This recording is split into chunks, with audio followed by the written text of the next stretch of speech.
making some mushroom. I always lean forward and then I think I shouldn't. We're making some mushroom risotto. And then in between that, we're gonna let it cool so that we can make arancini out of it. Probably what I should have done is made it on Monday and then made arancini today, but I know that risotto in the fridge wouldn't last for 2 days. So I'm making the mushroom risotto. We're gonna let it cool in the fridge or the freezer to solidify. And in the meantime, we're gonna make tiramisu. And then, so I'm gonna take some photos of it. That means I can't eat it. And then we'll finish with the arancini. So I'm setting up for the new website, showing you how to make risotto. And then it also plays into like how you can use leftovers and how you can turn one meal into a second meal, and entertaining. Arancini is incredible. My plan is to have like all different types of risotto recipes on the website, and then you can show how you can make them into arancini. You can use them in different things. It's gonna be delicious. Welcome in, hello. Before we go into today's stream, let's go back to last time on, and we'll show you what we did on Monday. We made this thing.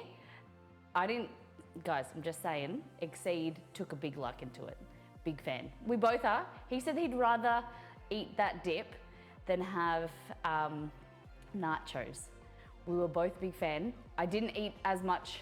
I should have eaten more. I should have like separated it and had like a Molly portion and Exceed portion, but it just means that I have to make it again, which I am not unhappy about. We did a mega dip. It was a 7-layer dip, which inspired by Kate in Discord. She posted making the 7-layer dip, but I'd never heard of it. Then inspired by you guys stepped me through it, told me what to do, and it's one of our new favorite things, I think. It's definitely gonna be on repeat. It was really pretty as well, but after you start eating it, like you start dipping, it kind of turns a bit weird, but we made some cauliflower gnocchi. Hey JJ, hey Green Eyes, Jency, welcome in, Beware, Rosalie, Margot, welcome in guys. Is anyone else having an issue like JJ? Then we did the coconut mango cake. So the coconut cake will be on the new website. I'm gonna make it again. I'm to take a photo. I really loved it. I thought it turned out really well. So it was a recipe test of my vanilla cake turning it into a coconut cake, and I thought it was like slightly denser, more moist. It was really, really good. So I'm very, very keen to make that again, hopefully in the next few weeks, so we can get that up on the new website. But yeah, 100 bits, 4 subs, resubs, and gifted subs, and 7 new people on the phone follows. Lovely stream, chilled out Monday. Like I said, today we are making mushroom risotto. So you could add chicken in it. I use chicken stock, or you could use vegetable stock. And then we're going to let that sit in the fridge. Ideally, you'd let it sit for overnight, so that it can like absorb the extra moisture. It solidifies, so you can roll it into a bowl. But we're just gonna play it by ear and see how we go. If all else fails, I'll just leave some of this leftovers to Friday. But I think it should be fine. So we're gonna get a regal on, and mushroom risotto, then tiramisu in the meantime, and then arancini. Deal? All right. Just a delay, which is normal for mobile. Nice. All right, so we're gonna do a deep dive into Discord, show what the community has been cooking and eating, and some deliciousness. I made, yesterday we woke up and I said to Exceed, what do you want for breakfast? Because I said to him I was gonna make curry for lunch, and we woke up, we've been sleeping terribly the last few days, waking up at like 5:30, and it's just shit. And then he said he wanted curry for breakfast. He made me a smoothie, and then he said he wanted curry for breakfast. So I had a curry. I made the Malaysian chicken curry from All In Together and rice, and served it to him before 9:30. Never done that before, with like Greek yogurt and mango chutney and just my usual stuff. But yeah, it was nice. And then he had like the leftovers and stuff for dinner as well. But it was just weird having curry so early in the morning. It was, yeah, it's nice problem to have. Okay, so what have we got? Sam, when you have some ingredients and incorporate the instant noodles, Korean budae flavor instant noodles with grilled chicken, broccoli, baby spinach on the bottom, a slice of cheese and fried shallot. That looks delicious. Sam, this looks really good. I wish I lived somewhere with access to good mangoes. That cake looks amazing, but our grocery store is no bueno ever. You don't have to use mangoes. And I probably won't use mango in the recipe, beware. I'll probably just do a coconut cake with like a lime frosting, because for that reason. Like I want you to be able to make the cake whenever, and I don't want people to think, oh my God, I don't have mangoes, I can't make a coconut cake. And you can, oh, ambulance is going past. Yeah, you could do other frostings or other toppings and stuff, whatever goes with coconut. But the tequila and lime frosting idea still stands, so we'll see. I didn't know he posted a photo because I posted it like hours later and I didn't see this. So this is the Malaysian chicken curry with rice, Greek yogurt, the last of the Greek yogurt and mango chutney. And then I made some naan. It wasn't the best naan because I was in a hurry, so I didn't let it proof long enough. Did you hear it? Did you hear it? Margot lasagna and salad, so good. Ooh, do you breadcrumbs on top? There's some nice crunchy layers. We just call it early curry. Yeah. I would eat that for breakfast any day. Nom nom nom. If you guys haven't tried all in together coconut Malaysian chicken curry, it is probably, I can't say it's probably one of my favorite, if not my favorite recipe from All In Together. I love it. I love it. But you have to use the curry powder mix in the book as well, because that just makes it even better. Coconut lime is always delicious, just pine. I just pine for the mango I tried in Puerto Rico. Hope you're feeling better, green eyes. No mangoes here in the States compared to those in Puerto Rico. It's the same with limes, and there's so much fruit that's so much better in Brazil. Look at this. It looks so good. I haven't made lasagna in ever. I think the last lasagna I made was when we were creating the final recipes for All In Together. I think that was the buffalo chicken lasagna. Oh, we need to cook out of All In Together more. We'll go back. Yeah, so this is the photo I took because it was like exceeds dinner. I don't know what time. Yeah, 4:17. He had the leftovers. Kate, swimming lesson night, so that means takeaway night, a little bit of KFC. I went to the Asian grocer yesterday and I bought another brand of Asian fried chicken powder. So I'll show you it. Maybe we'll do it today. I am a fly by the seat of my pants type person, and it's sitting there. We got chicken in the fridge defrosted, so maybe we'll make some fried chicken. Kate, you're not helping. Potato and gravy nuggies. This looks like hot and spicy, original, coleslaw. KFC is the prerequisite for eating KFC is you have to have the coleslaw, because the coleslaw makes you feel better after all of the oil. It just like cuts through all of the oil and that greasy feeling that you get. You have to follow it up with coleslaw. That's my number one rule.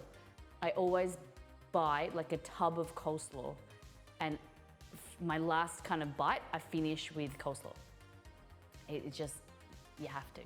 Potato and gravy, I'm not a huge fan of the kind of the mix. I'd rather make my own potato and gravy, but coleslaw, chicken, good. Sam, I saw this and thought I better share. I don't actually know what this is. So this is puffed cashews and kale. Cashew kale wave puffs. Has anyone ever had this? I have no idea what this is. Cashew kale is the name, wave puff. And then this one's barbecue and salt and vinegar. Is it puffed kale? Coleslaw in the South, yeah, South palate cleanser, that's it. You're gonna have to have the coleslaw. All right. No idea, Sam. Made a cookie board for game night. Not sure what they all are. We bought a bunch of holiday cookies from Lidl. Is Lidl like Aldi? That's cool. All right. So I'm gonna go with I'm gonna pretend these are chocolate malt. So they're malt cookies covered in milk chocolate. These ones here are a decadent shortbread filled with caramel. And then we have some the same, but these ones are dark chocolate. So they're shortbread filled with a salted caramel covered in dark chocolate. These here are a slightly spiced clove cookie. Here we have a jam drop with a lightly spiced shortbread. Then we have some assorted graham crackers covered in chocolate and white chocolate, milk chocolate, dark chocolate, some regular shortbread, and this random cube of nougat. I don't know.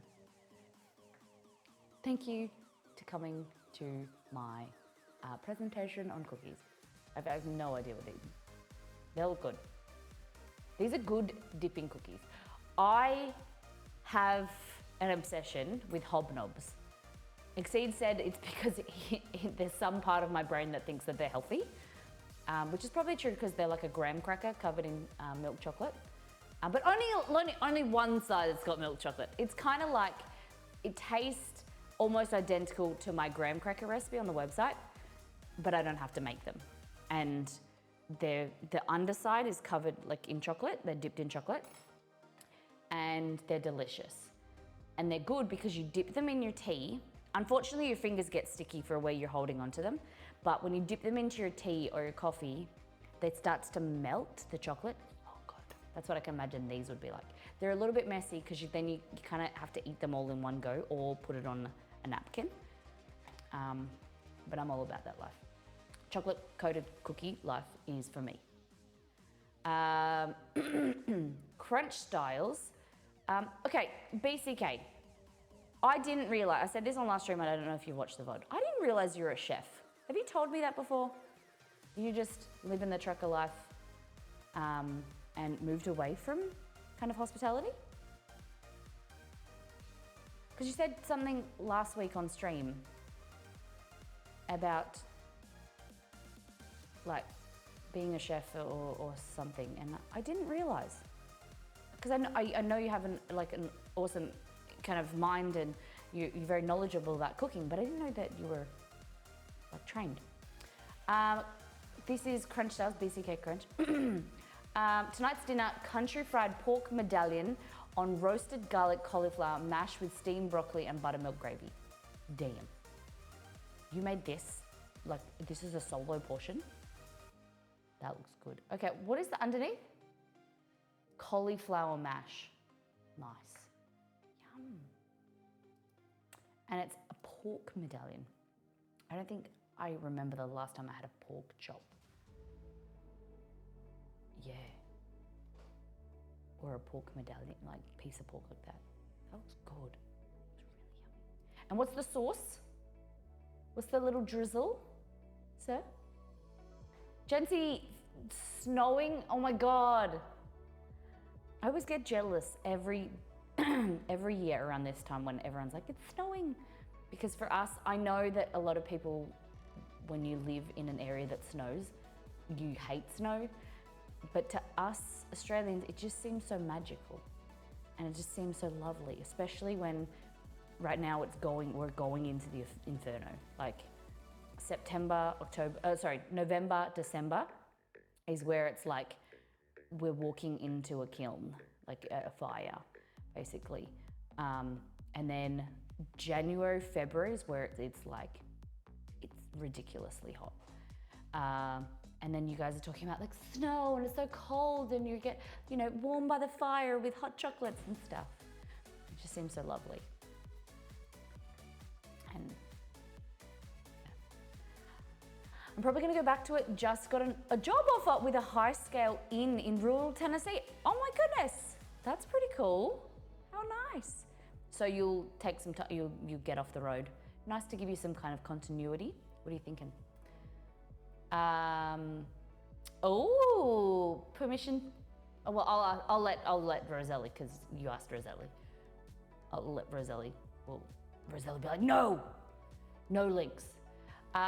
There's just so much. It's the first one, and it's going to be slippery underneath it tomorrow. I'm still. I'm excited and vaguely annoyed at the same time. Yeah. So as an Australian, as a non kind of, would you say like a southern? I couldn't even say a southern hemisphere because it does snow in, yeah. Anyway, as a non-snowian, to us it seems so magical and beautiful. I didn't know the risks and like the dangers of snow, or like, is it black ice? And everyone was like, that's so dangerous. Like, people have like slipped and like killed them, like died by hitting basically like concrete. And it's super bad and slippery, and yeah, didn't even know. And the whole kind of like shoveling your driveway and not being snowed in. Being snowed in sounds wonderful. You don't have to leave your house, but then if you need to leave your house, then you're kind of shit. I can send you all the snow if you want. In Pennsylvania, does it snow quite quite high? Quite a lot? Does that make sense? Like how high does the snow get in your areas, guys? Like what, average, is it like up to your windowsill, or is it like above your windows? I'm just so curious. Is it like it gets high and then it melts down, or is it like stack on top of each other? It's like Tetris. Every day you get like more and more snow. I don't know how it works. And in the morning, do you wake up and it's high, and then by the evening it melts? Where does all the water go? Do you have to have good drainage? Black ice is part of the reason I want to get back into the kitchen. Oh yeah, because you're driving. Yeah. It's super scary. Yeah, if you take the job, post it in wins and celebrations. We'd love to celebrate with you. That's so exciting. Black ice is ice that is so clear and dense that you can't see it against the asphalt. It's mad dangerous, and if you have no experience with ice, you can get hurt, and it's a bit tricky to walk over. Wow. So you think you're walking on the ground, but then you just slip. Because it's so clear, it would have like no grip, right? So you would just. While Uber eating the other morning, you mean you're driving? I saw 10 seconds of rain, snow mix and panicked. Does rain, snow mix bad? How does that even work? Like, how does the rain fall and not freeze? They sent me into the hills 20 miles away, not a snow driver. Up, and you're gonna come down the hill again? Depends on winter. If there is storms that continue to hit, one year it seemed every week was a new storm. Then it keeps on piling and there is nowhere to move the snow. I saw, it must be a really fancy thing that people have heated driveways and then it like melts. That seemed pretty cool. Like these people were getting basically underground heating installed in their driveway, and then when it snowed, they turn it on and then it like melts all the snow away. Seems pretty cool. Even just tracks. Like if you don't want to, pay all the money to get your whole driveway, just like 2 strips of tracks so you can get in and out of your driveway. That'd be pretty cool. The temps are hovering around the freezing temps, so it will be a mix. It can be very slippery and such. Oh. See, thank you for letting me, thank you for teaching me this, because like I said, it's like a whole new world. That's why I panicked. In WA, it could do anything. You mean Washington? Because my state is WA too. Could do anything, and others were Facebooking all their snow pics of close to where I was. Yuck. Yeah, okay. Oh, weird. Just as like, we'll get told that it's gonna be every year, they say, oh, it's not gonna be too bad on Christmas Day, it's gonna be a cool one, and it's always disgustingly hot. Like, it's dry heat, it's always hotter than they say. It's like the Bureau of Meteorology just needs to kind of get their act together, and, you know, obviously they need to find someone who knows what they're talking about and can predict the weather, because I'm sick of being told that it's gonna be cool about 20, 25, and that's like 46. It's like 110 degrees, and you're like, luckily this year we're at my auntie's house, which has got a pool. Better than being humid, yeah, true, yeah, because when you're sticky, that's even worse. I know, it's very easy to be like, oh my God, I hate it, but it could always be worse, right? Got to stay positive. Could be hot and humid. And very fortunate to be kind of where we live now, we get the ocean breeze come through. It's a bit cooler.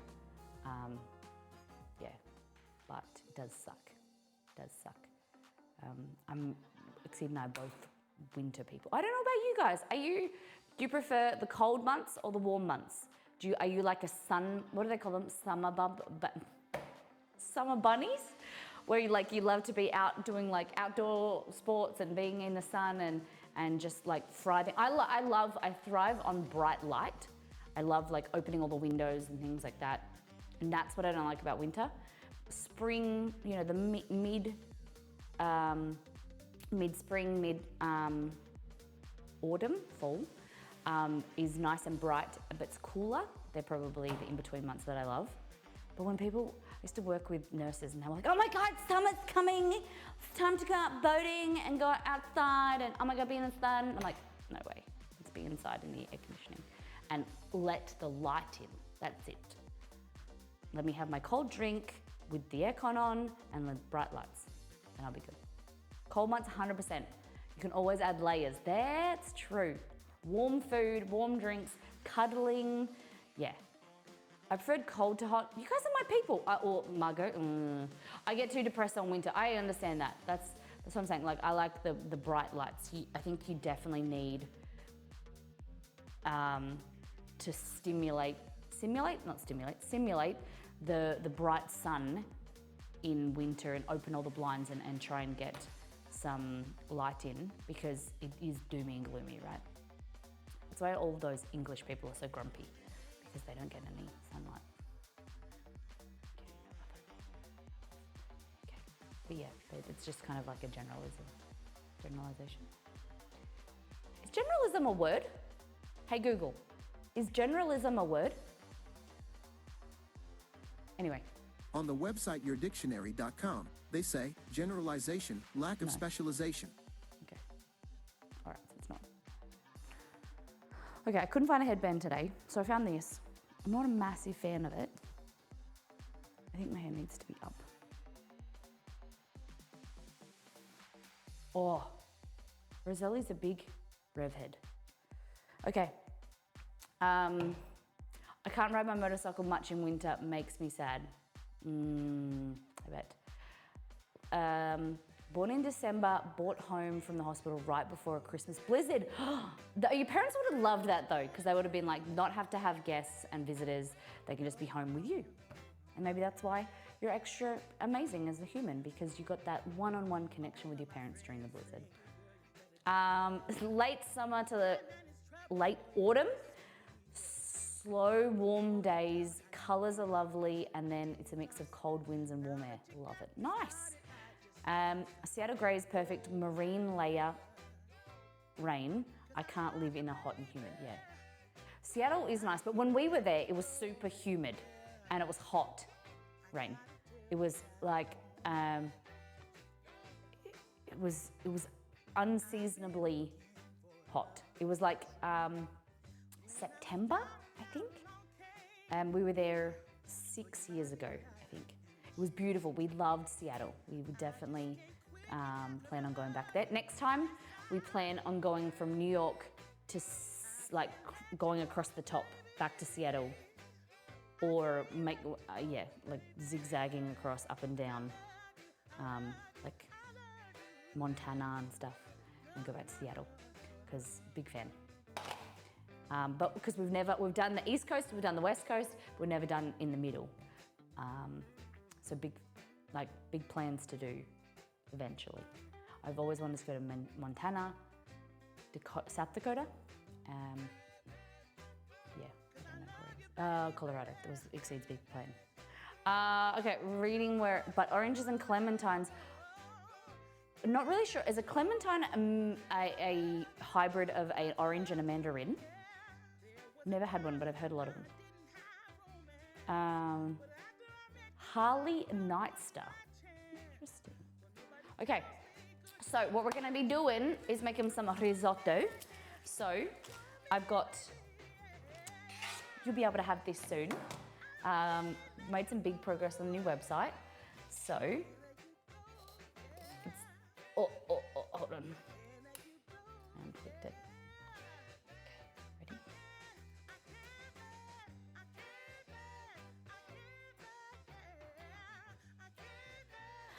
So, your website.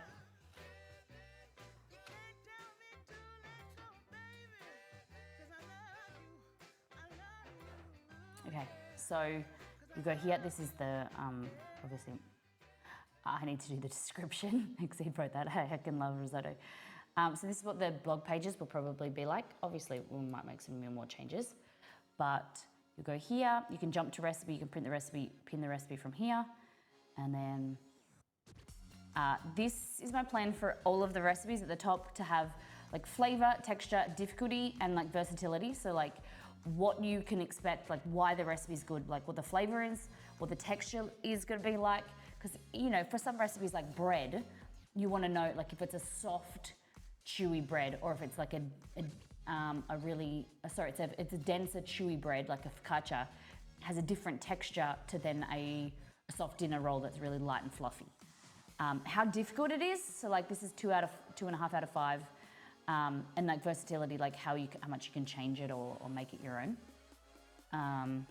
Then you've got what ingredients and like why they're important. So like the stock powder, that's why I've chosen that. What you can do, alternatives, mushrooms, just a little bit of information on like what a portobello and mushroom is, and why it's important because it gives the color and things. Dry white wine or brandy, alternatives. Kind of like the cheese, the Parmesan cheese is added because it adds, you know, creaminess or whatever. How to make the step-by-step of making the risotto, more photos. And then what you can do to make leftover arancini. Setting up for success, like what to serve with risotto, how long will the risotto last?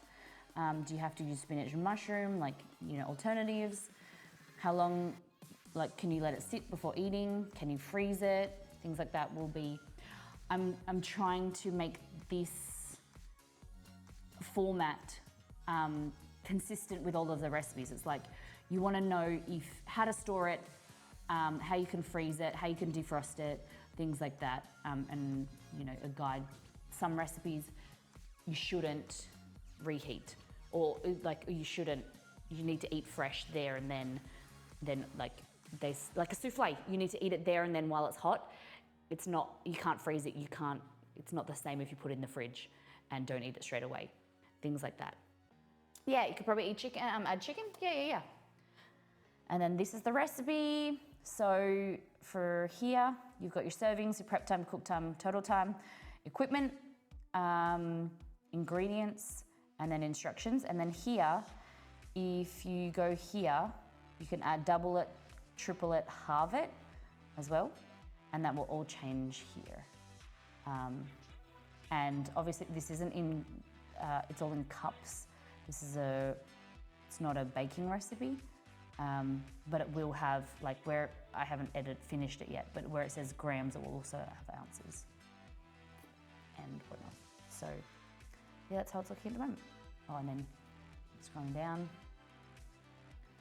And then you go like previous recipe, next recipe, other recipes you might like.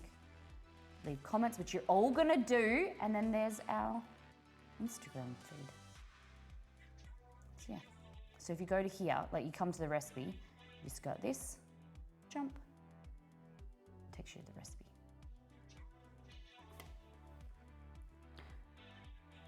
Thank you. Nicely organized and presented. Thank you. It's a work in progress. It's nearly done.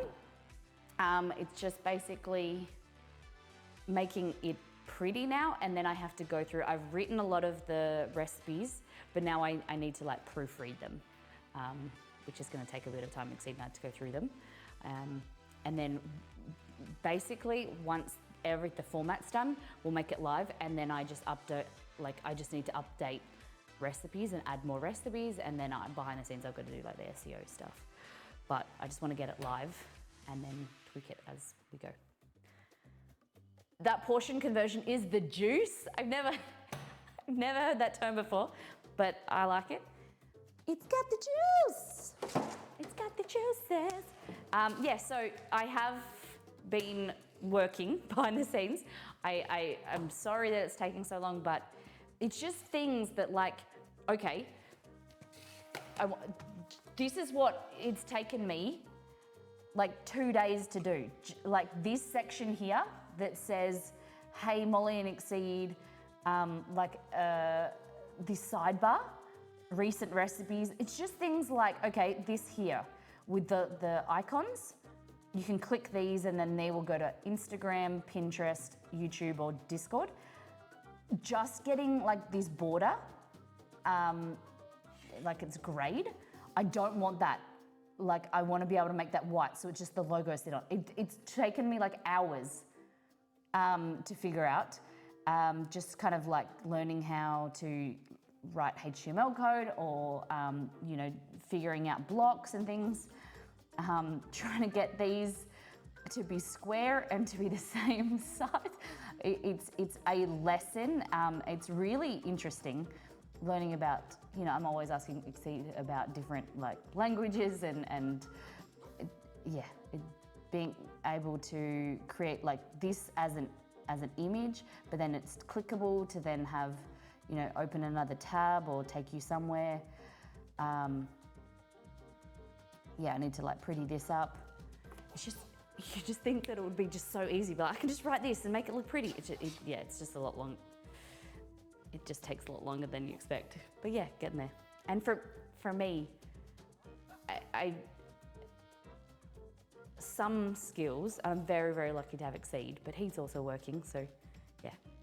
How did Belgo go after the fishing stream?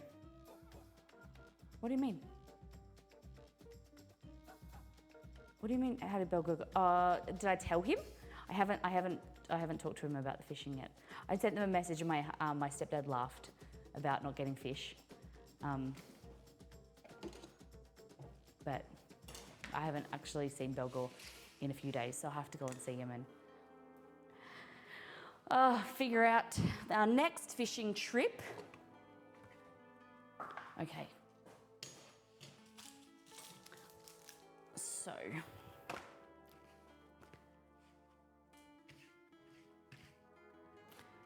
Eventually, my plan is to do like step by step or take photos of different steps of the recipes, but it takes a lot of time and things that I can't really do on stream.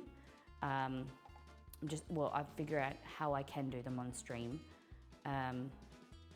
Maybe chopping down stream footage and being really definite on like doing a step in this video, this camera, and then making sure that I can like take screenshots or something, I don't know.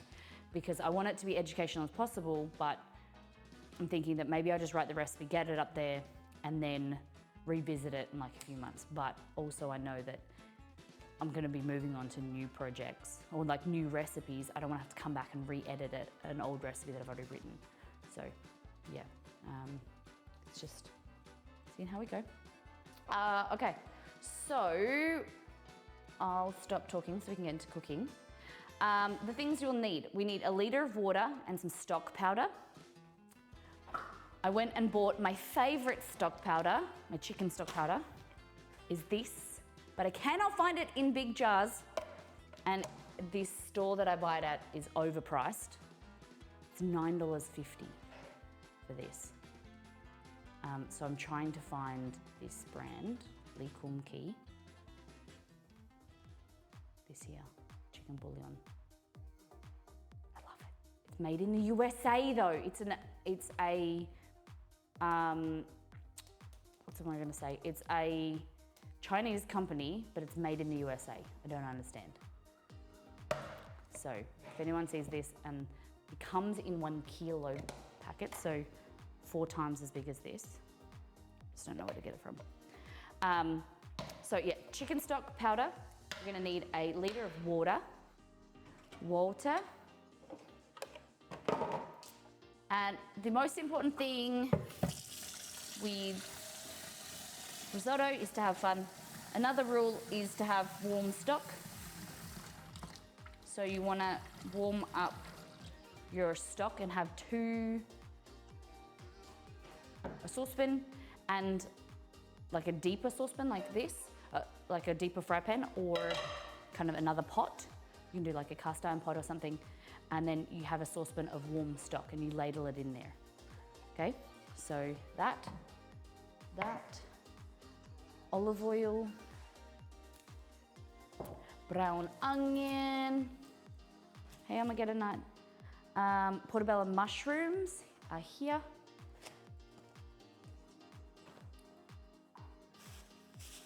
Okay, fresh thyme and fresh parsley there. Garlic. Hey Liz, how you doing? Welcome in. All right. Garlic, arborio rice, risotto rice, fabulous. Parmesan I just had there. Dry white wine. Here. Cream or evaporated milk, lemon zest or lemon and juice, which is optional. My brother Belgor actually makes fun of me. I'm gonna look for cream. Well, because I always put lemon zest in my risotto, but I think that it's important, especially for like a mushroom risotto. It just adds some nice acidity and brightness. I just remember when you were in my dreams last night, you were running a cooking class.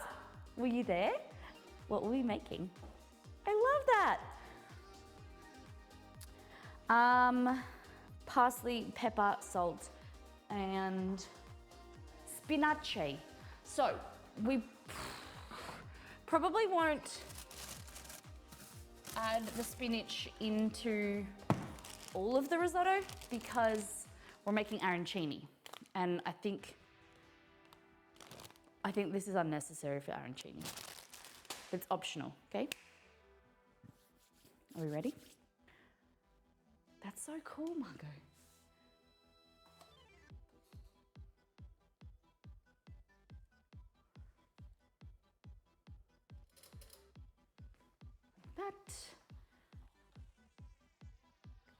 I did wipe this camera before, and obviously I'm whipped it wrong. I had a dream last night. I've been sleeping really terribly. I think because the Chester lays next to me and he moves around a lot, especially in summer because it gets hot.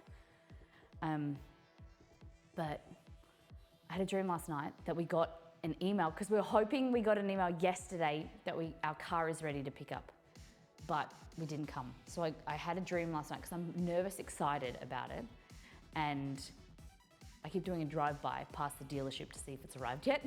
Like an absolute psychopath. Like I am so excited for it and can't stop talking about it. Like poor Exceed, we go walking or I'll point out the car or I'll talk about it all the time, and I've researched every part of it, and like I'm driving past just to see. And I talked to the lady. I emailed the lady because she's been like super elusive, and she said it's on its way to us. As you guys got to deconstruct this. She said it's on its way to us as we speak. We'll see it early next week, which is this week. I'll let you know when it arrives.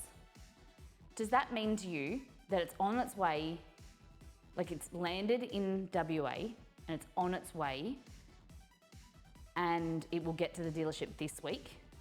Or does it mean it's on a boat on the way to Perth and it will arrive in Perth? Like we both assume that it's coming this week. We're picking it up this week. But, so I keep driving past to see if it's arrived. And it hasn't, so we're hoping that we get a message today that it's arrived, and then like you gotta pay the rest and then, I don't know, pick it up.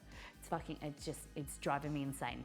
I've cleaned the garage out because we had to reorganize the garage, and I've got red time for it to like fit there, and I can't think. I'm so excited. We've never, Exceed and I have only ever had like cars.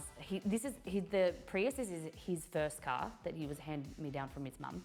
I've had 2 previous cars that I didn't get to choose because it was like they were from family, and this is our first ever like new car that we've ever been able to get. So we're very, very excited, and our current car is having issues and it's just kind of like holding on. We're like, it was a big decision for us, and it's very, very exciting, but yeah, I'm just being like a stalker. Have you ever thought of focusing on YouTube, like doing the high key, super shallow depth of frame recipe videos? Yes, but the time, like with stream, I can be myself and I can do stuff and I can talk. And as I'm cooking, I just feel like live, we talk about this quite a bit, and there's so much with cooking streams. It's just so much more casual and it's more educational when it's live. You can ask questions, and like for some people, they love the really high-end focus.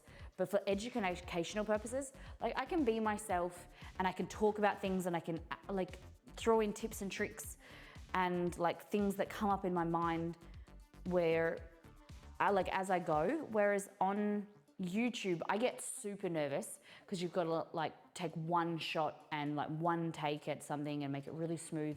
The editing process is a lot longer than people expect.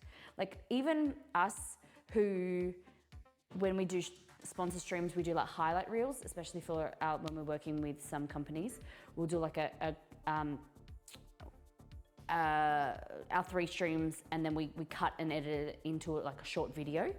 That takes Exceed hours, and I find the clips and that, you know, the moments. Exceed will find the sound clips and stuff and bring it all together. That takes hours and a lot of work, and it's just like, you need to do that consistently. It's not only the work itself, but then it's the editing. Whereas stream, I make it as I go and I talk to you guys, and it's a lot, for me personally, I find it a lot better because I don't have to think about what I'm saying as much, and any questions you guys have, it's there and then you can ask a question, you can connect with me, and I think just gives a better, that's for what I'm talking about is I'm talking about like educational purposes. I think gives you a better experience educationally to be able to connect with the viewer and step you through it, discuss stuff, but then also streaming is like long form. And I know I get a little bit sidetracked, just a little bit, and we go off tangents and we talk about things, personal things and whatever. It's not always cooking. But yeah, I have thought, we did start doing Miss Molly videos on YouTube. There's a few stuff there, but it's just, I didn't have the love of it. Like I didn't like getting everything ready and, you know, getting everything, doing all my mise en place off camera, and then doing multiple takes, and then only, you know, it would be things like you were doing a video and you were doing a close-up and you poured it, and then like the pour went up the side of the bowl, or you slipped and it fell in, and then it's just like, fuck, now I need to clean the whole bowl to then do another take. And there's like little, people don't see that. People only see what you put out to them and the perfect, and they just see that like, oh my God, you know, you've done that in one take. They don't see the behind the scenes and how, I just think that it makes cooking more approachable with streaming. I saw a new Claire Saffitz's vid this morning and I thought Molly would be perfect this format. For what type of, like on her YouTube channel? Streaming makes it more personal, memorable. Yeah, I think so. And then my plan is to be able to, going forward, with the way that streaming is changing and kind of content creation is changing since COVID, for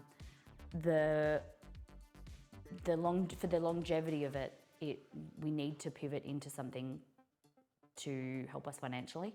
So that's what the website is for. Not only like a creative outlet for me, I get to be able to put condensed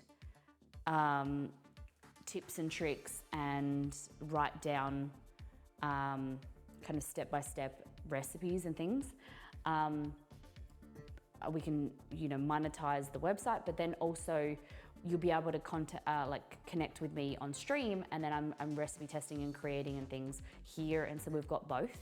So I can sit down and write a recipe and do food photography, which I love, but then be able to have fun here and fiddle around.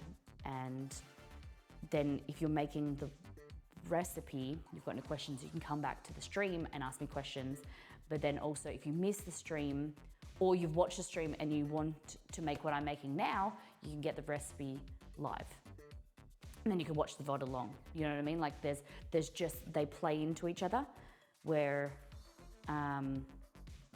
for me, I would rather write stuff down rather than film a video and then you can't add stuff. Like I can always update a website, like the website blog, to say like, you know, you can tweak and change this. You know, people had some,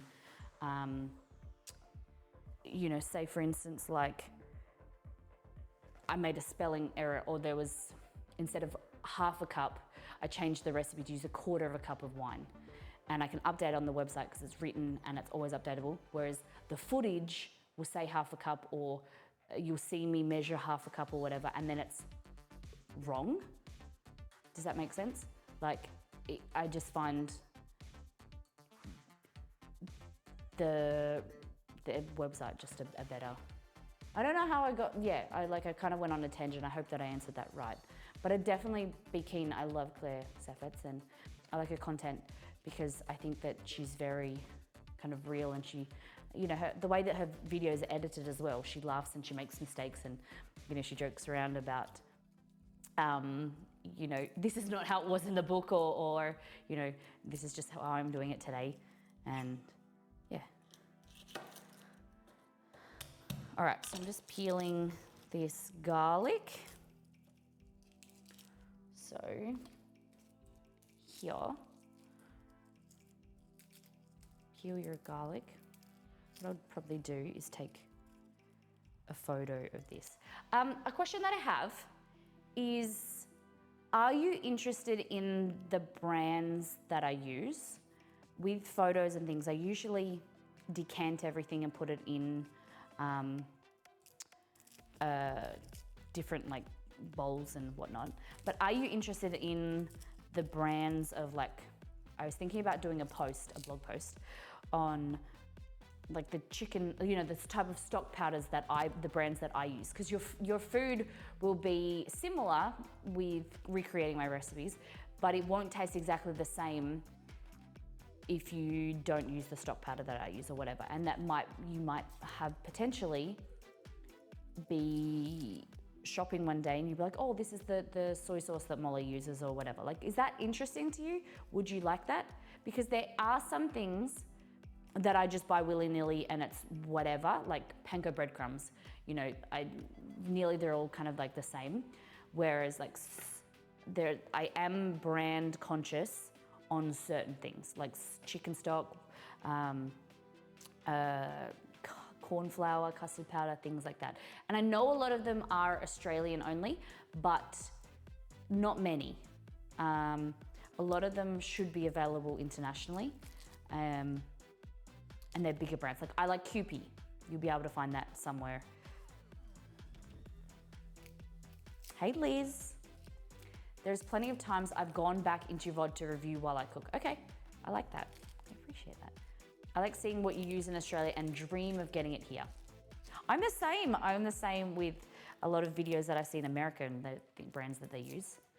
I do like finding new sources and things like that are actually good quality, fabulous. So, like the soy sauce. Sometimes I feel like I say soy sauce. I don't know if that's an Australianism to say soya, but don't judge me for it.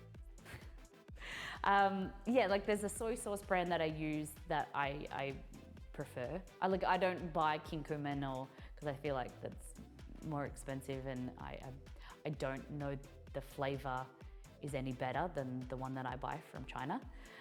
No, Japanese. I don't know if it's Japanese. Let me have a look. Let's go in here. All right, I dropped, there was a coffee puck. I dropped it on the floor and it was whole. And I was like, oh, I'll just vacuum it up later. And I thought, oh no, people will think that maybe it's a dog poo. And now I've made it look worse because I tried to pick it all up. I got 3/4 of it.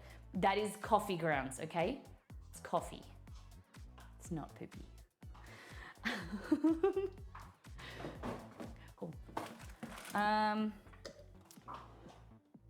So, Pearl River Bridge, naturally brewed. Where's this from? Chinese, I think. Clifton, Victoria. Guangdong in China. Yeah, okay, so it's Chinese.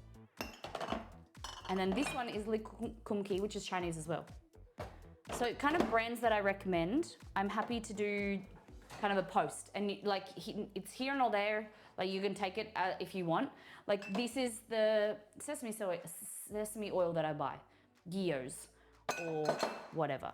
And I buy sriracha because sriracha is needed for like Vietnamese food, banh mi, bao, things like that. I don't love sriracha, but I feel like the flavor is good for like eating with pho. It just kind of, it goes together. I'm not gonna put shit the bed on pho or bao or whatever. Like this is good for that. Cholula's kind of my OG. This Margot hot sauce from the Melbourne hot sauce company, the Habanero Roja, I use that a lot. So thank you, Margot. That's probably on our heavy rotation when we make chipotle sauces and whatever. There's some stuff I use a lot of generic brands, but there's some stuff I'm like, you need.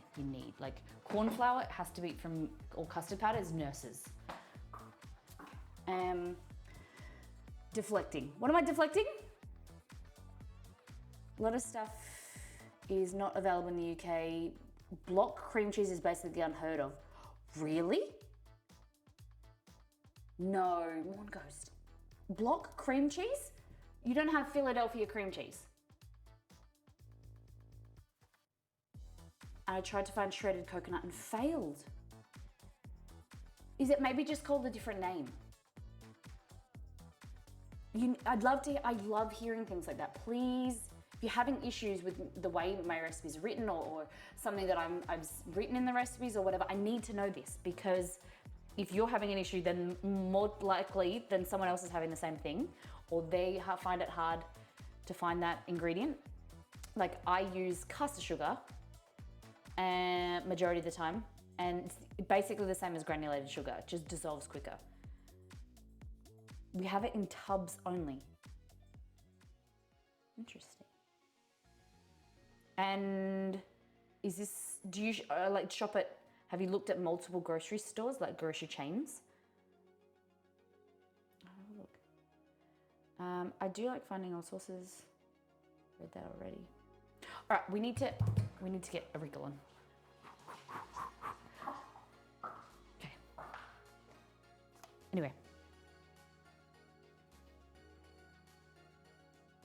We only have desiccated coconut, which is dried and ground. Desiccated coconut is just like finely ground, whereas shredded coconut is like larger strips. I'll have to do some Googling and find it for you. Surely. Okay, just getting the ingredients out.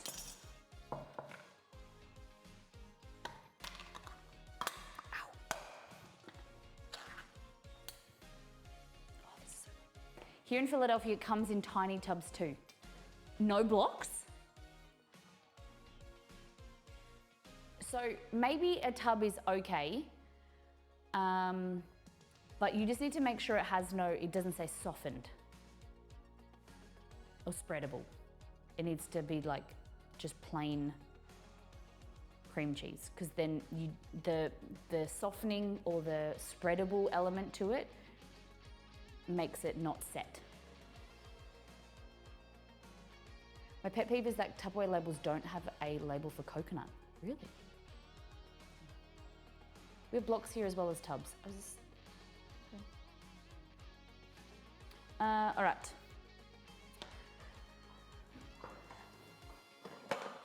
That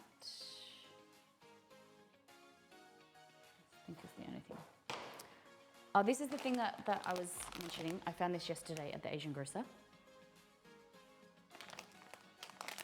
I'm gonna try this out because I'm trying to see kind of what this tastes like, and if it is good, we like it, then I'll try and make my own version of it. So this is fried chicken, and it's mix the sachet with water and you make like a batter, which I don't do with my fried chicken, so I'm interested to see what it tastes like and the texture.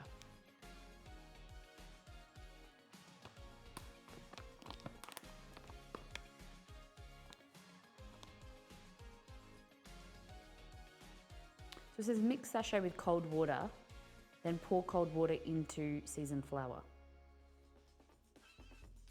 Is there 2 sachets in here? Doesn't make sense. I'm trying to imagine a block of cream cheese. I will show you one. I've only got one that's been opened, but basically it looks like this, but it's usually got a box on it. Looks like that. It's usually got a box. Hey, Antamina, welcome in. Hey, booty. It's like that. You could, no, you can't. No. You cannot always substitute mascarpone for Philly cream cheese. Not correct. I did that on Monday. No. Mascarpone is soft and spreadable like a heavy whipped cream, like a heavy cream, or like a double cream. Whereas cream cheese is thick and sets, like it's firmer. So depending on what you're making, you can't always, it's not a one-for-one substitute. We don't really have any cream cheese blocks. Jency, whereabouts are you in the world? You said you're in Philly?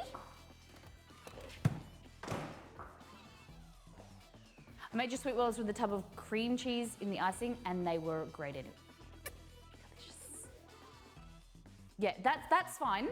Like that, the spreadable cream cheese is like that. If it's gonna be like it doesn't matter the consistency, like the texture. The problem is that it's like cheesecake, where you want it to set and be firm, or some type of frosting where you want it to stay firm and like put it in the fridge and it like sets, not sets, but like hardens. You know how when you get butter and you put that in the fridge and you can't spread it? Like that, the difference of like spreadable butter, how it's soft even when it comes out of the fridge. That's the same thing with cream cheese. Block cream cheese it'll harden so that it sets, and that's really necessary for cream cheese. I didn't say always moles, I mean in a pinch. I know, but I don't, yeah, it's a good recommendation, but I was talking about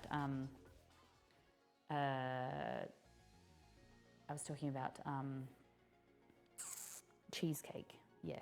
But yeah, sometimes stuff in a pinch. But the things, in a pinch, you need to know that like if you're using mascarpone in a cheesecake, you need to add more eggs.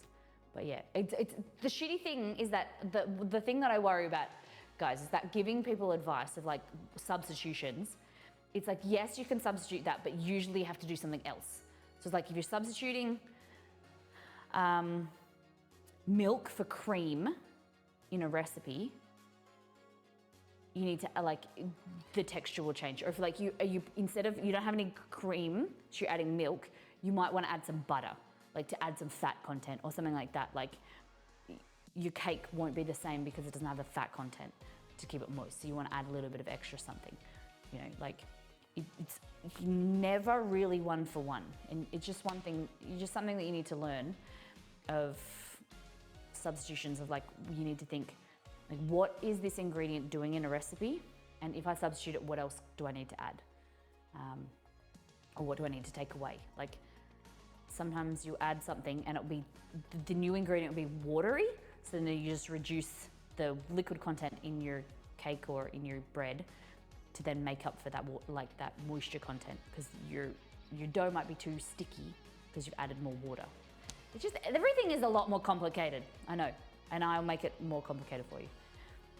In the UK, there's not even anything called cream cheese, it's just soft cheese.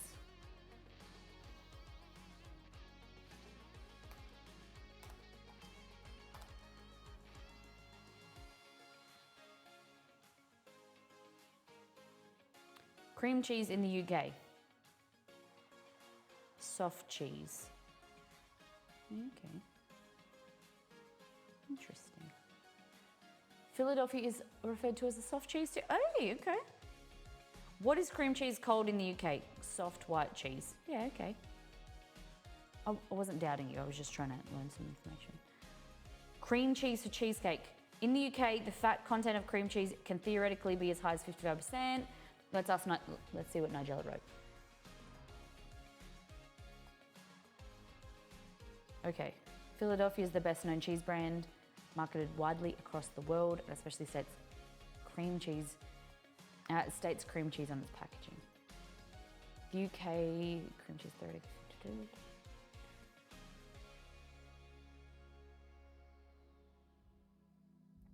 Yeah, she said that it's Nigella said that it's available. You just need to look for, opt for the term soft white cheese.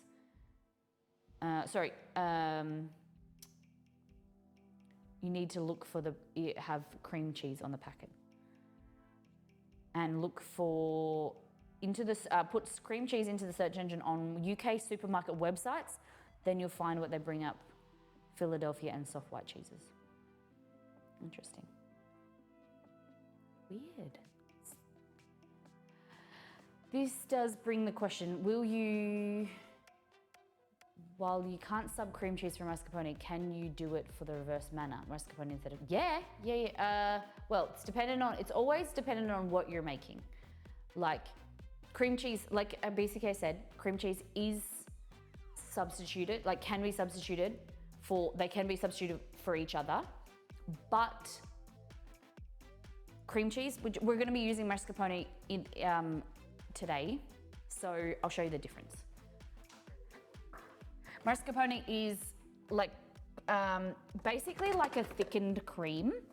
So It doesn't have the same acidity as regular cream cheese, Philadelphia. So this has like a slightly sour flavor to it. I love this, that you guys are asking questions, and this is fantastic. Okay, so here,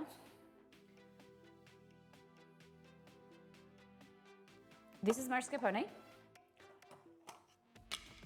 slightly yellow, and it's got like a cream texture, right? Like a heavy whipping cream, and this is cream cheese, right? So this has that texture, right? It's really rich. It tastes like basically like a whipped cream. Whereas this is me putting pressure and force. It's a lot thicker, color's different, and this flavor, it's much thicker. The flavor of this has like a slight sourness to it and slightly different. It's a lot fresh. Yeah. This is really rich, whereas this is a lot like kind of fresher and yeah. You can substitute them for each other, like in a cheesecake or whatever. I never really substitute 100%. I'll use a little bit of cream, mascarpone and cream cheese in a cheesecake. Or if I'm just using mascarpone, I'll add egg, more egg. Oh my gosh, I was just thinking, I just want to eat it with a spoon too. Yep, we can. But with the, okay, for like here, right? So this, I can dip my finger in this, and that's the texture. Like, see? It's like cream, right? This, so it means that this is gonna set, when it cools down, this is gonna set firmer. So if I was gonna make a cheesecake, I would add like half an egg or a little bit, like one more egg, or an egg yolk to make this set firmer. The same with a frosting. To make a firmer frosting, you'll need to add more powdered sugar, so it will be richer in flavor, because this is the different, more like creamier and more rich compared to the cream cheese. You'll have to add more powdered sugar to make it firmer, which will make your buttercream sweeter. And then if I was making a cream cheese frosting, it'll be firmer already, because the cream cheese will give it a firmness, but then also the cream cheese will give it like a sourness. And that's really good for like a cream cheese frosting on a carrot cake is amazing. So yes, you can substitute them and change them out, but it'll give you a different result. Like your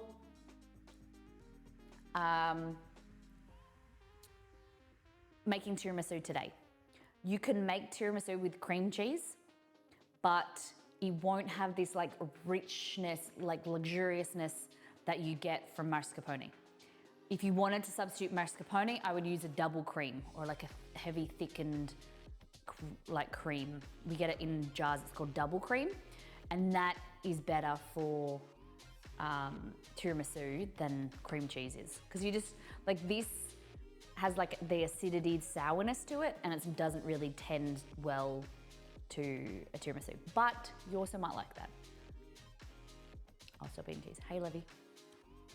Make sense? Give me some, make sense, or asking more questions if you're not, like if you want to know more. You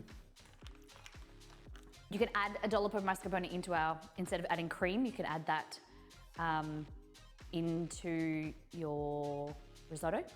It's gonna add fat content, so you can add mascarpone into a cake instead of sour cream. You would just add a little bit of lemon juice as well, and then that can substitute instead of sour cream or Greek yogurt. That would work. Yeah, so when we're making recipes and doing substitutions, you're looking for what is the taste between these two ingredients, what is the texture, what does this have in it that this doesn't, in terms of sweetness, sourness, fat content, and the biggest thing is texture of like how runny is this compared to how thick that is, and that's what's going through your head when you're substituting. Like substituting plain flour for gluten-free flour, you're looking at what's the flavor difference between them, like how, you know, what does plain flour taste like compared to what does gluten-free flour taste like? What is in that gluten-free flour? Is it rice flour? Is it pea flour? Whatever. Also, the texture wise. Gluten will give gluten flour, which is plain flour, will give you a better structure, whereas that doesn't have, you know, gluten-free flour doesn't have gluten, so it will be denser, you know. And then color, what's in the gluten-free flour has starches and enzymes and sugars. The starches turn into sugars, and then that will add browning. What does the gluten-free flour have? Will that go as brown? You know, there's all these things that will go into it, but it is sometimes unnecessarily complicated, and that overwhelms people. So I'd love to be able to create like I'm working on a basic substitution list, and I have that on the website already, and I'll be like, okay, if you don't have wine, add this. If you don't have beef stock, add this. You know, if you don't have cream, you can substitute it with this. If you don't have baking soda, substitute it for this. But that's very basic. But I'd like to, you know, eventually kind of flesh that out and make something a little bit more detailed. Online shopping strikes again. I just bought a new stand mixer. I've been wanting one to upgrade my old one, which is older than me, for a while, but doesn't have the attachment. Oh, what did you get? How exciting. Density, yes. I make sense, but I cannot imagine a tiramisu without mascarpone. I know, right? I have made like a healthier, like a lower fat tiramisu before, and it's like, why even bother? Like, it doesn't taste as good. But yeah, hope that was a little bit of info for you all. Okay.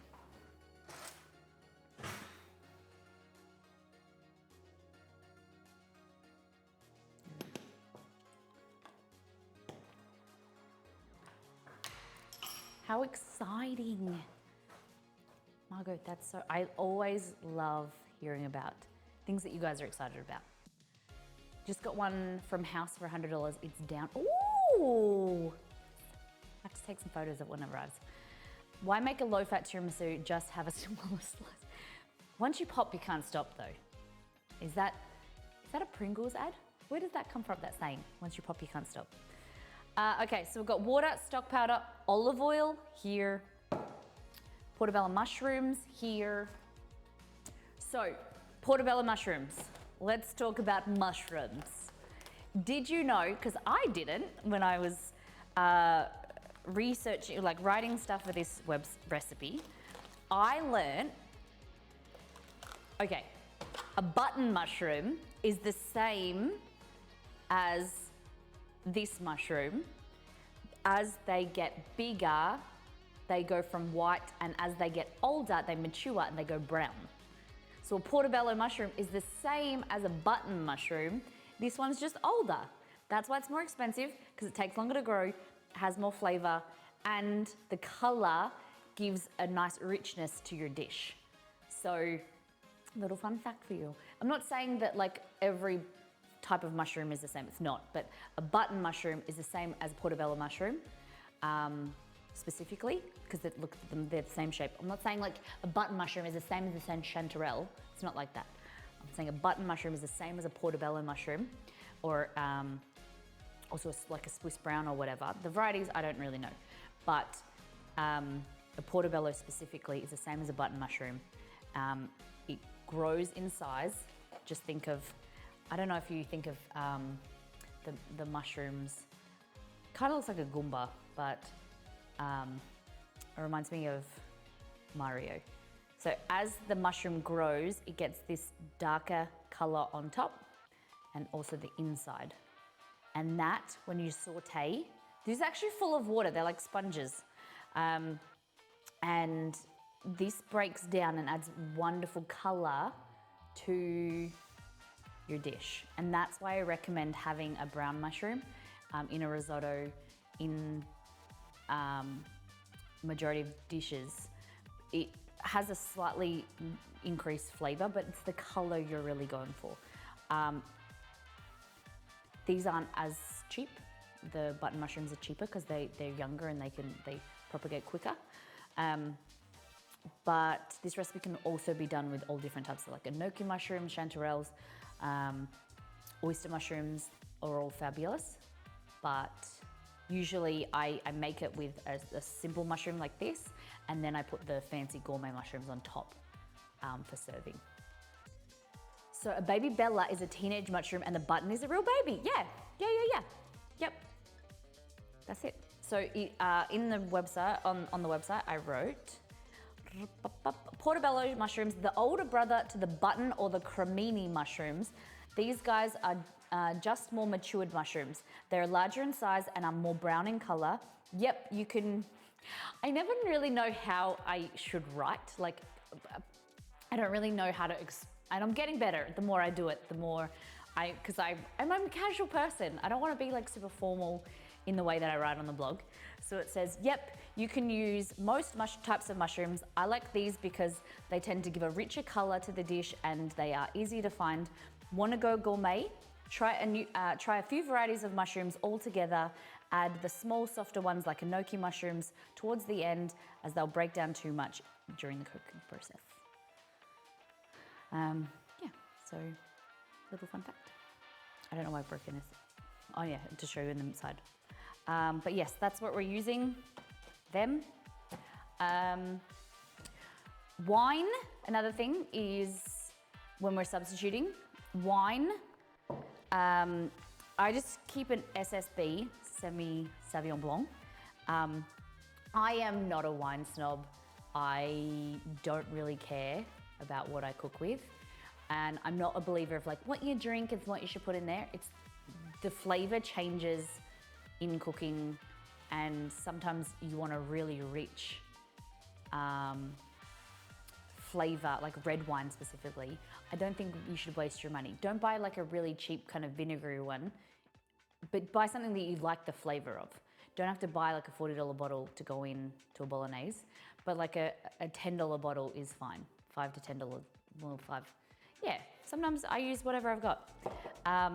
And knowing like a Tempranillo will give you a different flavor to like a Shiraz. Shiraz I usually would recommend for cooking, and then an SSB, like a drier wine. But sometimes a sweeter wine can add some flavor as well to a dish and be fantastic. And whatever I've got in the pantry. I am a person who opens a bottle, uses a bit, puts it back in the bottle, and puts it back in the cupboard. I don't care too much about it sitting for a few weeks, months in the pantry. And I'm not a purist when it comes to that, and I don't think it matters. That's, to me, my personal opinion. If you care, just buy the small bottles and use them as you need, or open a bottle, cook with it, then drink the rest. Whatever. But the conversation was about is like using a Semi-Sauvignon Blanc compared to using a cognac. Cognac will give you a different flavor, richness. Brandy works really well with this recipe as well. I just use whatever I've got on hand. If I'm going this, like mushrooms, you're thinking of like flavor profile. Your mushrooms giving you a woodiness, and you've got like an earthy flavors. You've got garlic, and it's vegetarian, so usually you want to go with like a white wine. If you're wanting to do something more robust flavors, and you want maybe some tomato in your risotto, then you can do more of a red wine if you want. And you want like heavy flavors, go red wine. Lighter flavors, vegetarian, usually white wine. Chicken stock or vegetarian stock. Mushroom stock is one of my favorites as well. And yeah, that's what kind of goes around with my choice of drier usually, because then you can add a little bit of sweetness. It's better to go drier. But find a wine that you like. Make one lot of bolognese one day, and then separate it into like a little bowl. Add a little bit of Shiraz to this one, and then a Merlot into another bit of another bowl of bolognese or whatever, and see what kind of flavor you like. You don't have to be like a perfectionist or worry too much, because at the end of the day, it's not going to be disgusting and not inedible. It's just going to be not as good as it could have been, or it just could be a flavor, an opportunity to enjoy that flavor and not learn that it's not for you. And you're not cooking for the queen or whatever, king or whatever. Use what you got and trust the process. The more you do it, the better you get. Oh, good. Oh crap, I was supposed to take the photo. Okay. Parmesan, I think that's Parmesan. I don't know.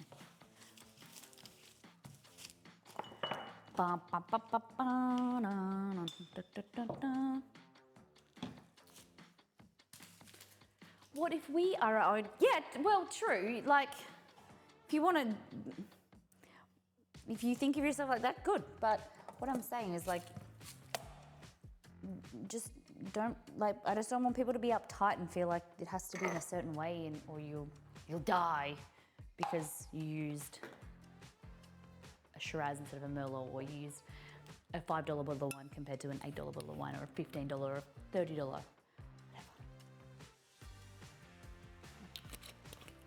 This is gossips. And if you're an Australian, you'll probably be embarrassed like that, as I am. No. This was probably like a $4 to $6 bottle of wine. It's fine. I cook with it all the time. Doesn't taste like much. It's okay. But if I went like, I wouldn't tell people that I'm using gossips. Like if I actually cared, I wouldn't be like, oh, I'm using, Penfolds Grange.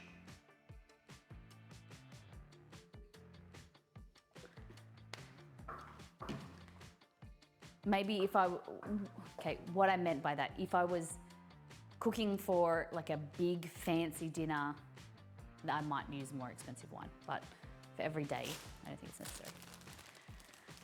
Oh, yeah, I'd cook with it, but I don't drink it, that's it. I don't really drink wine unless I kind of go out to I might have like a red wine or something with the steak or dinner or something, but I wouldn't buy that to drink. If I was going to a barbecue, I wouldn't buy that. You'd be seeing me on a gin and tonic. Okay.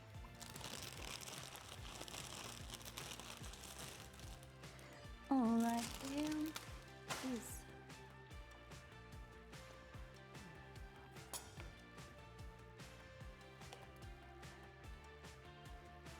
Lemon, water.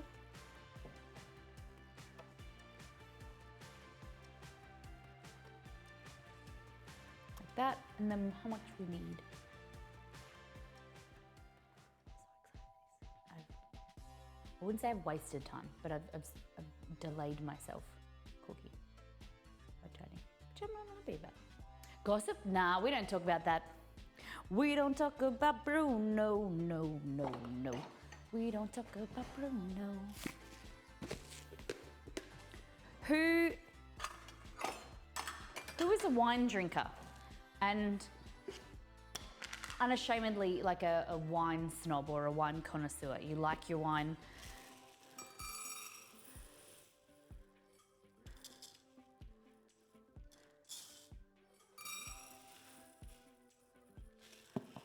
I love people that know what they like,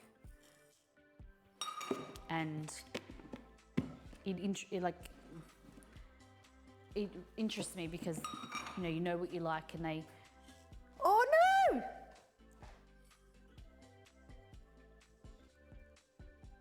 I love wine, but not a snob really. Okay.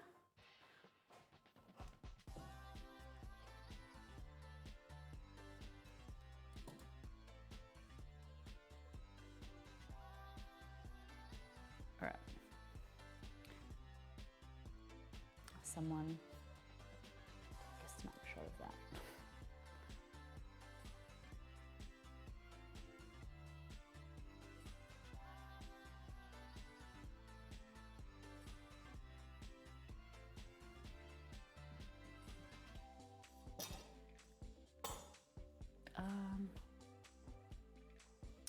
I have been to wineries in all corners of the USA. My favorite was Napa. Moscato, oh, I love Moscato. Nice summer day, nice easy drinking.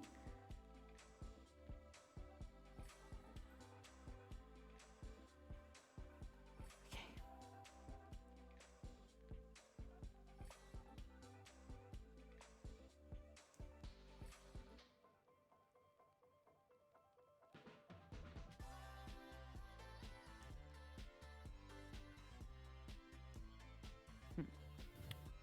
There's that turned out like to be.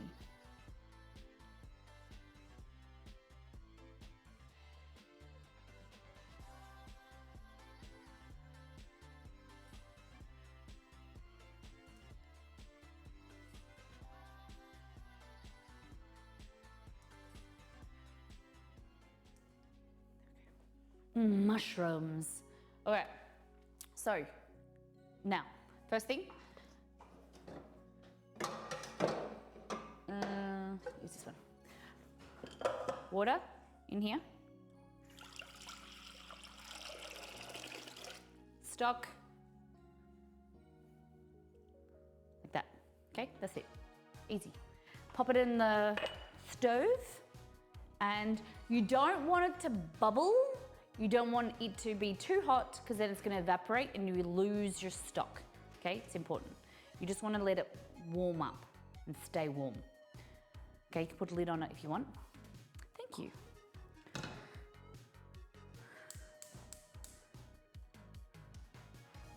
We want to dissolve that stock. Okay, that, dit. Okay.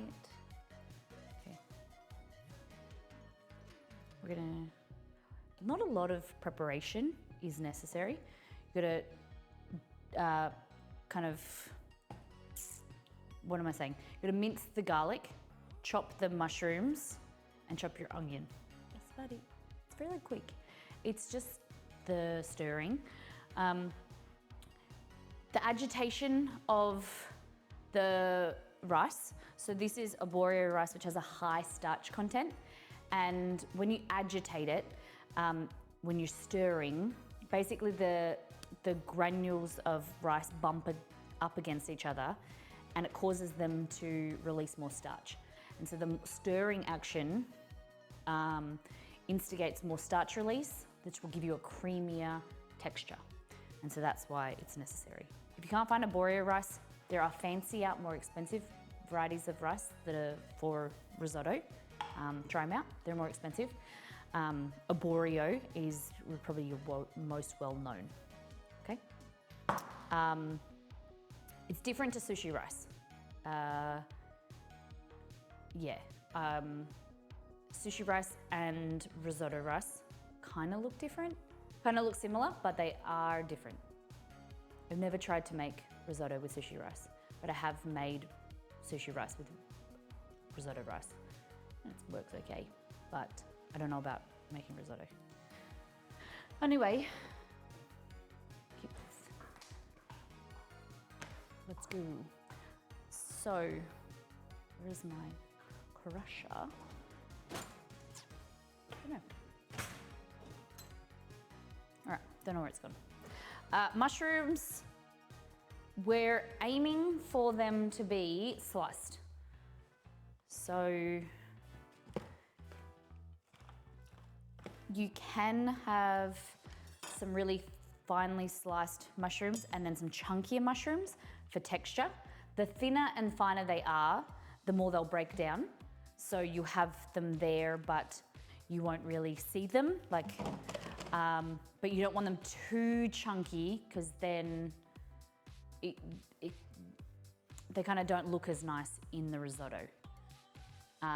Also, the reason I'm not going to use all of the spinach today when we make the arancini is we want to be able to roll it into a bowl and it kind of stay together. And when you bite into the arancini, it breaks away, whereas the spinach can soften and it kind of like creates strands. So it just doesn't, that textural element I don't think is necessary. Some people say to wash mushrooms, some people say don't.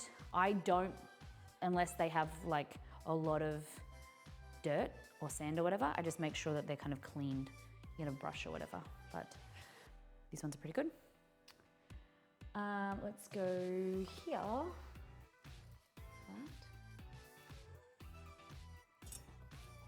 Doing flat side down like this.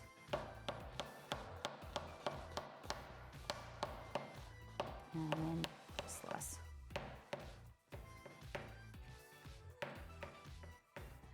So you can kind of intensify the flavor, thin the mushroom together with the big one. Yeah.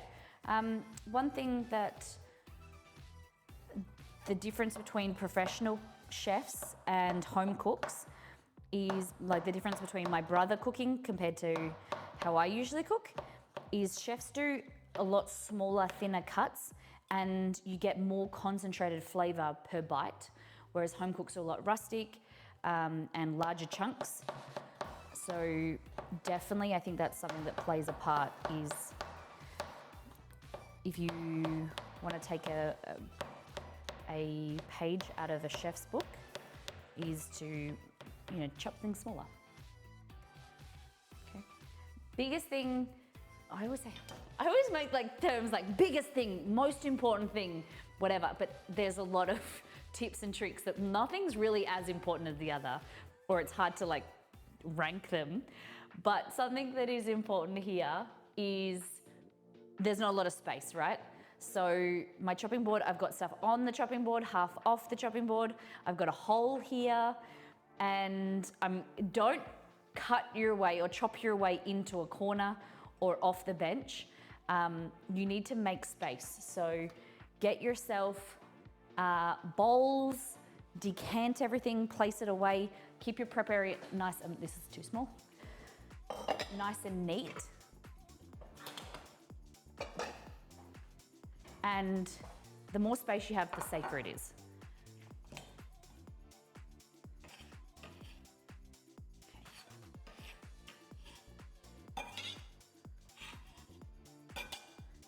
That.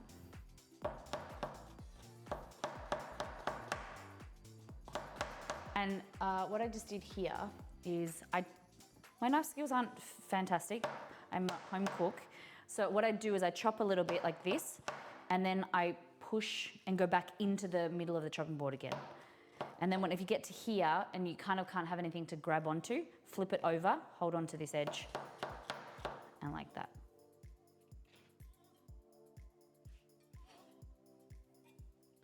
All right, here. It's always better, rather than holding, see that kind of wobbly edge, if I hold this, it's very awkward to chop.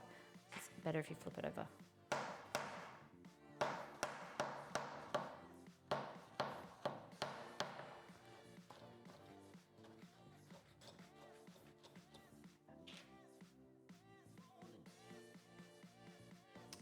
Do you ever put dried mushrooms into hot stock to get more mushroom taste? Yeah. When I'm making things like for ramen or stock, you can get like dried shiitake mushrooms, add a lot of flavor. Yeah. Thanks, Rosalie.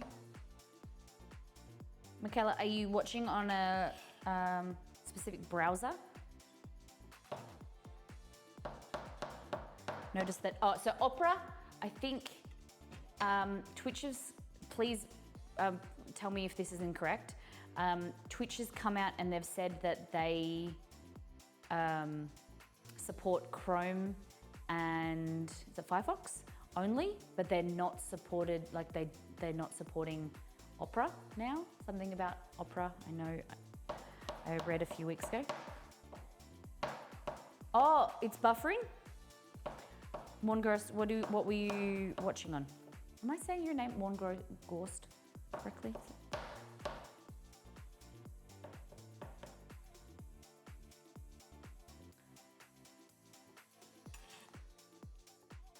I'm on Firefox. Okay, Chrome, there's an update, but it's not an urgent update. Okay.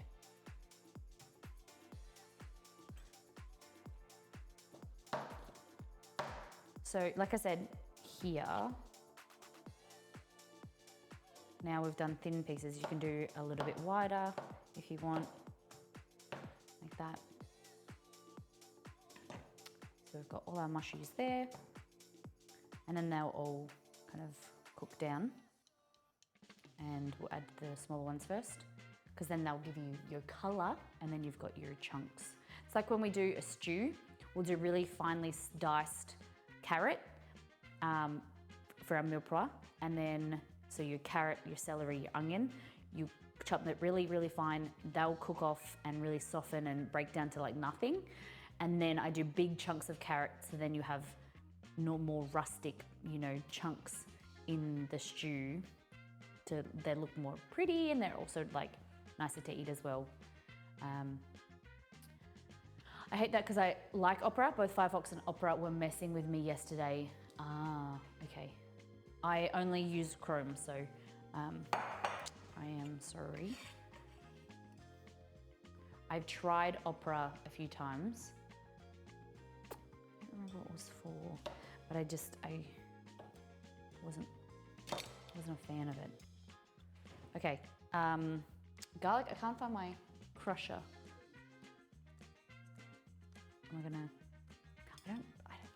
It's not my favorite thing to slice garlic, because you want to do it really fine,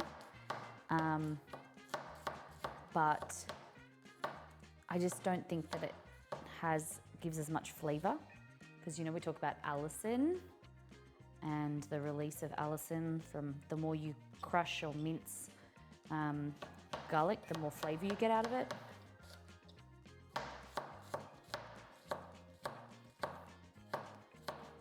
And I've cut myself so many more times slicing something really small like garlic than I have any other time.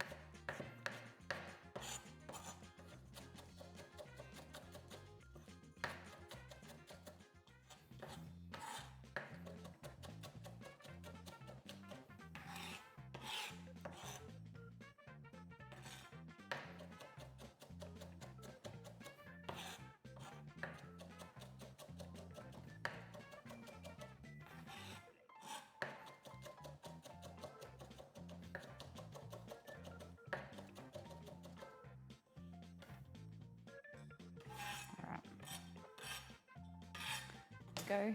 All right, so we're following the recipe as we go. In a large saucepan, pour in the water. We did that. Reduce to low, bring it up to the boil, and then reduce it to low to keep it warm on the stove.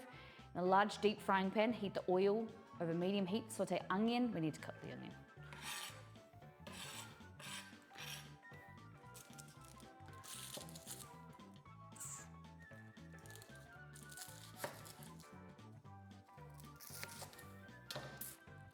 It's a bit shady.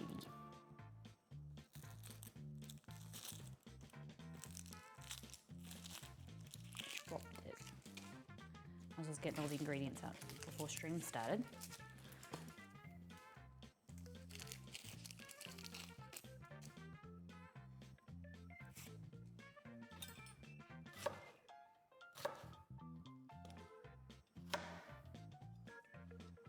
Got another one here. Garlic isn't easy to thin slice. I experimented with the cheese slicer for a while, but it wasn't thin enough. Yeah, I use a, I should find it. I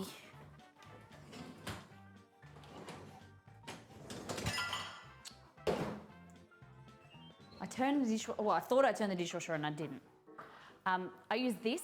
This is a OXO garlic press, and I prefer that because it makes it always same size, always crushes it nicely, and that's my preference. But I know there's some people out there that don't like. Anthony Bourdain was very adamant on not liking mincing garlic, which I think is I would rather it's more consistent and less work, less flavor, like, you know, on your chopping board left over. I use a vegetable peeler, but I keep the peeler stationary on the board, blade side up. Oh, ooh. Much like a mandolin. No, that scares me.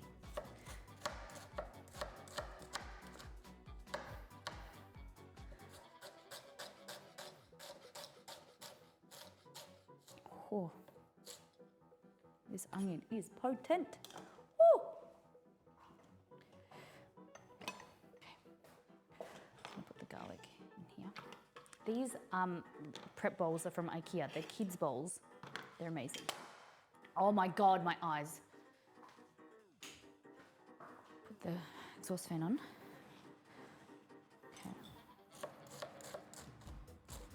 You can also do this in a the rip chopper, like a food processor. Oh my God. Ah.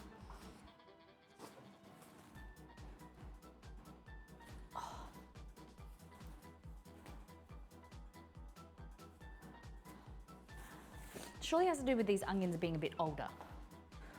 Oh my God.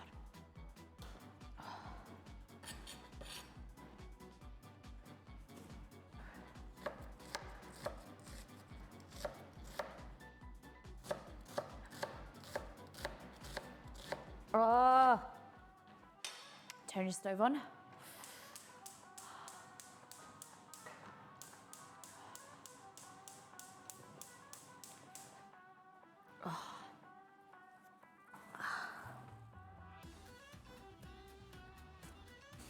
Oh.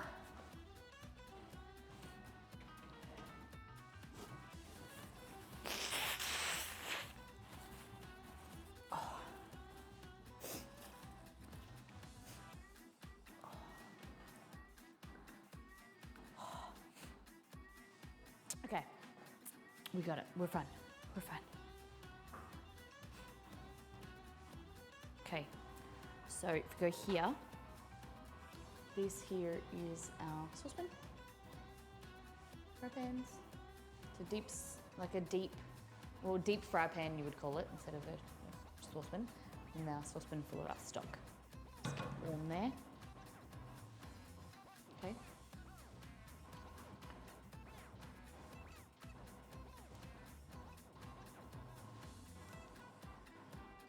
Okay, so we're gonna add in oil. Tablespoon of oil.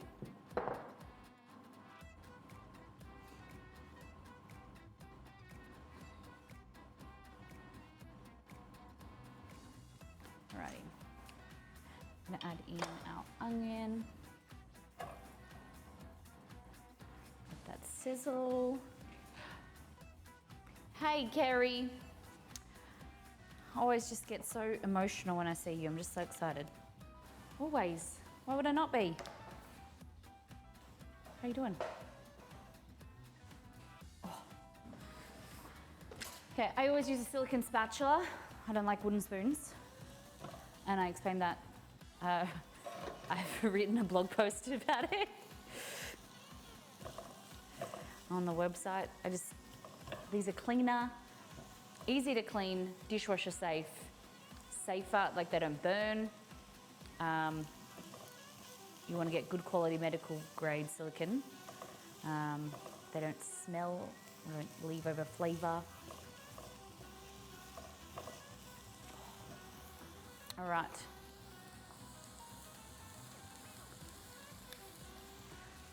So it says next, saute onion until it becomes translucent and begins to caramelize. At the thyme, mushrooms, and garlic.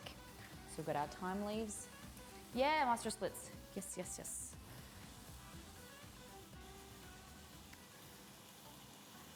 Add the thyme. Well, we're gonna caramelize it first, so let's do the right way. Cook this down.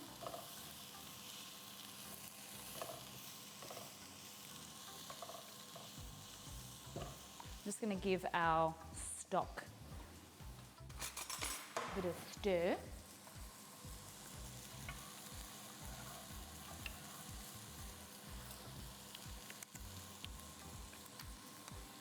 I'll just add a little bit more.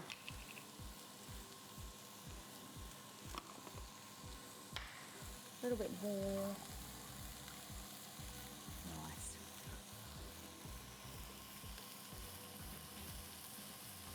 Interesting. Okay.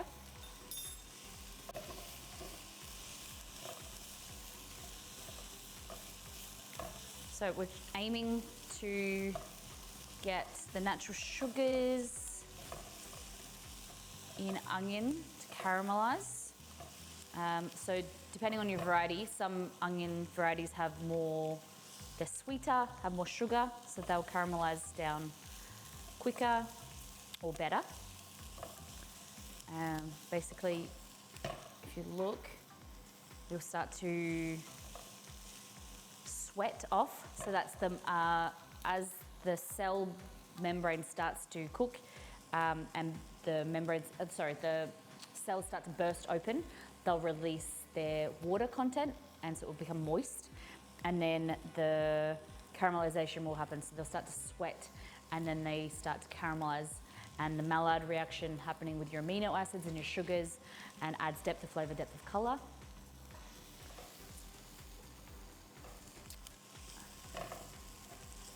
It's nice and warm today. I think it's going to be about 20 degrees Celsius.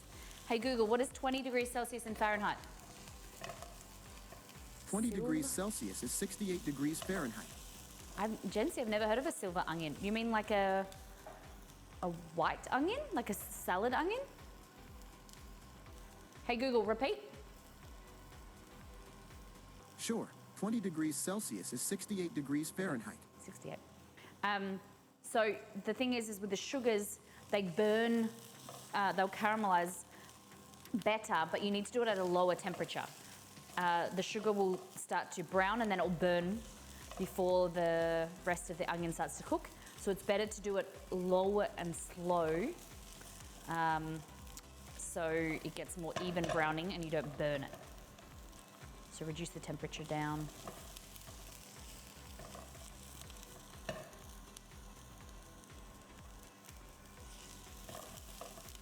It's a bit high.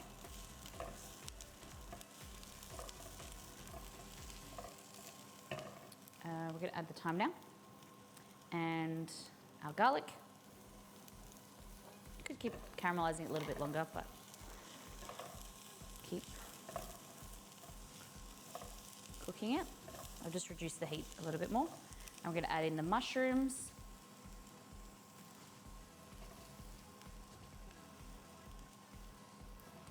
So this is 400 grams, which is just under a pound of mushrooms. Because we're making mushroom risotto. You could do same technique, but no mushrooms, and you could add sun-dried tomatoes, peas. What else is a good risotto? You could just do cheese. There's a cheese recipe for risotto in our cookbook, First Things First. Very simple. And that can be eaten on its own or a side dish. So these mushrooms will start to sweat down and release their moisture. Trust the process. Mushrooms have a high water content you wouldn't believe. Hey Google, what is the water percentage in a mushroom? About 80 to 90% water. Yeah. On the website hsph.harvard.edu, they say, because they are about 80 to 90% water, mushrooms do not freeze well, becoming mushy when defrosted. So sometimes when I'm lazy and I want to cook quicker, I'll add a little bit of water to then help it cook and steam the mushroom, but don't need to. Just trust. More delicate than yellow and can find it in salad. Yeah, so we call it a salad, like a white onion or a salad onion. And it's one of the ones where the onion you can eat raw and it's not really too peppery. Okay, so wait. So if you're just joining us, we're making risotto and then we're gonna make tiramisu and then we're gonna make the risotto into arancini.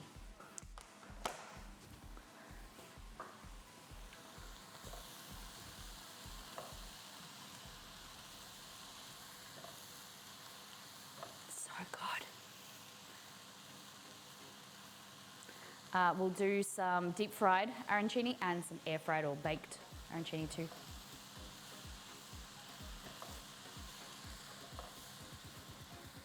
good this looks.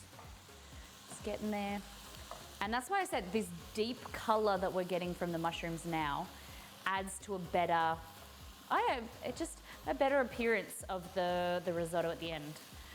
If you're using plain button mushrooms, it's very white and the end result doesn't look very nice in comparison to like this has like brown and gray black colors and it's just so much nicer. I'm gonna add a little bit of salt. The salt will help draw out the moisture from the mushrooms and some freshly ground black pepper.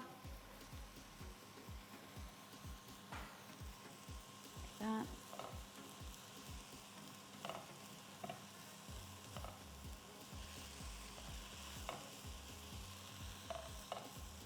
See how it's just shinier? It's all the moisture in there. They're just cooking down. You see the bigger chunks of mushrooms that I left, I cut them thicker.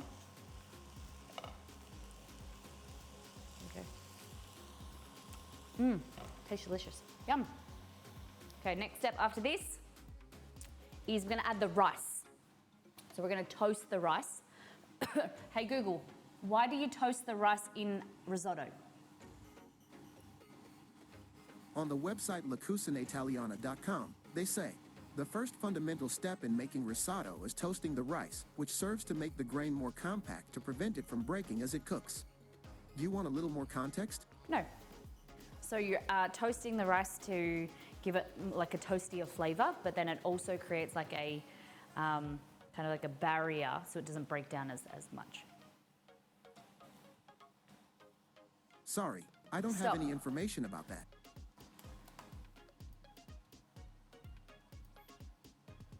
Okay, hold on. I'm just gonna add that. Just little things that as I'm cooking, that I remember to add.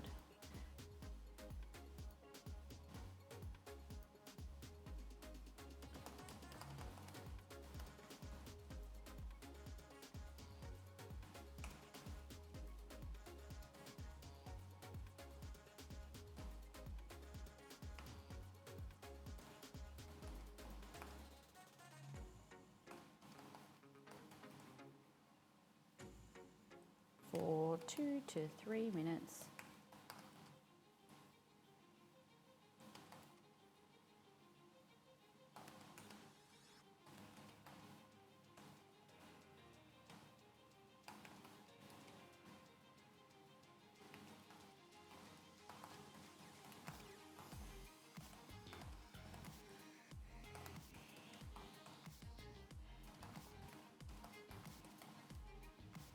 Granule.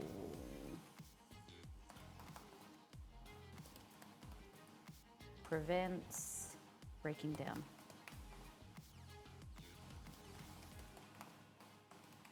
Cool. All right. So go here. Look at that.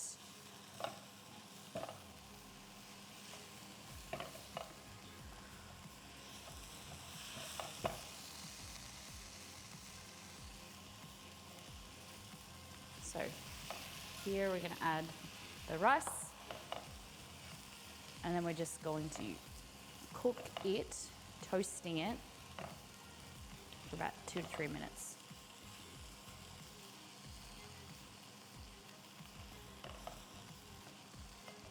Probably should switch. I always worry if this pan's big enough if I should have done my cast iron pot. But then this is more spread out. And I feel like sometimes when I'm using a pot, it's kind of like all the ingredients are stacked on top of each other because it's taller, but not as wide. So I prefer more surface area. Just gotta be careful you don't flick all of the granules of rice onto the stove like I'm doing.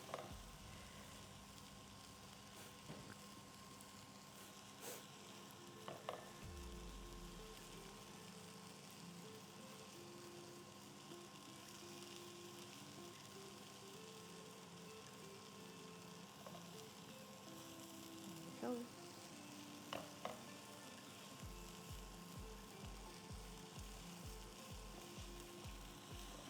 Okay. Now,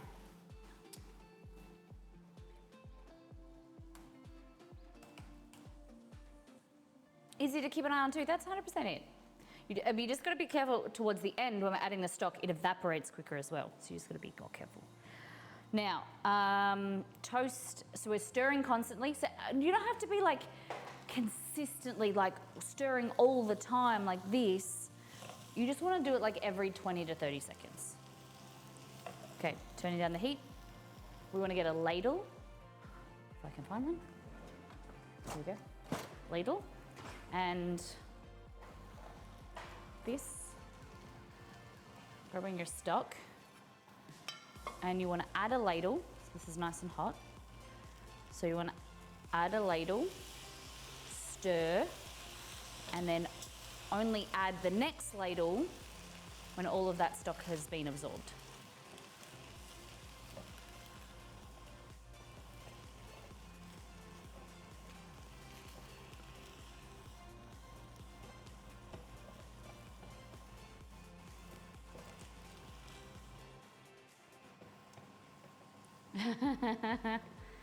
That's it. Set a timer. Stir, stir, stir. Stir, stir, stir. So we're agitating the rice granules against each other to release more starch, to give a creamier risotto. But at the end of the day, if you don't have that time, or like you can make risotto in a pressure cooker, you don't have to stir it at all. But it's just like the purest way to get a nice creamier result without adding cream and too much cheese and stuff. But you're still gonna add that as well. You just don't need to add as much. All right. That's looking pretty good. We're going for our next one. So, like that.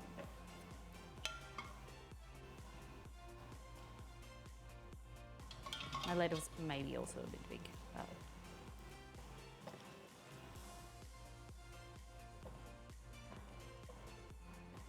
Stir, stir, stir.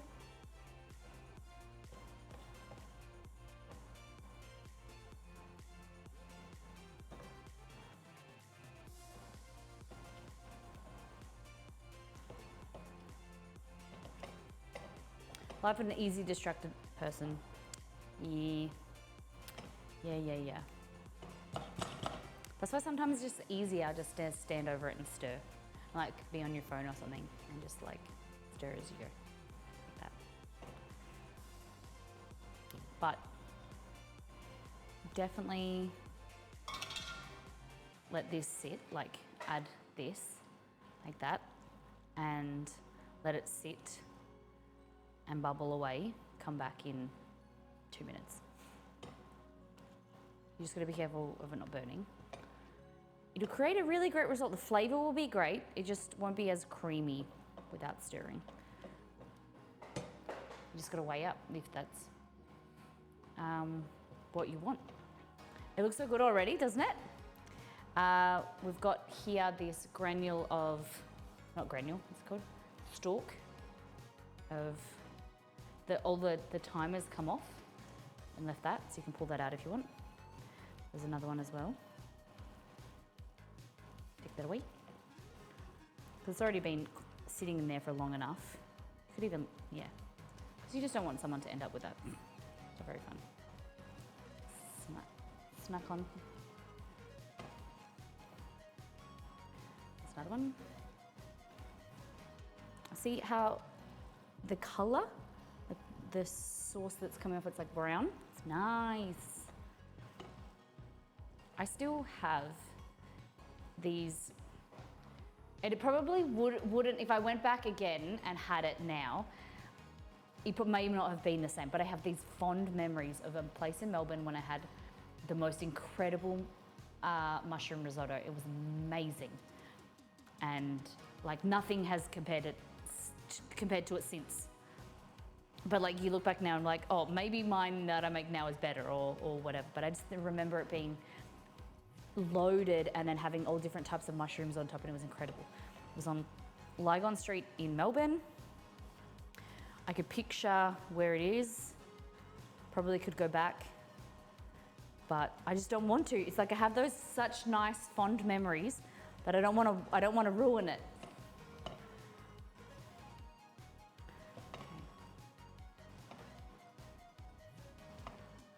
So your rice is white and it'll start to kind of go like more translucent as it cooks.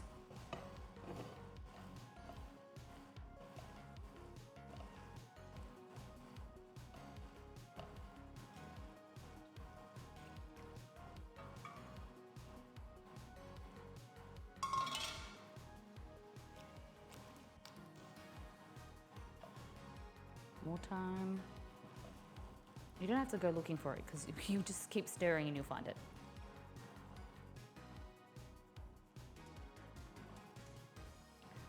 Stir, stir, stir. Just don't want the camera getting too hot.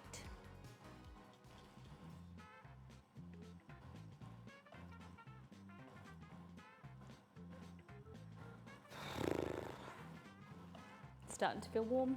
Hey Google, what is the weather in Mandurah today? Today in Mandurah, it'll be partly cloudy with a forecasted high of 21 and a low of 12. Okay. Right now, it's 21 degrees and So is that partly cloudy. 60, 68, 69 degrees Fahrenheit? We said that before, 20, because I thought it was 20. It's starting to get a bit warm. 20, I think my limit is like 25 degrees. I think that's like 70, I don't know, 75 Fahrenheit. I like between 15 to 25. More 18 to 20 probably is the best. Where it's bright and sunny, but it's cool. And there's a nice breeze. Yeah. How many of you guys live inland, near the coast? Like, kind of describe your location to me. You know, do you live near the mountains? Do you live inland? I just want to kind of, for us, and this was brought up on the fishing stream, that sometimes it's so easy for us to take for granted and not understand how other people live, because in Australia it's so hot that majority of people live more coastal and have access to the beach, or, well, not necessarily the beach, but like sea breeze, you know, some type of, they don't might necessarily go to the beach or see the beach, but you feel like the breeze in the afternoons coming off the ocean. And we have like access to waterways and estuaries, lakes, rivers, things like that. My family grew up in the country, rural, like farming area, but there was always, you know, you could go on to a lake and rivers and things like that as well. But yeah, where we live now, we get to see dolphins kind of, not semi-regularly, when I'm at my mum's house and things. Risotto is not for the impatient. Yeah, you can do it like a hack, a cheat of risotto for sure. Like a pressure cooker, slow cooker one. And that's why like arancini is good, because you can make like a cheats risotto and not like just let it simmer and cook. And it kind of turns out the same, similar, when you let it cool down. It all kind of like looks and feels the same, and then you can make arancini out of it. Inland desert valley, interesting. Okay, when we're talking about desert, this is something for me, you see like movies and things that I was shocked at, was not like, not gasping shocked, but like, oh, you know, that's different to what I was expecting. When we drove through Arizona, I was thinking it would be a lot more kind of like Utah desert. When you think of desert, you think of Utah, rather than just like dry and barren. You live in the Mojave Desert? Smoking Sensations? Interesting. Deserts are so awesome. You know what else is really awesome? Deserts. River Valley, it was created during the last ice age, so there's big boulders and stuff in the woods. Oh wow. A mile or so away from the Puget Sound. It's not Puget, I'm assuming it's not Puget. Puget Sound, salt water, in a city full of lakes, so both. I love it. Yes, in Arizona, nice.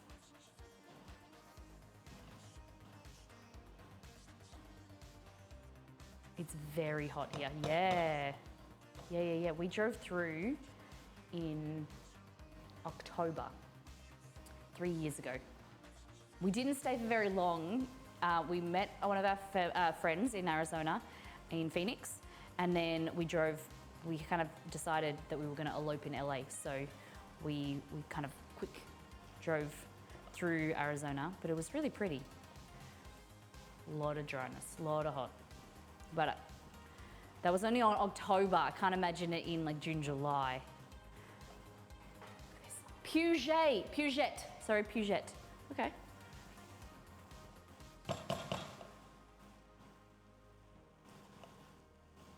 All right, so already starting to thicken up. Increase its quantity with all of the stock we're adding. It's starting to swell.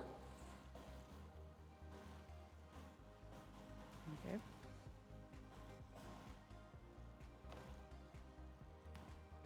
Oh my God, it's looking so good. Oh, look, more time.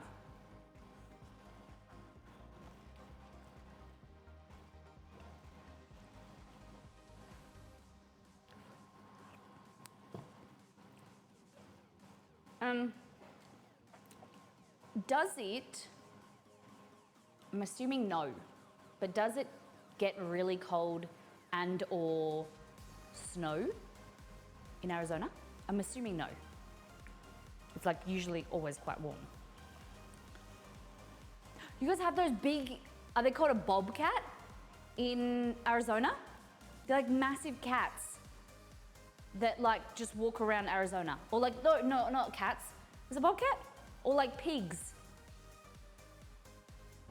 One of our streamer friends, he used to show us photos of these animals that would just walk around suburbia area, and you had to like bring your dogs in and your animals because they would just like be on your doorstep or something.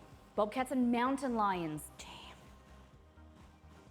But the pigs, is it a bull? No. Crazy. He called it like I feel like it's another name. Like it was like a boar type thing.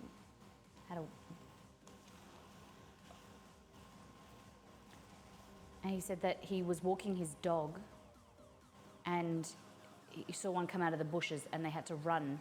Like, yeah, javelina, is that how you pronounce it?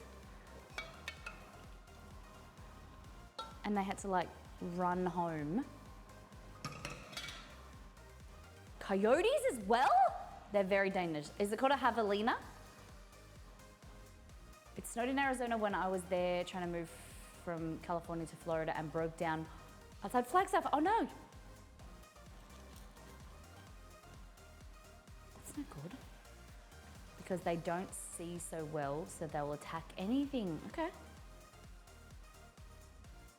They're just all born blind. I feel like there's a song that's got javelina in it. Interesting. Are they native to Arizona? You guys know what a javelina is? Let me Google it.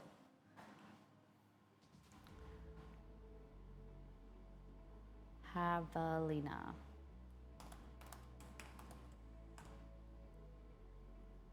Guys, this is these bloody things. Imagine this coming out of a bush and attacking you and your dog. Like that. That's so scary.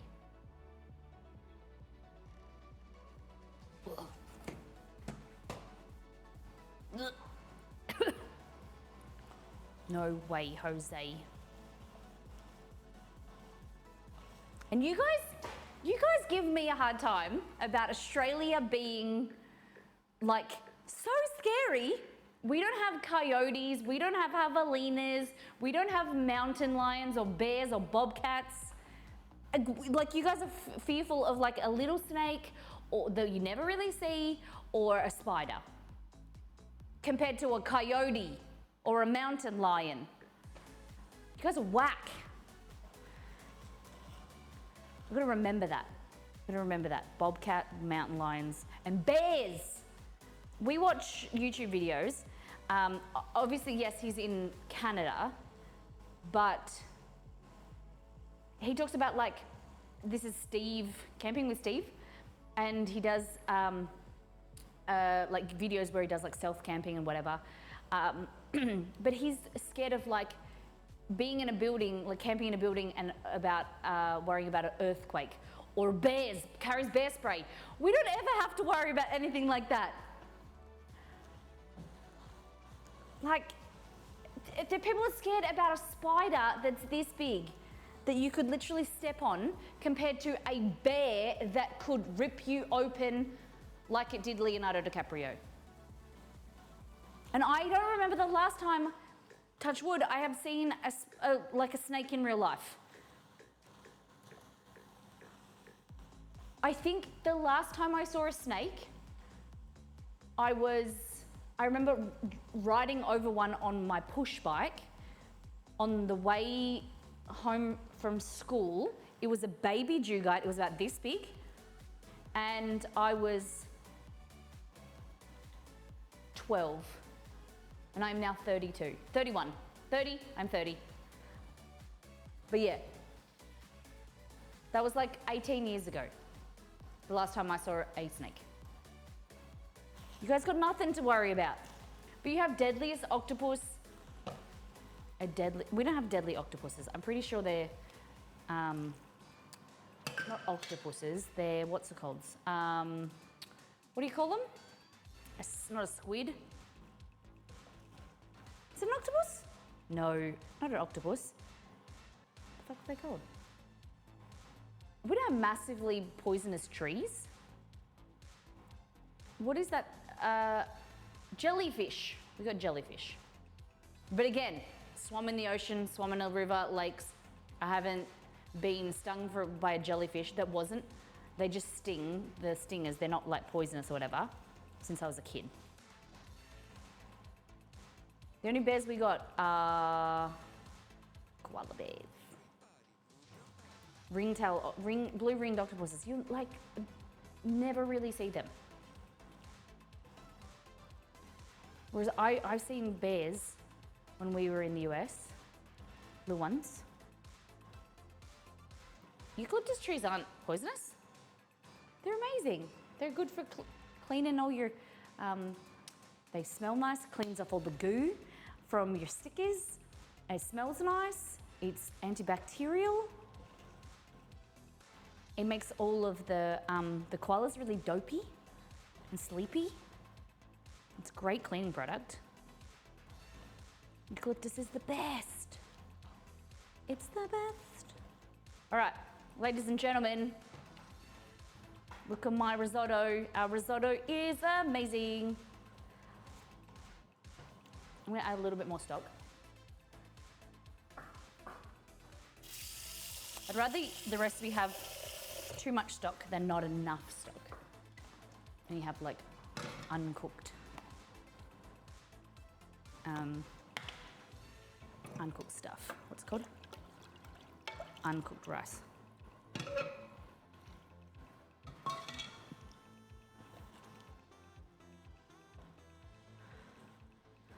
at that. Yeah.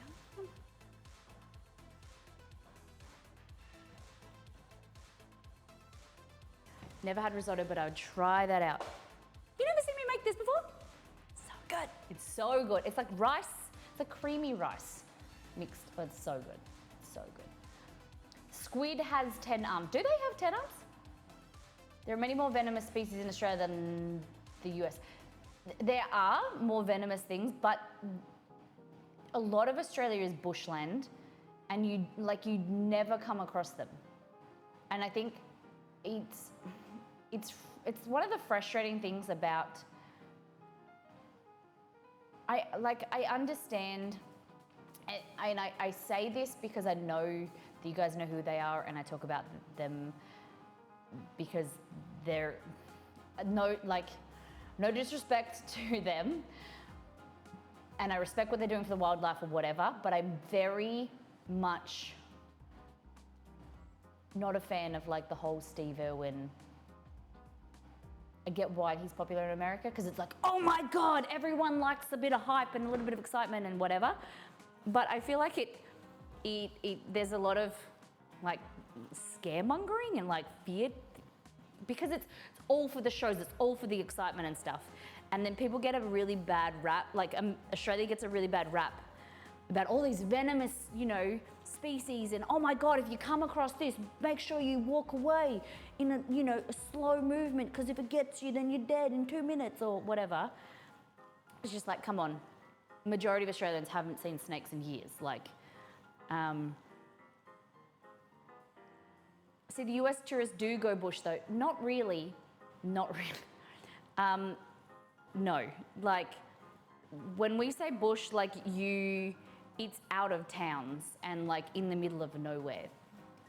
Let's be honest, the most touristy things people do is they'll go to Sydney, they might go to the zoo, and that's like, a lot of people don't really go into major bushland. But also by themselves. I wouldn't say that, yeah. It's not like I'm going to America and going to Yellowstone and going hiking by myself, like without doing research or going with a guide or something like that. I wouldn't say like majority of people are like that. Steve Irwin, Bear Grylls, all the danger type. Yeah, because the thing is, that's what, if you are tuning into TV and you've had a shitty day, you want to watch something and you have like you want to escape from your menial life, you want to watch something that is exciting and that's hype and that's, shock and awe, and that's what as a humanity, that's what we are invested in, that's what we love. And we don't like facts and details, we like a little bit of, a little bit of skirting on the edge of the truth every now and then. You got to admit. And I think that's unfortunately, there's,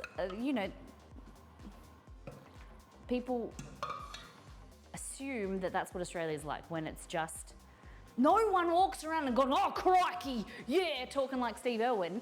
Not a lot of people do that. Yes, there are some weird people in Queensland. No, there are some, like my dad is a lot more, rigid-idge. He's a lot like the way that my dad speaks in the country and the way that he speaks, but it's not very animated like that, because it's all a show. Like you watch, like, I'm not saying that they're being, not being themselves 100%, but they have amped their personalities up for YouTube, for TV. It's the same of so many people. Like, they see a lot more success. Like Brody from Youngbloods. Awesome guy doing a lot of great stuff. YouTube videos are really interesting and entertaining, but it's entertainment. It isn't, you have to, you don't always feel like talking really, oh my God, guys, look at this, come on in here, look at this. I don't always feel like that. But it's more exciting and entertaining to watch that, rather than someone be like, okay, so we're just stirring the risotto in counterclockwise direction, and you're stirring. You want to be like, okay, so we're going to stir this like this. We're going to go clockwise, and oh, look at this. Look really close. This is the kind of texture you're looking for, and you want to listen to someone. You want to be around someone who has more energy.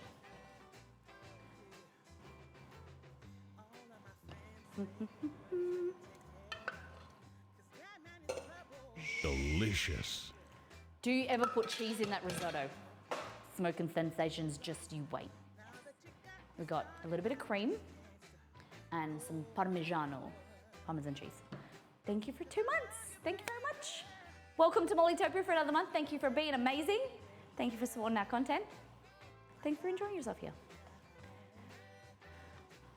Underground wasps.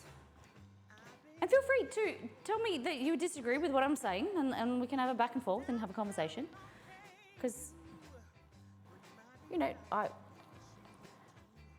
I don't speak for everybody.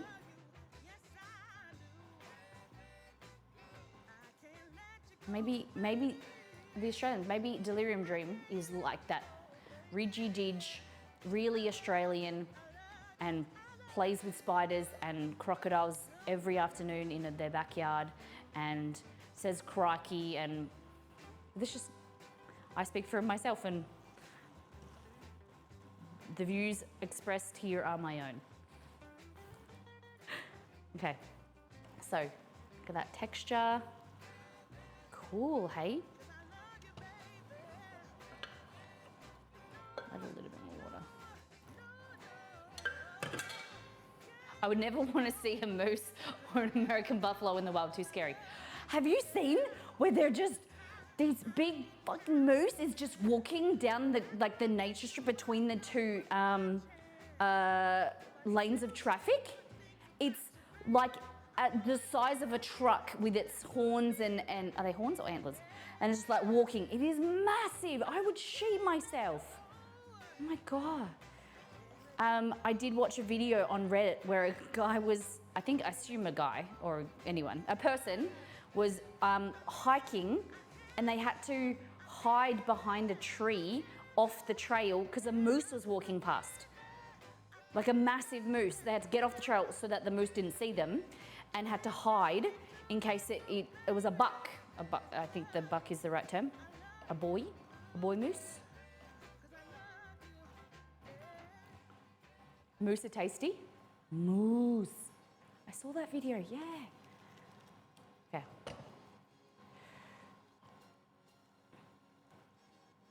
It's looking so good. That's where I learned how big. Yeah, I was gobsmacked. I think Exceed sent it to me and I was like, I didn't know mooses get that big. Okay, look at that, guys.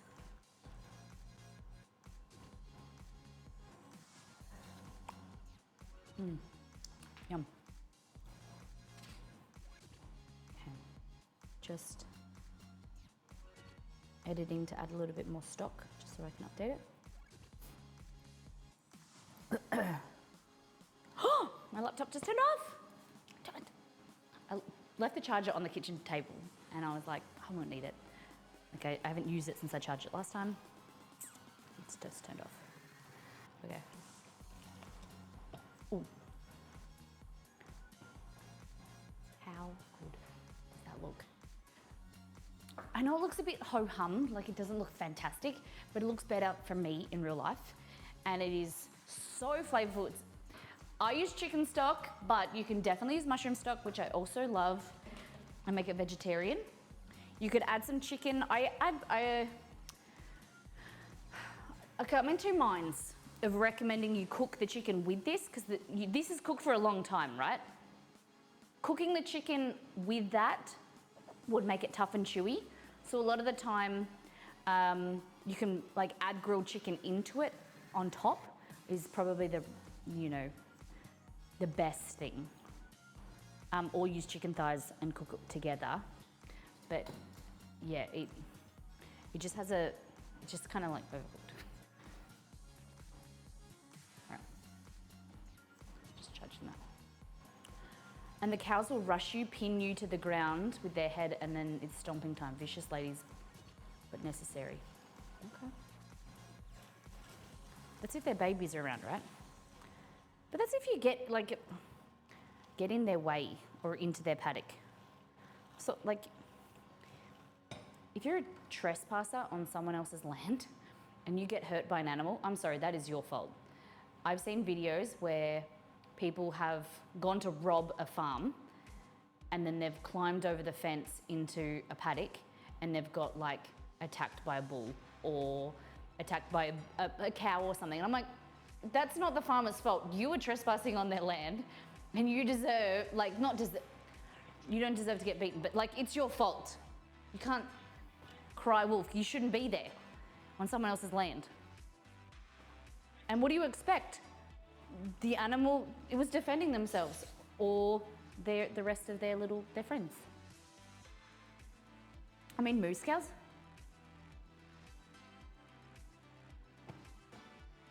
It's a moose cow. Isn't a moose and a cow a cow?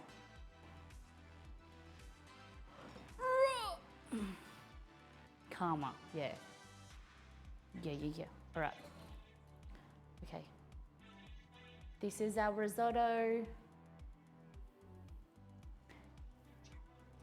So what I would do is I like to just let it sit with like the lid on to help it absorb like the rest of the moisture.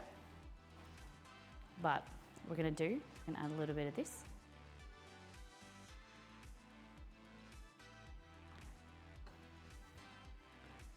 That. Just a little bit. Oh my God, it smells so amazing. Mushrooms, in my opinion, need quite a bit of pepper. The female moose is called a cow. Oh, interesting. Thank you. The more you know. Pepper.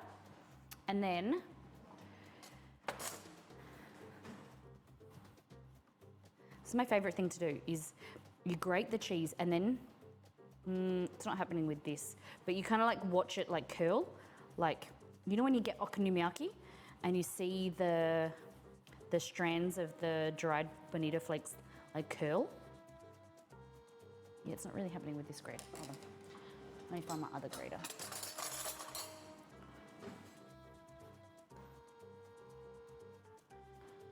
No, why isn't it doing it today?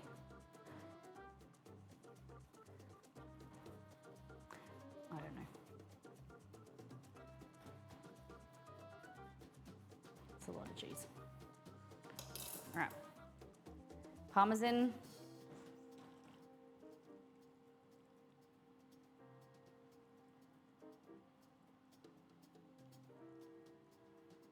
Look at that. That looks so good.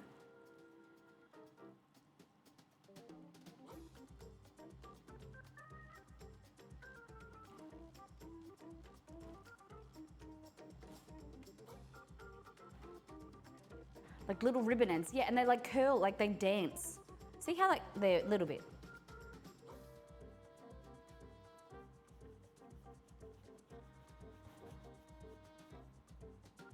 Kind of like as it melts, it kind of like they move.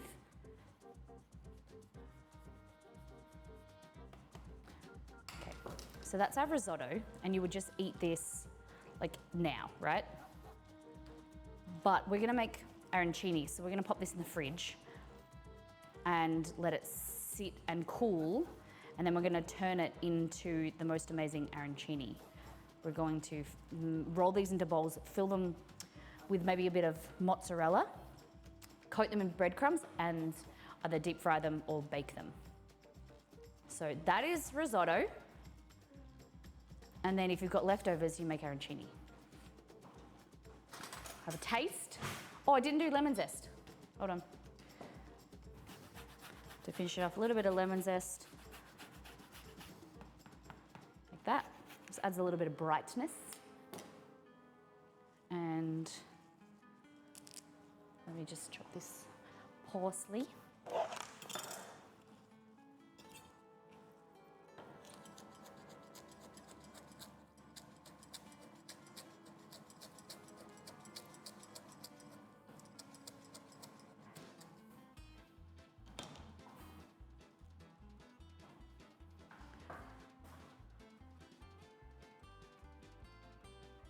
That.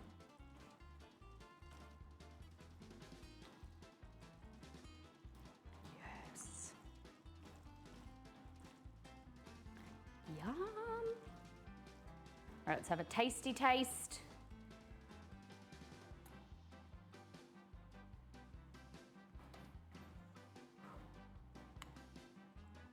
Oh God, it's so good. Oh yeah. Guys. It should be al dente, so it's got like the rice granules have a little bit of chew to them.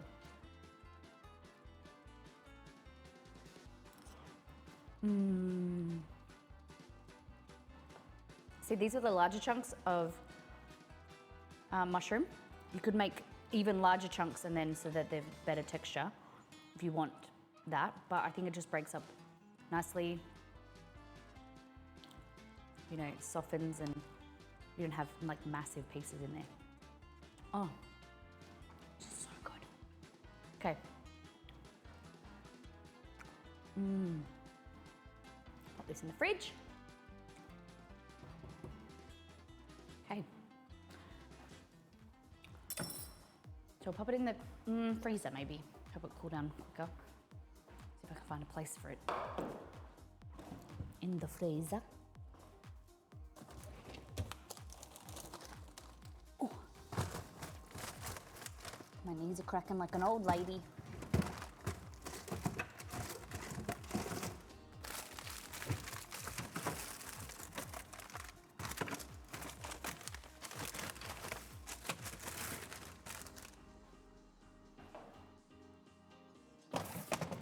Oh, I love you, new freezer. Yes. Yes.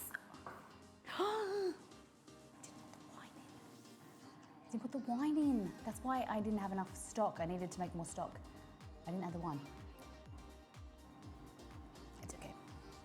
It's fine. It's okay. I was distracted.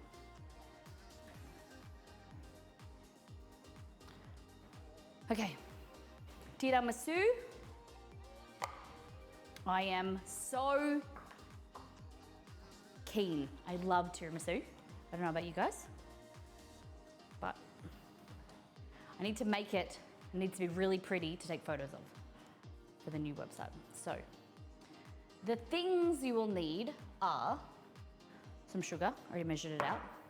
3 eggs. So 2 whole eggs and 1 egg yolk, I think.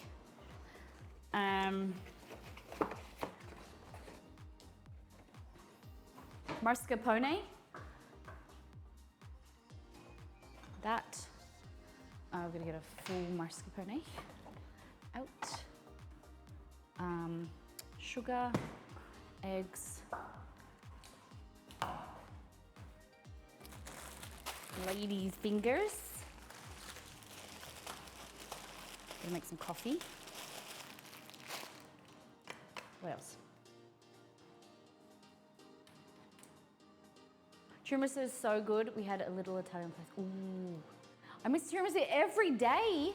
You mean you miss eating it every day, or you just miss it? You think about it every day.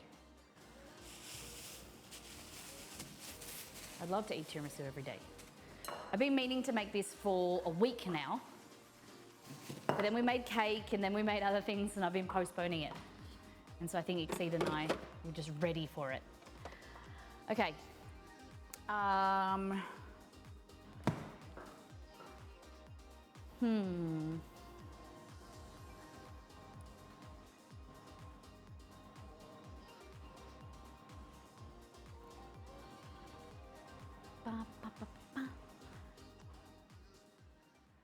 Why isn't my lappy turning? Oh my God! This whole time I had the charger plugged in, but not turned on. I like to do whipped cream at the top. You don't have to, but it's just an extra step. It makes it amazing. We're gonna add cocoa powder. Cocoa powder, like bitter cocoa powder here is necessary. It just adds to the flavor. You've got coffee, and then you dust the top, the surface with cocoa powder, and that bitterness really goes with like the creamy flavor of the tiramisu. Don't use drinking chocolate, use cocoa powder. I'm gonna use either cognac or hazelnut syrup, hazelnut liqueur, sorry. You could use amaretto, Kahlua, Bailey's even. with some type of liqueur. Okay. Tiramisu. Okay, so we need, do you know tiramisu translates to pick me up? So it says on the, I've written tiramisu literally translates to pick me up, so it's gonna make your day better. It's amazing. Okay. Fresh mascarpone Italian cream cheese. This stuff is delicious, creamy, rich, and in my opinion, a non-negotiable. Yeah, you could sub for regular cream cheese, but that would add a weird sourness and result wouldn't be as good. Promise me that you'll only use mascarpone.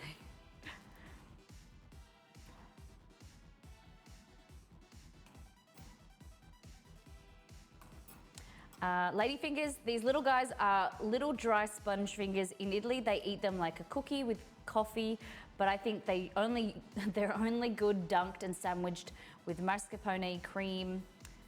Seriously, it's the only time I ever use them. The shape and size varies between brands, but I've found them to be quite similar.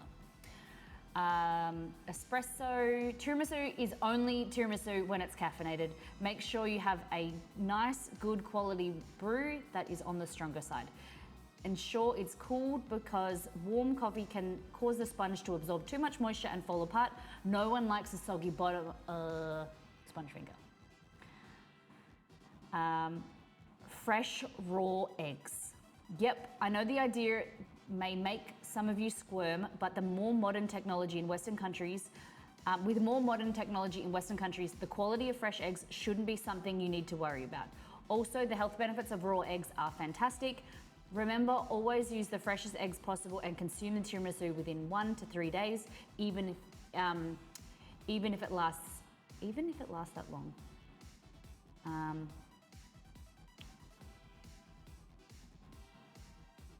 It means like, what was I trying to say? Promise, there, fix it, yep.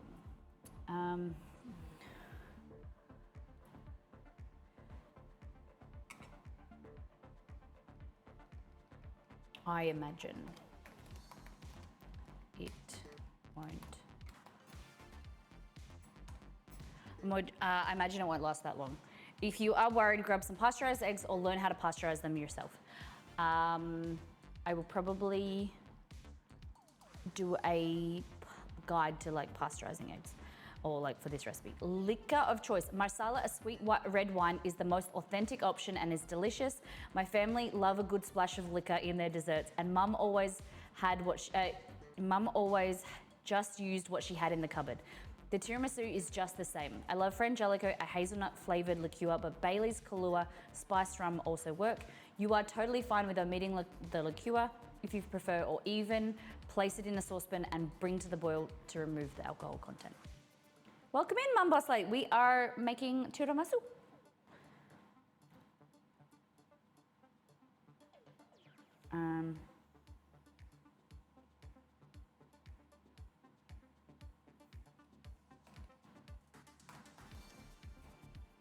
Okay, so I've got hazelnut liqueur.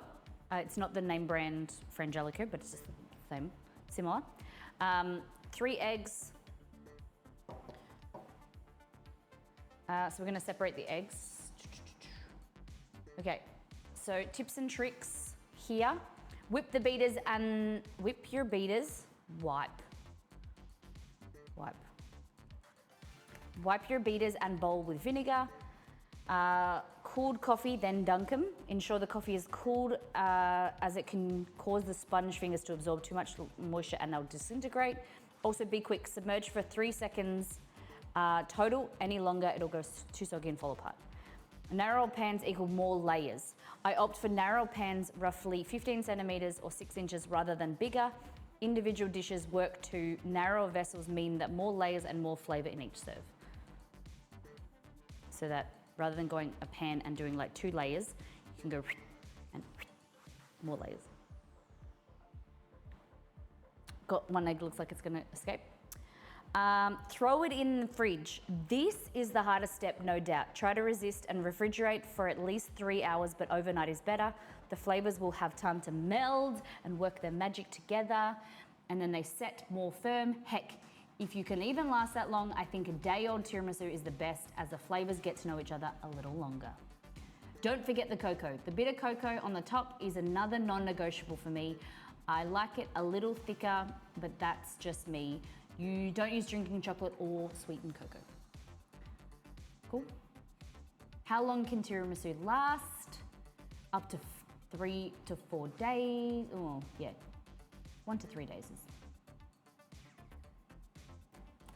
I'd say 3 days.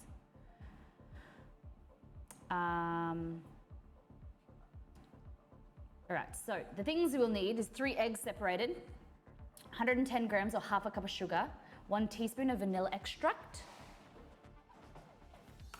This, 250 grams of mascarpone.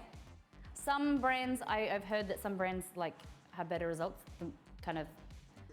The cheaper ones don't thicken as well, but I've never had too much of an issue. But this one is La Casa del Formaggio, the House of Cheese. It was on sale, that's why I got it. Strong black coffee, which we're gonna make.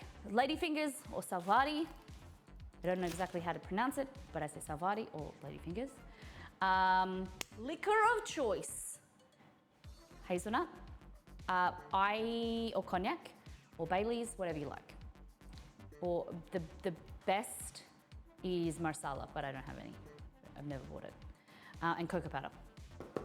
You need a stand mixer or a hand mixer. A hand mixer works better. Beaters, 2 bowls, because we're going to make the mascarpone cream, and we're also going to make the egg whites. Okay. Then we're going to need a coffee dunking area. So, a bowl like this for dunking, and all right, I think that's it. I need to, I think that's it. Oh, coffee, I need to get coffee.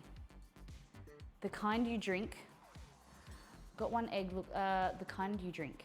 I'm kidding, just trying to be silly, besides I do drink alcoholic beverages.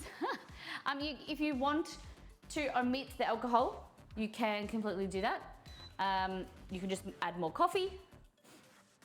Or no, just keep the coffee, don't add any alcohol. Or you can get the hazelnut syrups or vanilla syrups, caramel syrup, and that will add like a nice flavor in there, like a coffee syrup. Works well. You can get the liqueur, put it on in a saucepan over heat and boil off the alcohol. But I like the alcohol hit, the flavor of the alcohol at the end of the boozy tiramisu. I just got the kettle on, getting coffee.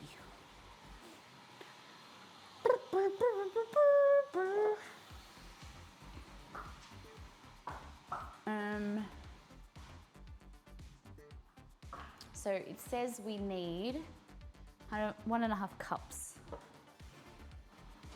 of coffee.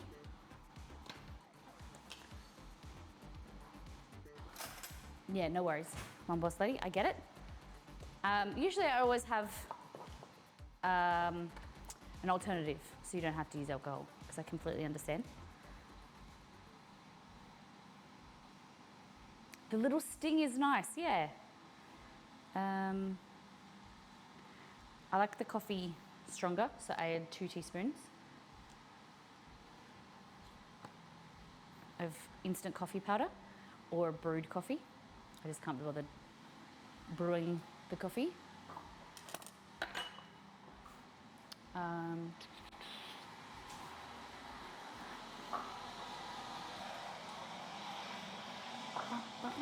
Turn the aircon on, it's too hot. Okay, just a little bit of warm water.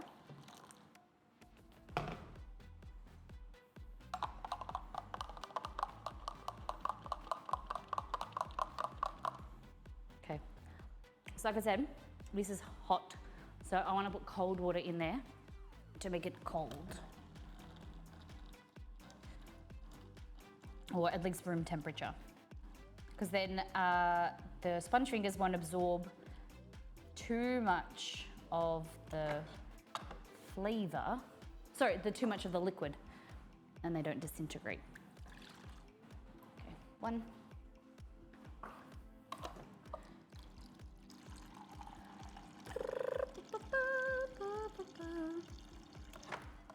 Okay, 1.5 cups of coffee. Okay. Now, I'm gonna take a picture. Take a picture. Take a picture from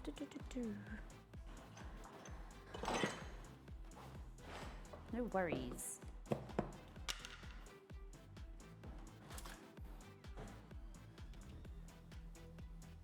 Cocoa powder.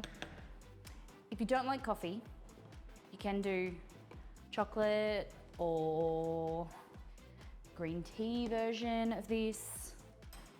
And it's okay. Even though I did say in the post that it has to have coffee, it's just more traditional and it's just so good. But I understand, I like different variations. You can I saw a lemon, like using lemon curd and lemon zest to make like a lemon tiramisu. And I've seen a lot of green tea variations. Instead of using sponge fingers, we've used Biscoff cookies. The Biscoff, you know, little, whatever they're called, the wafer cookies. There's heaps of different stuff you can do. Just use this as like your base. That. I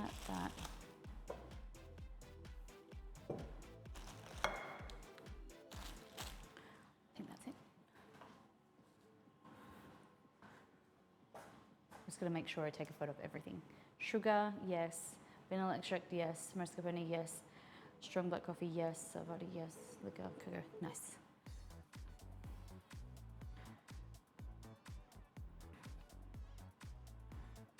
Oh my.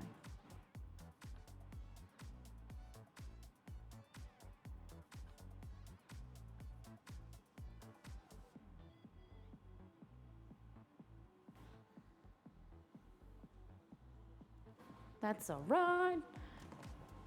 Okay, so into this bowl, we're gonna beat our egg yolks. So we're gonna separate the egg yolks from the egg whites. This bowl out of the way. I have a friend of mine who hates coffee, but I know loves matcha. Would that work? Yeah, of course. You would just mix up I've never made one, but talk in Discord and I can find you a matcha recipe. I'd probably make some matcha tea up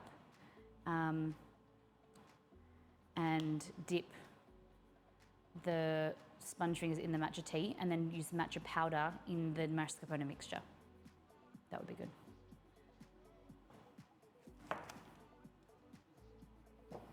Okay, so into here, we're gonna add 3 eggs separated.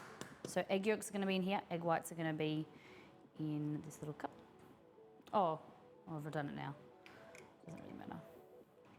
But I've got 2 bowls. Could have just put them directly in there. 1.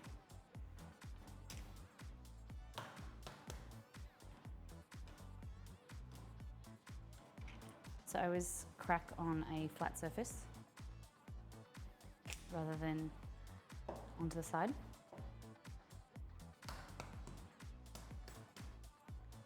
Crazy how you managed to get a TV screen that perfectly matches the size of the space above the counter. I know. Nah, it's a green screen. We did look at our old kitchen to get a TV screen that was that big, but it was $15,000. Minimum 15,000. That, my friend, is just a green screen. Magic. All right. So here, in a large bowl, beat the egg yolks with 3/4 of the sugar, okay? It's just rough. You don't have to measure it out exactly. So there, 3/4 of the sugar. Just leave a little bit left because in here we've got half a cup. So just leave like a third or whatever you want. You just need a little bit left to mix your egg whites to help whip them up, because the sugar helps kind of the proteins stay together with the egg whites. It isn't set up. The green screen button isn't set up. I know. I thought the same thing, Rosalie.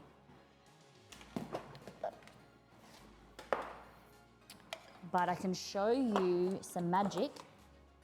This is green, and now it's magic. See?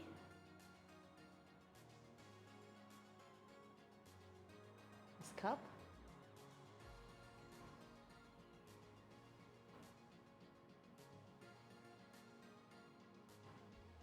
Here. Okay. Whoop. Hello. Wonders of technology, right? So here we've got 3 egg yolks, and we're gonna whip these for 8 to 10 minutes, or until they start to become pale and thick. So they've gone from bright yellow, and as we start to mix them, the protein in the egg yolk, there's more fat content compared to an egg white, but there's still protein in the egg yolk, which is going to unravel, and they're going to start to create like a web-like structure, and that's going to capture air. So the air is going to be trapped inside the web-like structure. It's going to increase in size, and already you can start to see that it starts to become pale, but we want it nice and thick.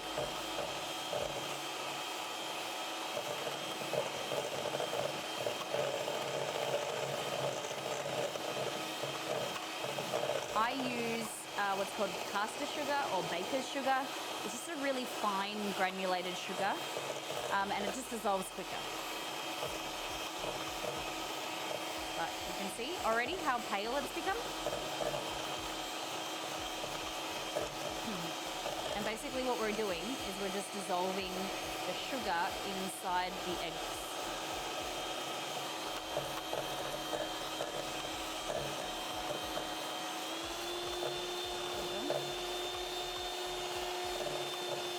And then after this, we're just going to add in our mascarpone.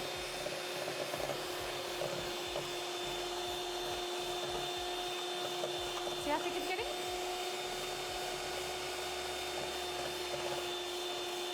Really pale.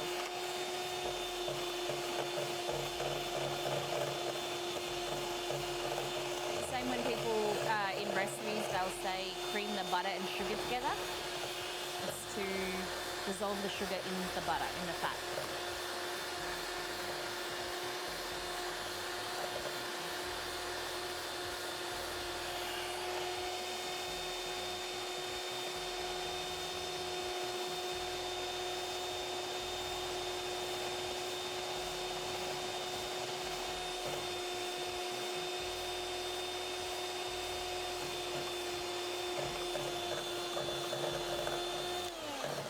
So you want to be able to do this, a figure 8 movement like that, and it stays on the surface. You see?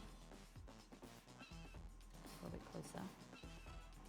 So you want to be able to like this. Delicious. Woodsy, thank you so much. And it stays on the surface like that.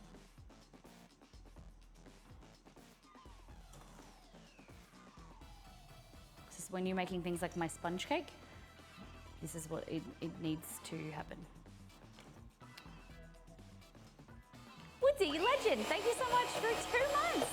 Welcome back to the Molly Table for another month. Thank you for using Prime. Hope you're doing really well. Thank you guys for the subs and the support today.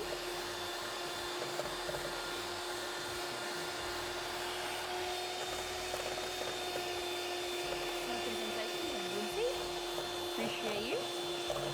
Alright. Just go a little bit more.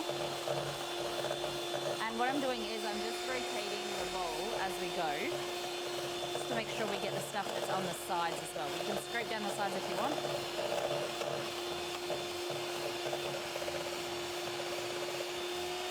blades up like that and just to kind of clean the blades like that. Okay. Here we're gonna go mascarpone. This. So this is Italian cream cheese. So good. It is so good. And all we're gonna do is just, oh, yum. This stuff is delicious. It's different to regular cream cheese, like a Philadelphia cream cheese. You might want to skip back to the start of the stream where we're discussing cream cheese and showed you the difference between this and the other Philadelphia cream cheese. This is like a yellowy color. It's creamier, more luxurious, more rich in flavor. Whereas a Philadelphia cream cheese is more sour and kind of a little bit more tangy.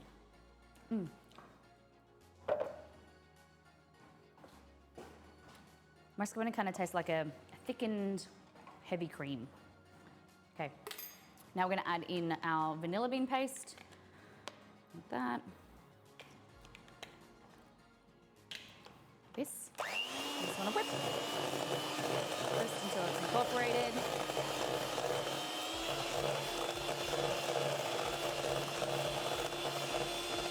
Don't really have to mix too much. Cool, just like that, have a taste. So, some people stop here and they use this for their tiramisu, and they don't use the egg whites. You don't have to. This mixture, I would double it so it gives you more kind of filling, but this will give you a much thicker, richer tiramisu. But I whip the egg whites with a little bit of the sugar and then fold that in here. It just makes a lighter result and it doesn't feel so heavy and you can eat more of it. And I don't like wasting egg whites. So you can add it all in together. Cool? Now, the thing here is we're whipping the egg whites. You could do the egg whites first if you're working quickly and you're gonna whip this second quite quickly. The reason we do the egg whites at the end is that this is ready, egg whites deflate over time. So I do the egg whites at the end, but you need to clean the beaters and the blades. That's the only thing, because you don't want any presence of fat while you're whipping the egg whites, because it prevents the egg whites from gaining a lot of kind of height and increasing in size. So unfortunately now, because you've mixed this, you just need to wipe your blades like that and wash these, and then I wipe them with vinegar. It just helps to remove some of the presence of fat, and also the acid in your vinegar will help, kind of acts as like a cream of tartar, and it helps to strengthen your proteins in your egg whites to help them stabilize. Okay, so under some nice hot water.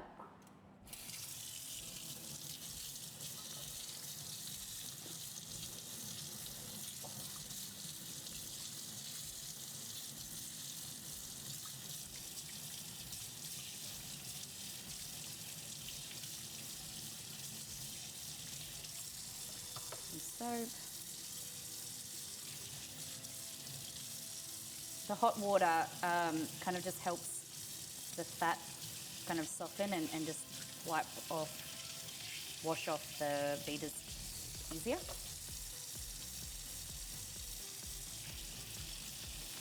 To prevent doing this, you can just get an extra beater set. That would be amazing.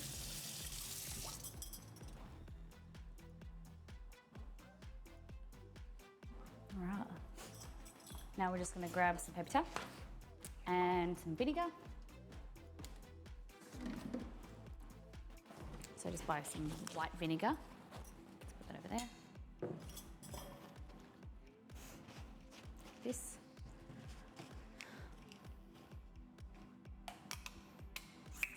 Put it on like that, just a dab.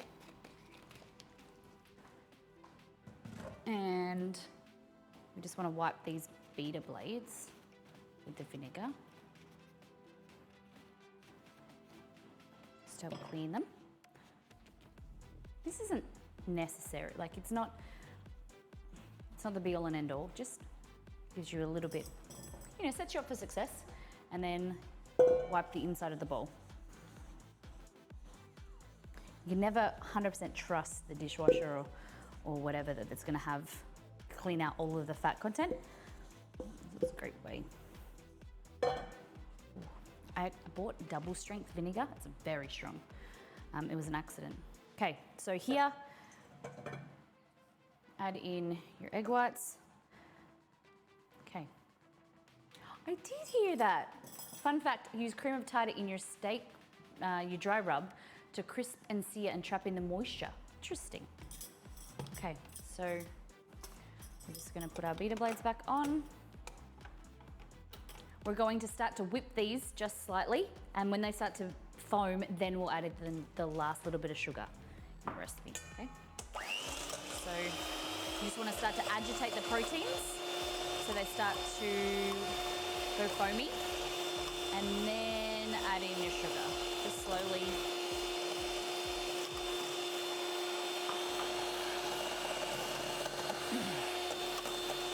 Like that.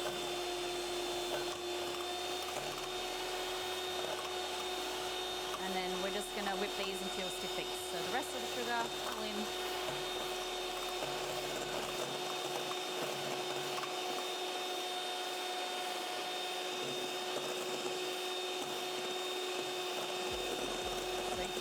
Just helps stabilize and strengthen the protein in the egg whites, just to keep it straight.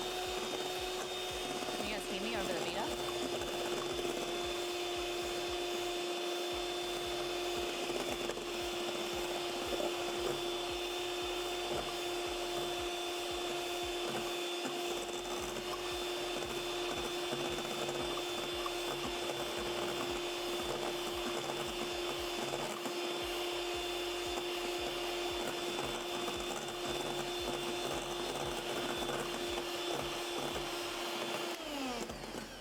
So you want to hold it like that, soft peaks. So it means when you pull, so a soft peak is when you pull the blade up, the beater blade, like this. See how it flips over? That means it soft peaks and kind of moves around in the bowl a little bit. You can barely hear me? Okay, I'll step away a bit. This beater is louder than my old one. It's nearly finished.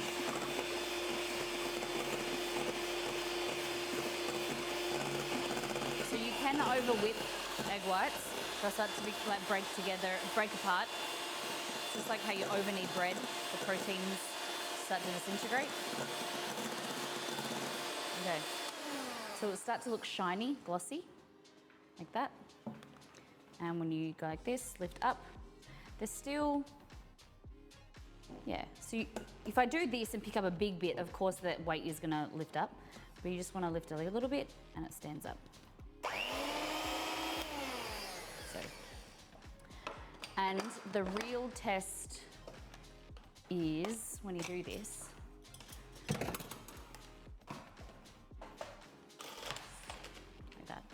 the real test is you should be able to do this.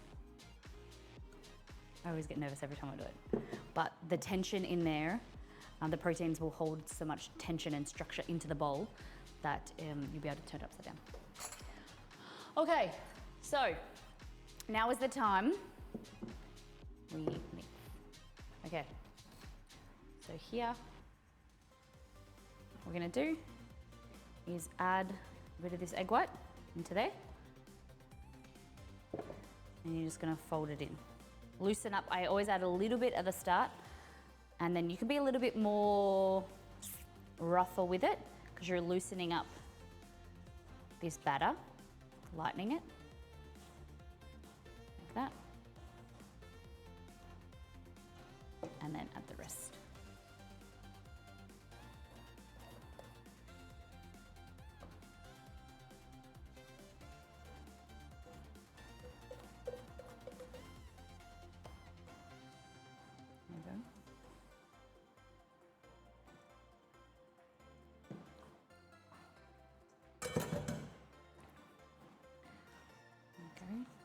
fold.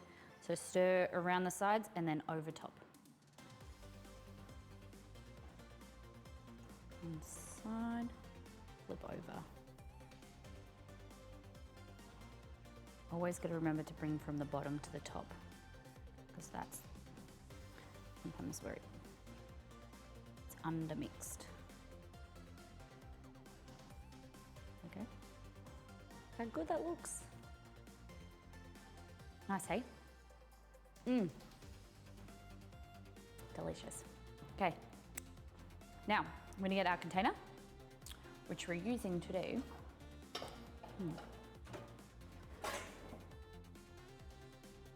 Which one am I gonna use? That's too big. Where is my little one?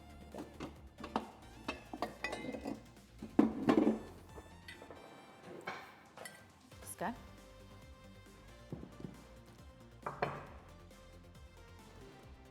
That's what I want to use. Let's see what else I have.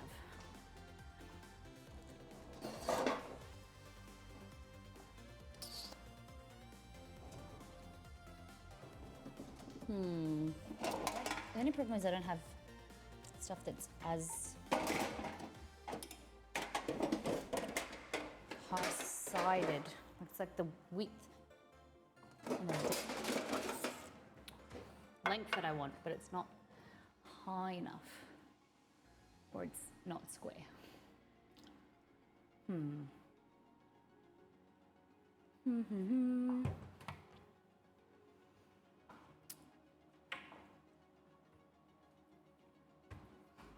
I have this glass one, but where is the glass one gone? Where's it gone?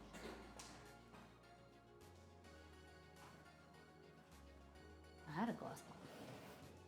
Vessel.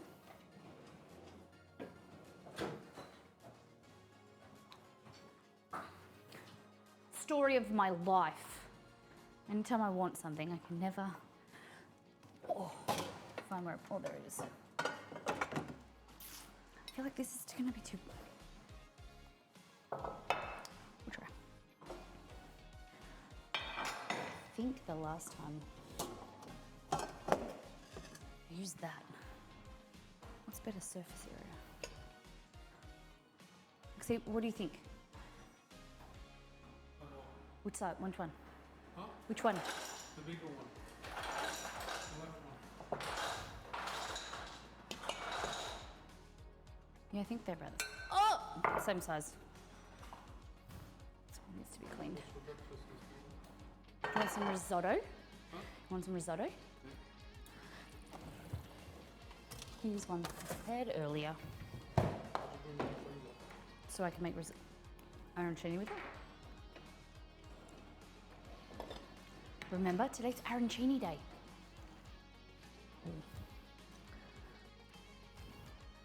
You can have some cake.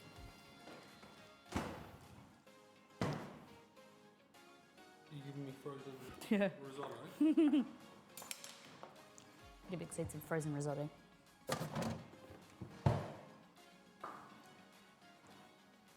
Yeah, you know when you're looking for them, they disappear. That's it. Okay.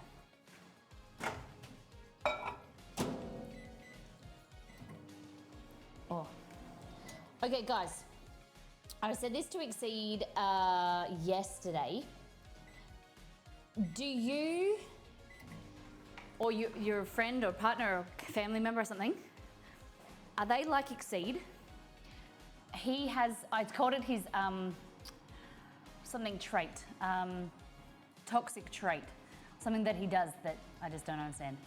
He always cooks his food in the microwave, like nukes it, like so it is like, what is the term for like when it's just like so, it's like on fire, smoking. It is so hot. He put his food in yesterday for 4 minutes to the microwave. I would have put it in for like no more than 2. And it heats up the plate, and he always complains that it's hot. And I'm like, mate, you put it in for too long. But yeah, it's scalding. No, it's like You know when, the word that I was thinking of is, you know when something goes like supersonic? Oh shit. Just walking around hitting things.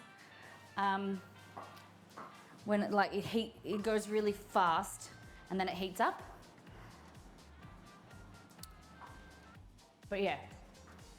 Do you guys like your food when you heat it up like warm? Do you like it like really, really hot? Like Mach 5, that's it! Yeah.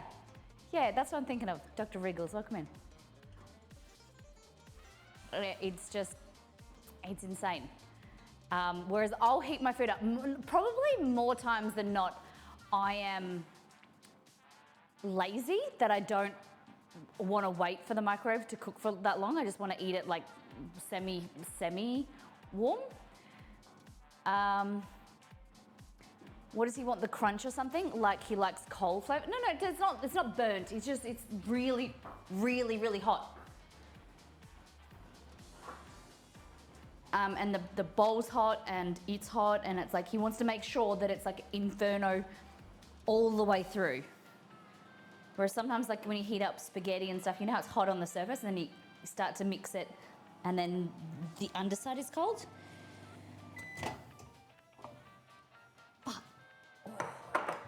Yeah, like just now I overheated it and I only put it in for 1.5 minutes. Molten, yeah. You want a spoon? A little spoon? The bowl is really hot. Don't smash that one because it's my favorite bowl. Okay, let's go. So here, we've got our stations.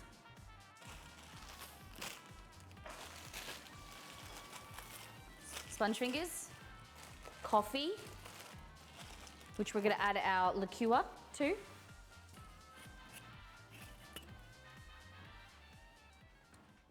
Oh yeah. So what did I say in here? Guys, you use 2 tablespoons. Okay, that's about how much I put in. All right. Now how do I do this? I just gotta, okay. Cool coffee. Yeah, so you add a little bit of the cream at the bottom, if you want. Or you just put the sponge fingers, it's up to you. It's like doing lasagna. Whatever layers and order you want to do, go for gold. Okay, here we go, the fun bit. Wash your hands, make sure your hands are nice and warm. Oh, warm, nice and clean. All right, no more than 3 seconds, okay? And then layer. Not Luke, layer. And this is cold, or room temperature, okay?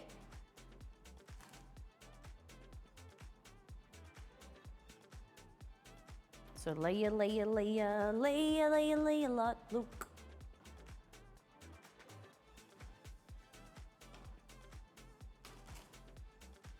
And then I just turn over like this. And then squish. Oh man, I lost one. Lost one half.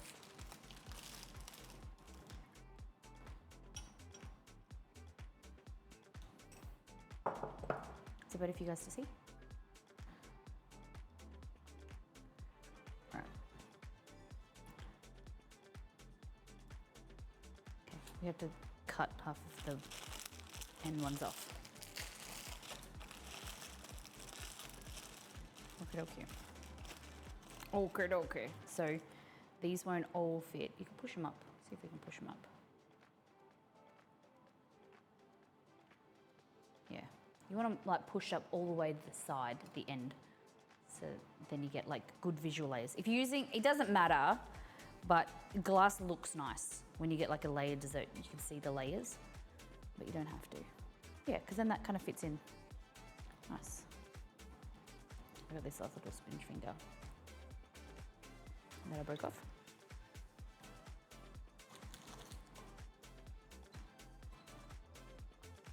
I think I'm over dunking, so I've got to change my strat. Cool. So that is nearly 2 packets and that's 1 layer, right? Now,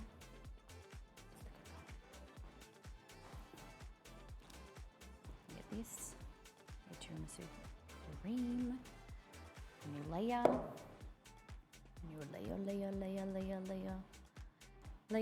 layer, not Luke.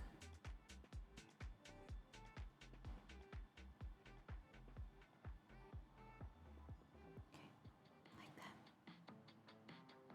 So remember, even this pan is too big because like you'll get 3 layers, if maybe even 2. I like more layers, the better.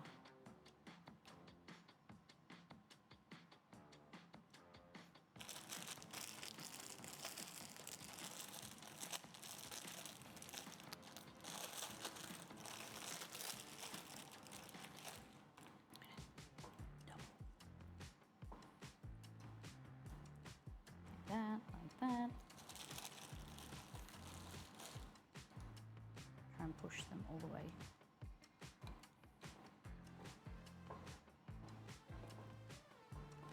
Whoop.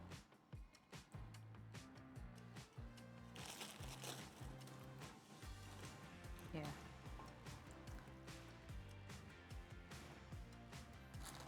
Problem is, if you over dip, then you run out of coffee. You don't want that.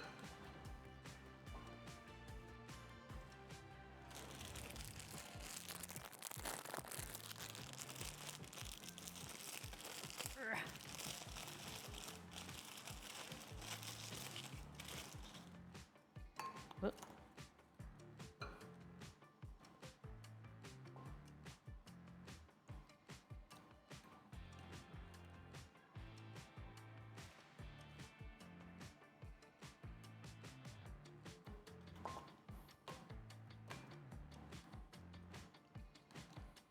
You're okay. Running out of coffee.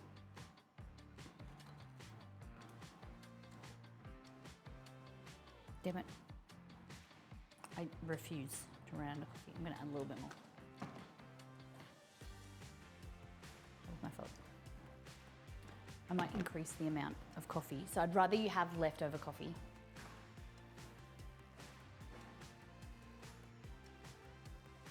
Than not, you know?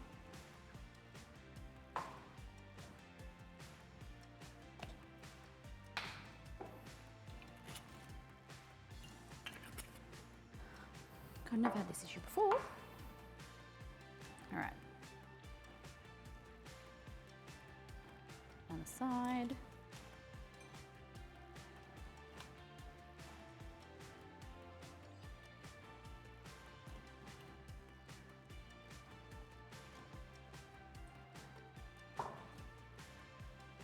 Like that. See if we can squish these over. Get the last 2 on the ends.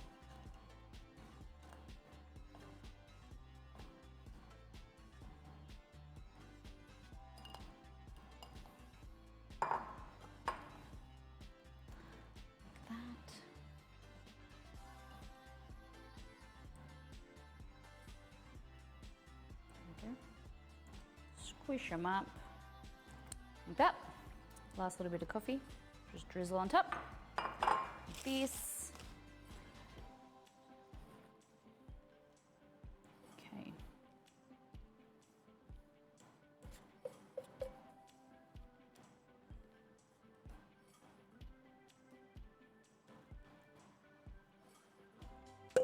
Look how good.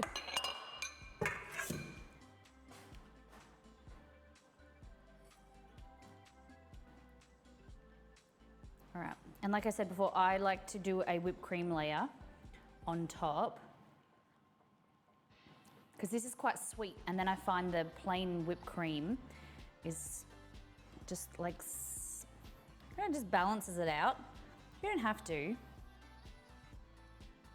And it helps it go further. So you can do a thinner top layer because you have the whipped cream on top. But look how good that looks. Dean.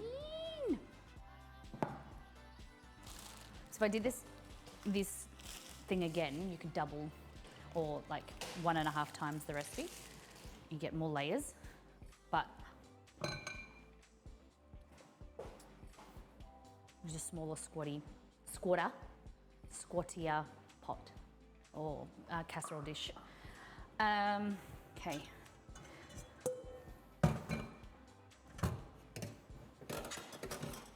Just getting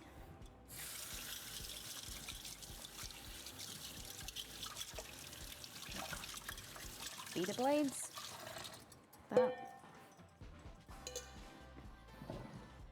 That. Oh, let go of that too quick. And then here, we're gonna add about the 250, cup and a half. What does it say? 2 cups, we'll do 2 cups of cream. Yeah. Just gonna make sure. Yeah.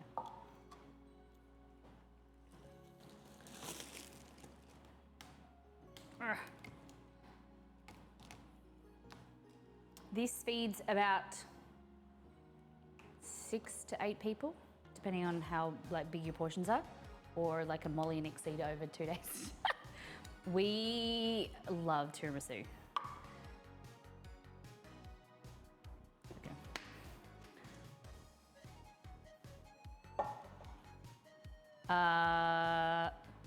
250 grams is 1 cup. 250 mils is 1 cup.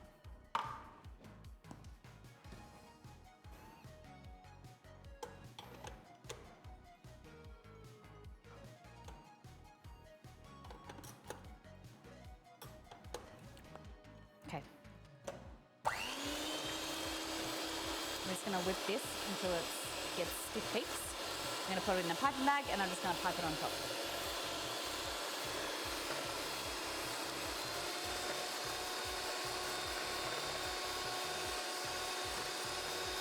So 2 cups is 500 mils.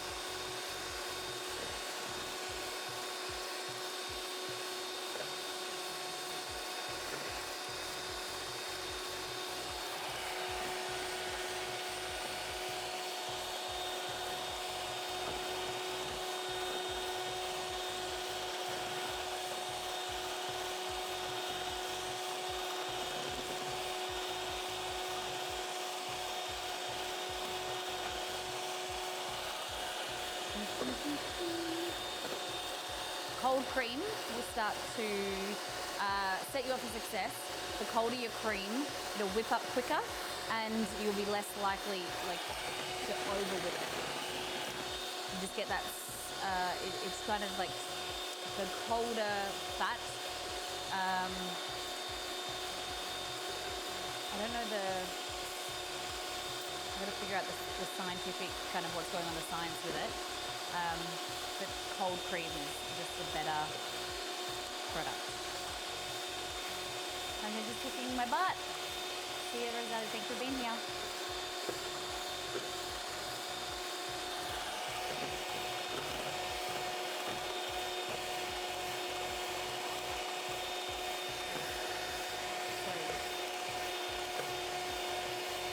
Starting to thicken.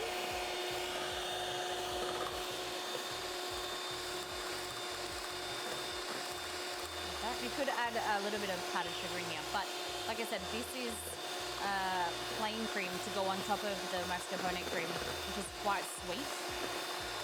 So I usually just leave it plain. Starting to thicken. We want it to be pipable, so not thicken up yet.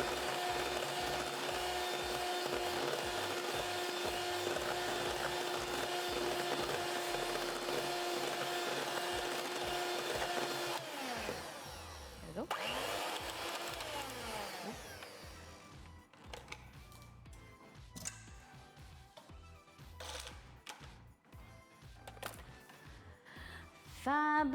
Okay, so now I just get this and either a Ziploc bag or a piping bag. I'll show you with a piping bag so you guys can do this at home and don't have to have any fancy equipment. A Ziploc bag, like that, a big one. And what we want to do is we're going to cut the corner. So we want to put the corner facing down into a cup, or this is my pipe from the hardware store. So like that. And do I have a spatula? Grab your batter, your mixture, whatever you're doing. So, like sometimes I use this buttercream, same technique. Popping that in there. Like that. Holds it up. A piping pup. This is my piping pup. We should name him. He never gets washed, so it will never come off, which is good. Okay.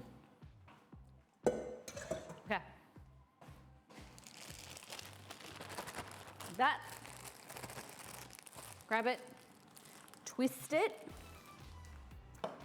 and all you need to do is get a pair of scissors, a piped piper. Piper? We could call it, yeah, I like the name Piper. Pippin? What do we think? Okay. Let's go small and we'll see what it turns out like. So just cut the tip off. We're just gonna go here. I'm gonna grab this guy just to even it all out, like that. Doesn't really matter at all, so you don't really need to do this. But what I do is just run a finger along the side here. And it just makes it look prettier on the edge.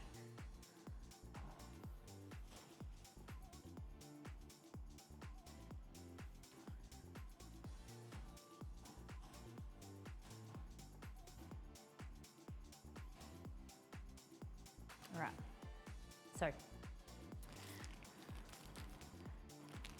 ready? So what we want to do is pipe up, no, bigger, it needs to be bigger.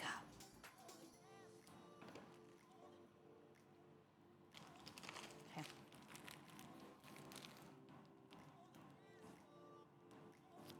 Yeah, like that. So just piping, squeezing, then pulling up. You guys see? Okay, you'll see, like that.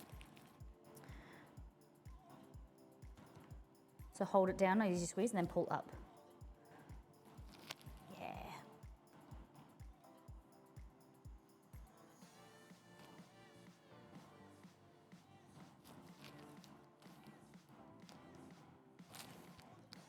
You could use a different shaped nozzle as well, like you could put a nozzle on this. And when we put the cocoa powder on top, it's going to create a really lovely effect that just looks really cool.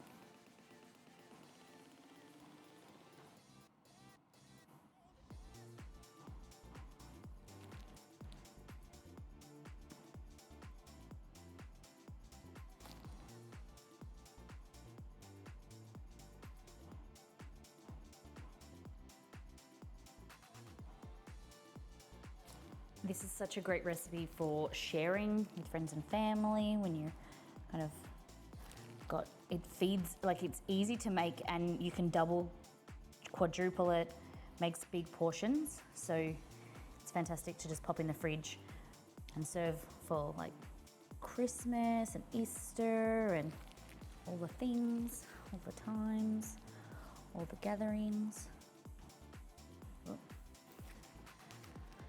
Try not to rotate it too much because the shape changes, like the piping shape changes, and I want to keep it like the same angle.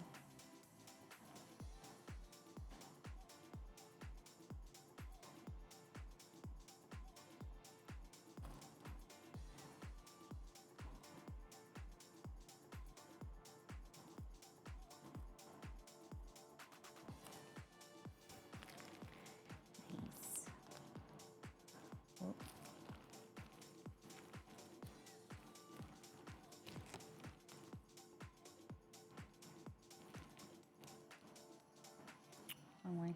Damn it, I screwed it up.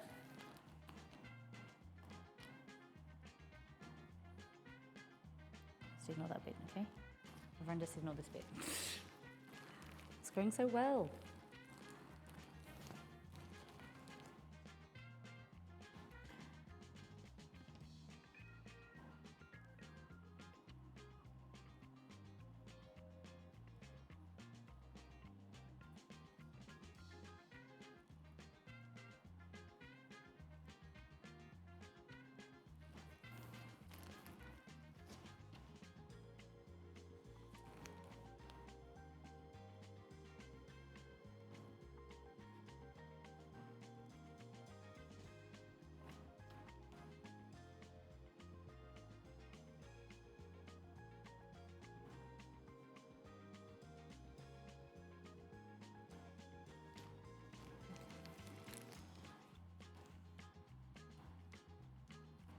You can go over it if you want.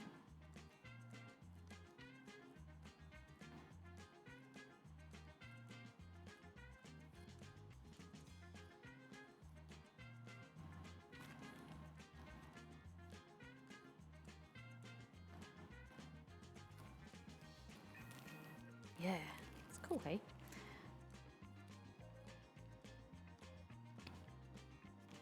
Oh, I've got some air bubbles coming through, which is annoying.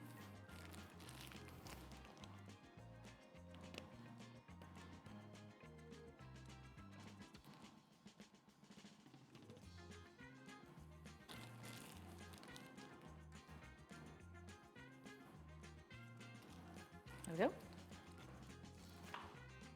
And then finally, you want to grab, where's the gun? I'll just get this one. Your cocoa powder.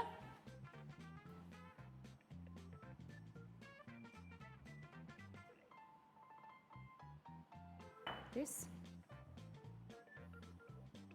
And like I said, I like to do it quite heavy.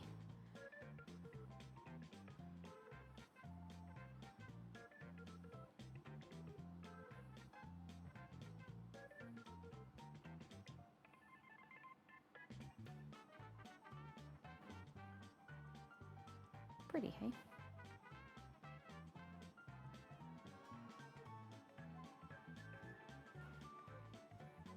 You could do flake chocolate on there as well if you want, or either, whatever. Should have stuck with one layer of cream. I don't like little, that looks like little molds, mounds of.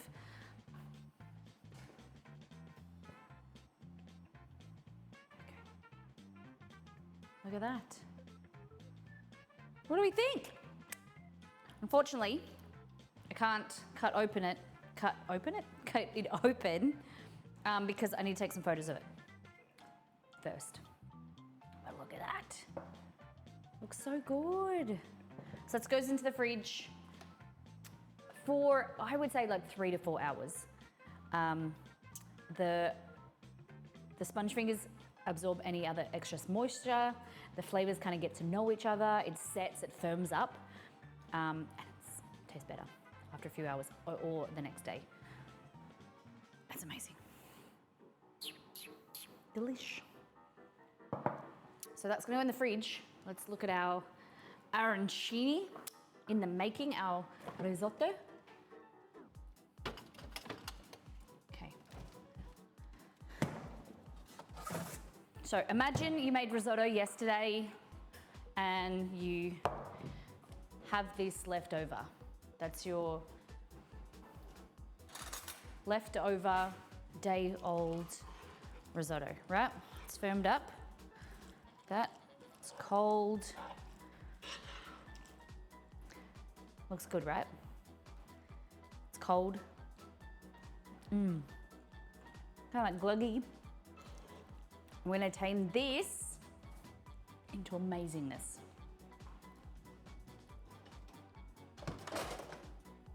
So, tiramisu recipe will be on the website.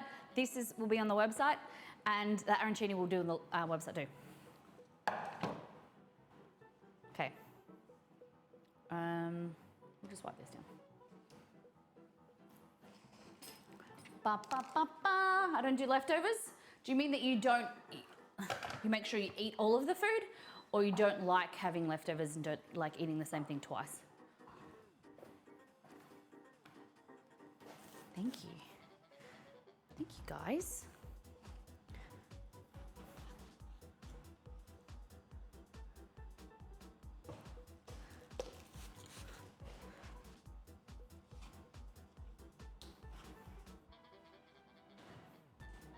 Now, all you will need is eggs, 2 to 3 eggs, some panko breadcrumbs, or whatever breadcrumbs you like. Panko's the best, in my opinion. These panko breadcrumbs, this brand is pretty crap.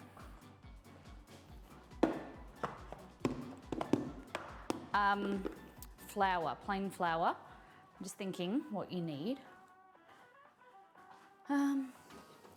And either, you can do, if you don't like cheese, you don't have to put it in the inside, but like a piece of mozzarella or cheddar, tasty cheddar cheese is really nice on the inside.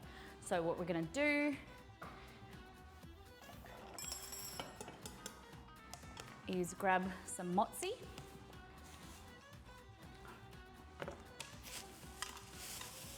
Like this. Mozzarella. Low moisture mozzarella. We need 3 bowls. We're dredging. So we need a flour, an egg, and a breadcrumb station. 1,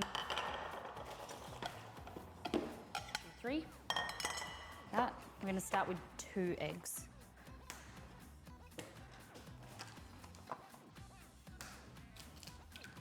Two eggs. 3. 3.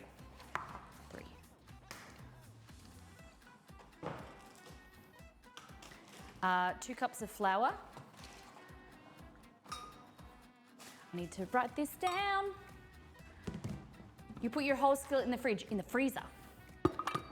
Yes, you did. No, we'll go 1 cup of flour. 1 cup of flour. 3 cups panko, I think. So I haven't created a recipe for the arancini yet. So that's what we're doing today, and so I can take photos of it. Nope, that's rice.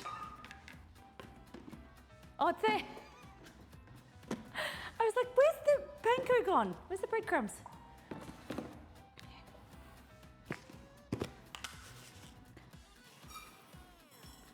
One.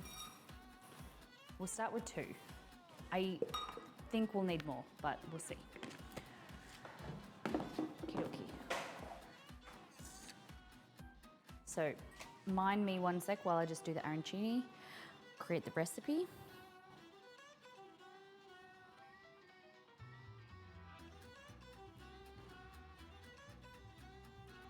Make a copy. Okay.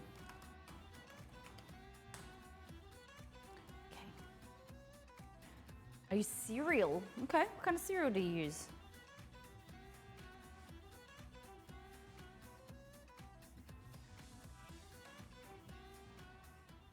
Every time Exceed moves, every time he moves and I hear him getting up, I feel like he's coming to, because we're waiting on news for an email or a phone call or something. Every time he moves, I feel like he's gonna get up and he's gonna tell me. And I'm just waiting on it. I'm just, oh. I'm just telling you why I keep flinching and keep looking at this door, because I'm just expecting Exceed to come out any moment. But I'm also trying to not think about it. Okay, my Google Doc is black for some reason. Why is it like this?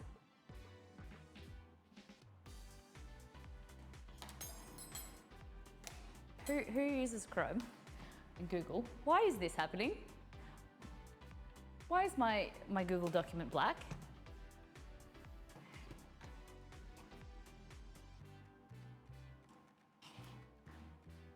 It's not in dark mode. Why is it like that?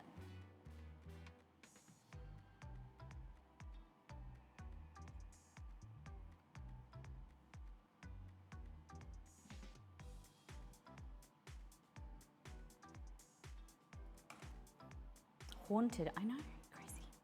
Okay, so we used one batch of mushroom risotto, 1 cup plain flour, 2 cups. Did I use 2 or 3 panko breadcrumbs? And 3 eggs. Okay.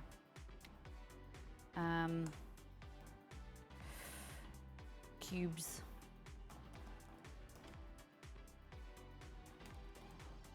Low moisture. I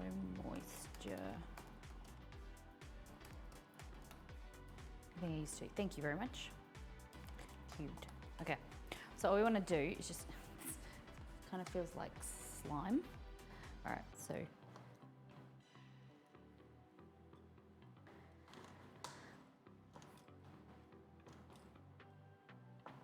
this. So this is mozzarella. This is going to give you, it doesn't have a lot of flavor, but it's just going to give you a nice chewy texture, like a cheese pull, if you'd like that. If not, you can do like a cheddar, like a tasty cheddar cheese in Australia. You don't want to do anything like a parmesan or whatever because that won't really melt and go stringy. All right. Just like, go like that. That should be fun. Yeah. You can always stack some up on top of each other like that. Anyway, so what we're gonna do is we're going to start a station. Okay. For ease and cleanliness, organization, get a tray. You can line it with baking paper so it's just easy to clean. I will applaud you for your organization. Okay, it's going to get messy. You can put gloves on if you want, but it's fun. Okay, so we want to go risotto,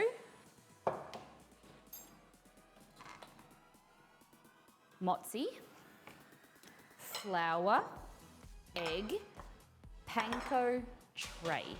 See, you got my station. I think flour's too much.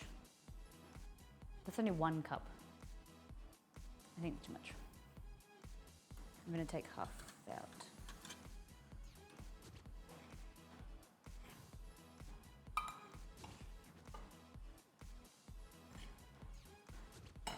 I don't think it needs much flour. Okay. Okay, so clean hands. Get yourself some risotto, like that. It's cold, it's a bit slimy. And then what you want to do is grab yourself some mozzarella, put that in the center, and then you want to form the rice around the cheese and make sure it's all enveloped, right? Like that. And then you want to go flour, dip it in the flour. I didn't whisk my eggs. Rookie mistake. The egg is going to act as a binder, like a glue. So the flour is going to stick to the natural moisture of the arancini. Then the egg's going to stick to that, to the flour, and then the breadcrumbs are going to stick to the egg. Cool? So in there. Then we go into the egg, like that. We do this. And then into the breadcrumbs. Like that. And here, I'm gonna put it on the tray. You can refrigerate this until you need it. Wouldn't really recommend freezing it, but you could.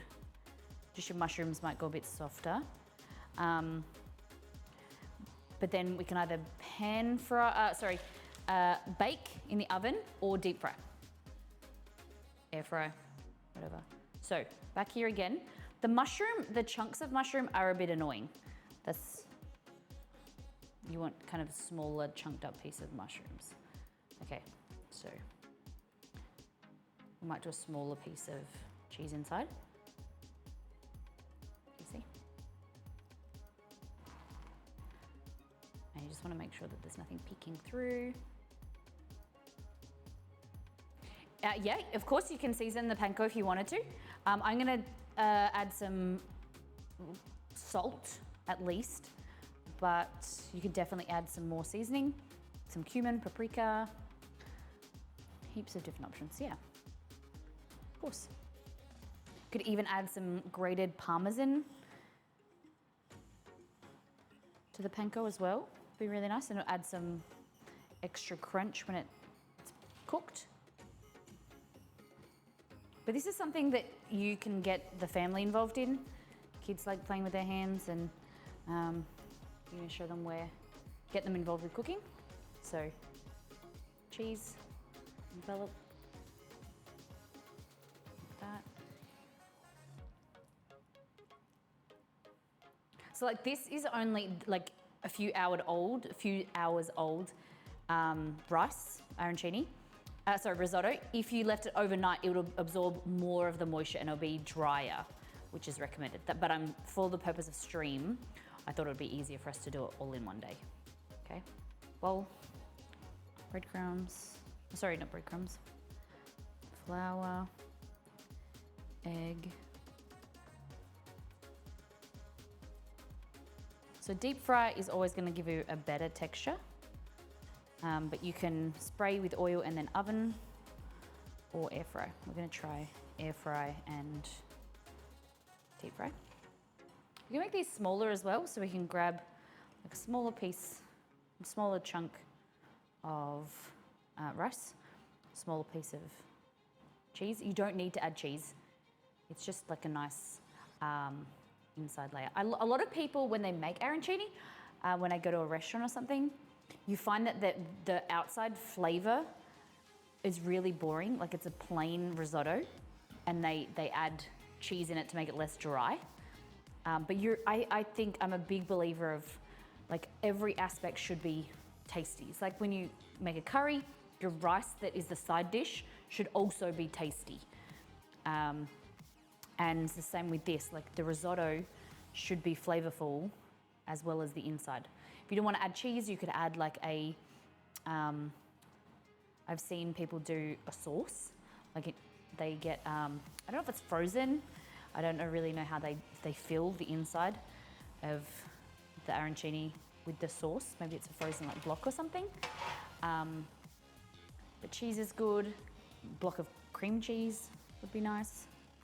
The only thing is with the big chunks in here of the mushrooms aren't ideal, just because they prevent it from creating like a tight bowl.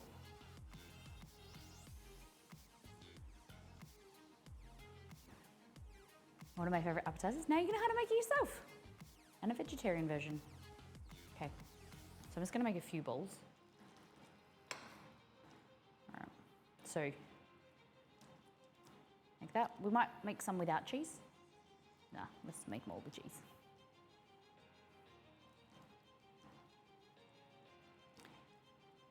Even if some of the cheese oozes out of the rice, it's still encapsulated in the breadcrumbs, so sometimes it doesn't get its way out completely.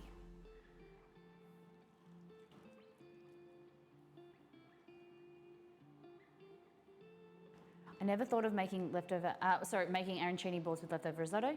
Yeah.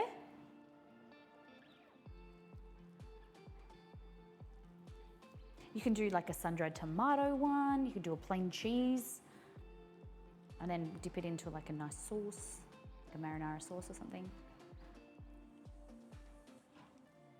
It's a great way to use leftover risotto.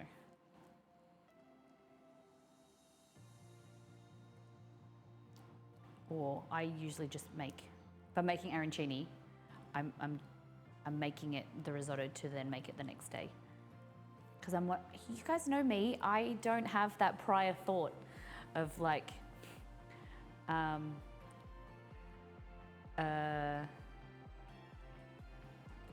I'll make risotto to eat risotto, and then if there's any leftover, I'll make arancini or whatever. I don't plan much in advance, because if I do, and this is what happens with stream, if I plan too far in advance, then by the time I goes to that stream week, and I'm like, oh, I don't even feel like that, or you know, something I've seen something that I'm craving, and I prefer to make that. What cheese is that, by the way? It's just mozzarella, like the semi-firm mozzarella, the ones you buy in the packet. I just cubed it up.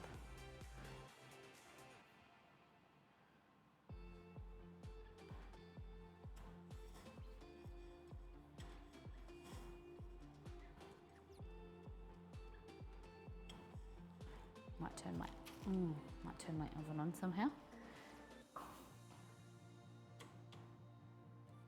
Or I might do the air fryer function.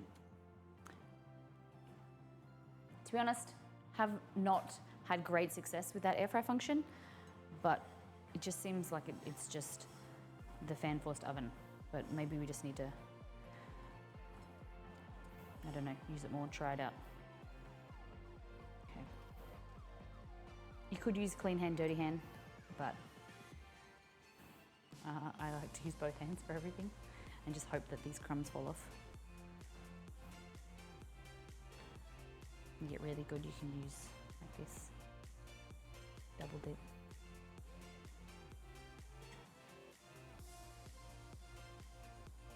My auntie has like a maker that you push. It's kind of like it forms the bowls for you and stuff. It's like a mold. Our mozzarella is all white. I was curious, this is yellow. It just means the type of cows, what they're eating, if they're grain-fed or grass-fed. Our butter is very yellow as well. It's just because it's all of the green grass that they eat, probably. Yeah, just slightly yellow. I getcha. Great question. Jency, your name color's changed. I thought you were purple. Or what other color?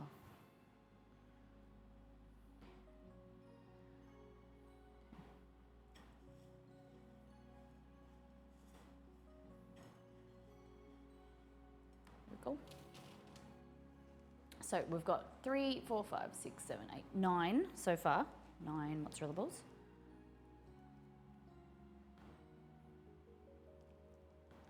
Like that. I tried to do them small. Didn't really turn out very well.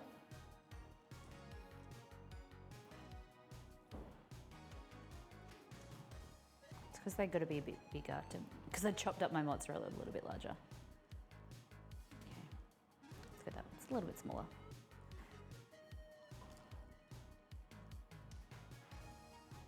I changed my color because I like variation. Okay.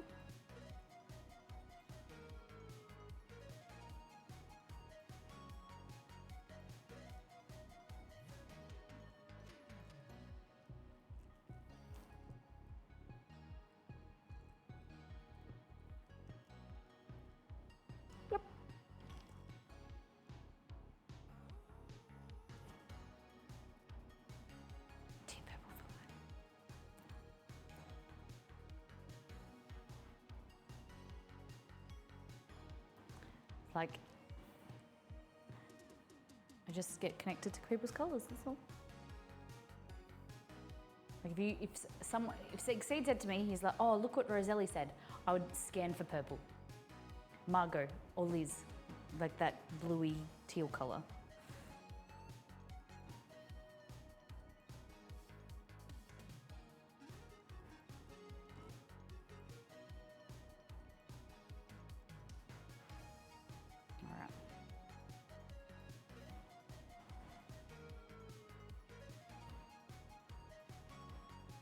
What's the time? 12 o'clock. The rocket clock.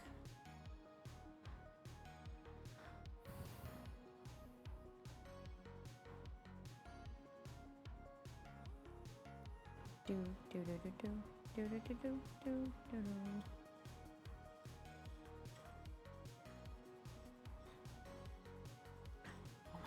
just remembered we have tiramisu in the fridge. I'm so excited.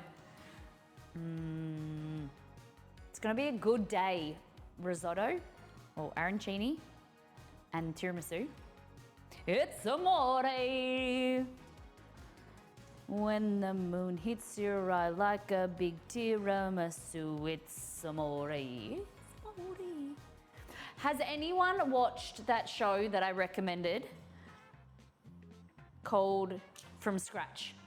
It's on Netflix. Go and watch it. It's very slow to start. I wasn't sure if I liked it. It's got Zoe Saldana. It's really good. Hello, fly. Get out of my risotto. If you've got Netflix, it's called From Scratch. I think it's 8 episodes. It's really good. It's based on a true love story. It's really sad, but beautiful. Like I won't say it's really sad. It's really beautiful. I started, but I didn't finish it. How come? Just not for you?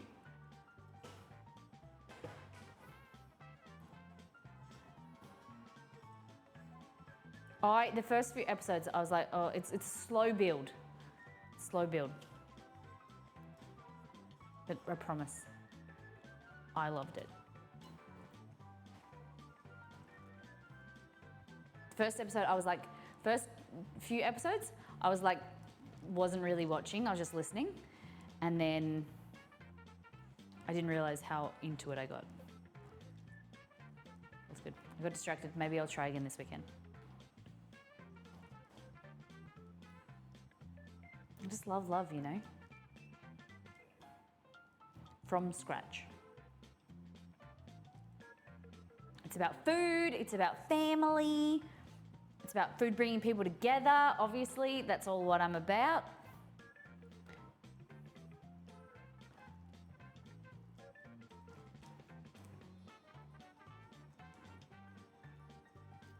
Okay. Did you watch? Okay, Lucky. That's the one with what's her cat face? I think I kept saying wanting to say Natalie Portman. You know, the one that's not Natalie Portman, the one that they, for some reason I always get them mixed up. Ashton Kutcher's wife.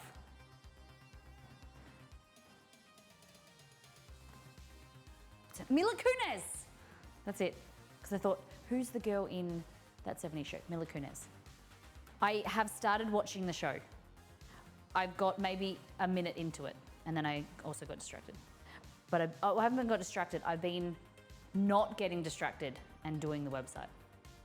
Kira? No.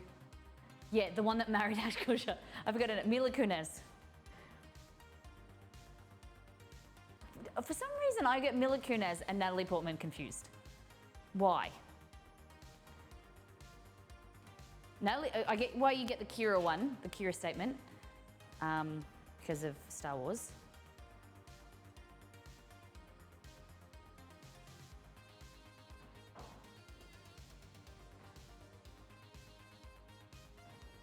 But yeah, who else has watched The Luckiest Girl Alive? Do you like it?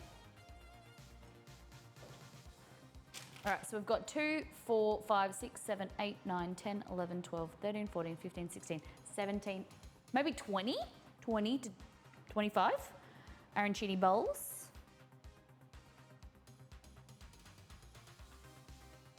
I think I was bang on with the amount of egg and the amount of flour. And maybe the amount of breadcrumbs.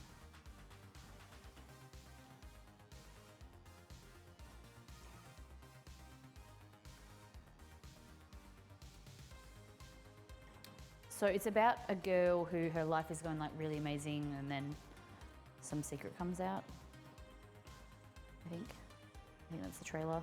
It's really frustrating because trailers these days are just condensed versions of the movie. It's the same way with the video games sometimes, where you feel like you've already watched, you know what's going to happen. Okay.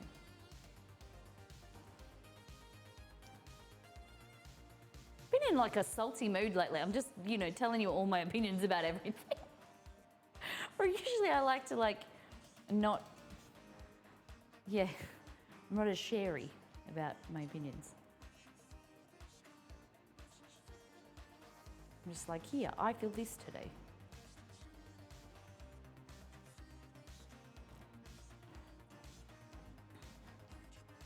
Yeah, mushrooms need to be chopped up finer.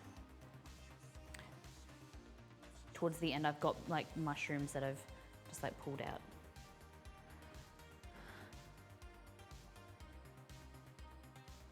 Hey Google, what is the Rotten Tomatoes score for Luckiest Girl Alive? On the website RottenTomatoes.com, they say October 17th, 2022, rating 2.55, full review. Is that 2.5 out of 5? That's not good, right? Rotten Tomatoes is out of 5? That's not very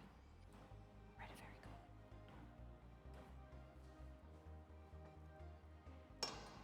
Hey Google, what is the Rotten Tomatoes score for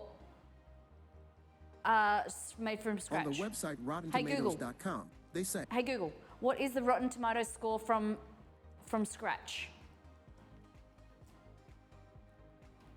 On the website RottenTomatoes.com, they say October 19th, 2022, rating 7.5/10, full review. 7.5 out of 10? Do you want a little more context? Not too bad. No. So how come? Hold on. Was 2.5 out of 10, Okay. or was 2.5 out of 5 for Luckiest Girl Alive? Oh, please be 5. I hope. I don't want it to be 2.5 out of 7. Oh, it's out of 10. Where did I get 7 from? Oh no. I mean, it was the best. It wasn't the best movie, but I enjoyed it enough. Okay.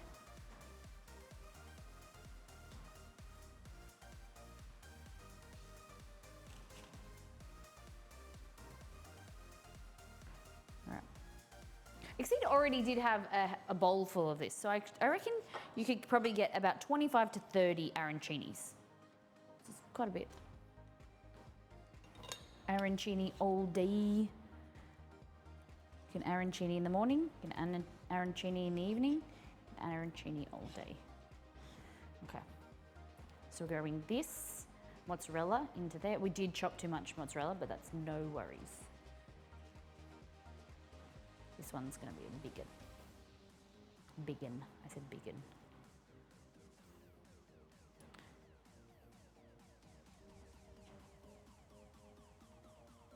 Okay. Roll it.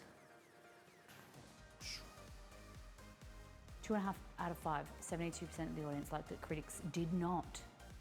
They look like big bowls. Yeah. Very generous recipe. Come on. We like big bowls around here. Size matters.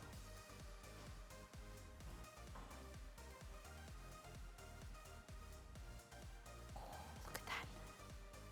Awesome. Awesome.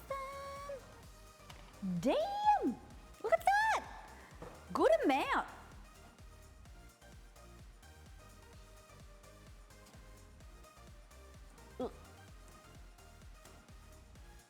We like big bowls and we cannot lie. You other brothers tend to deny. If anyone comes in with a tiny arancini, walk out because I'll throw it in your face. We like, bowls.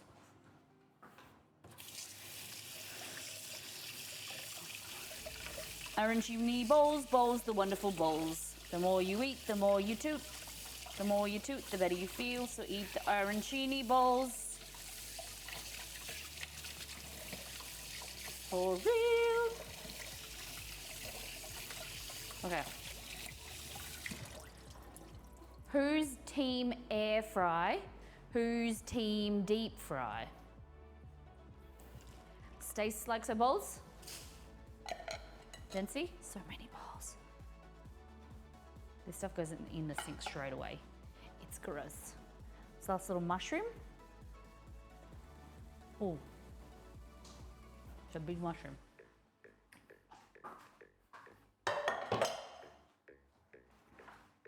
My apron came out. Look like I have no pants on. Air fry. Okay. Deep fry.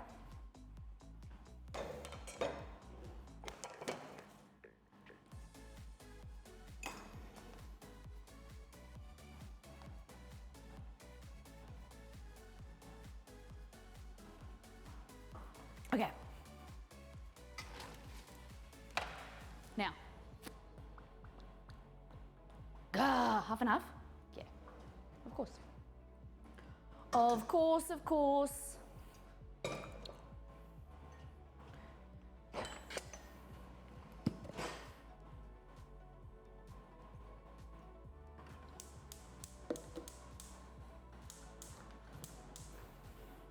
Okay. So we're gonna have to divide and conquer. So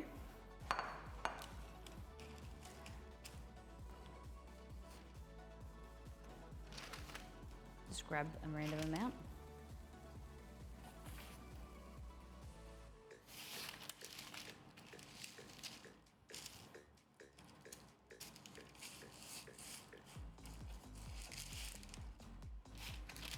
Air frying is fantastic. Hey, Breck. Welcome in. 3, 6, 9, 12, 13, 14, 15, 16, 17, 18, 19, 20, 21, 22. So yeah, easily 30, I think. Easily, if we use the whole batch, and we could make them smaller. Okay, here, they're gonna go in the air fryer. Just gonna spray them with a bit of oil. Like that. It's going into the oven. Basically until they go brown and the cheese is melted inside. Oh, I hate this stovetop. It's just so hard to clean. Air frying is so good. They're building them into oven. Yeah. These are air fry functions. It's not as good as like a small one. They're not as quick, but they're still good. Like I prefer, if I was gonna do a proper air fry, I'd probably use my small standalone one that we got from Kerry, but just bigger quantities. Okay, oh, my back is really sore. Right, so some oil in there. Do I wanna? I'll fill it up with more oil. When the moon hits your eyes.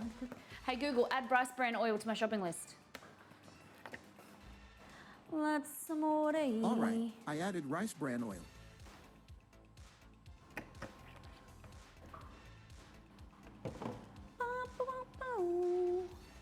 Sometimes size matters.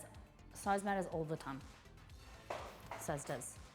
It's a big, important thing in my life. Size matters. Sometimes you want to get small, sometimes you need big. Most of the time, big. Don't let anyone tell you different. Okay. Putting them here so they don't absorb the moisture of each other. Okay. Now you need one more tray or a plate. The tray's good because it's got more surface area. What is this? You disagree? What do you mean? Size doesn't matter. Okay, would you rather have a small amount or a big amount of food if you were hungry? You want more. Size matters. Small amount of Vegemite in the mouth, much more manageable than a large amount of Vegemite. Yeah, so you said that size doesn't matter. I said size does matter. You're agreeing with me. Size matters. It doesn't, sometimes big, sometimes little. Depends on what it is. No, but I'm saying it matters. Not always big. Hey, hold on. What did I say initially? Size does matter. Sometimes big, sometimes little. It matters.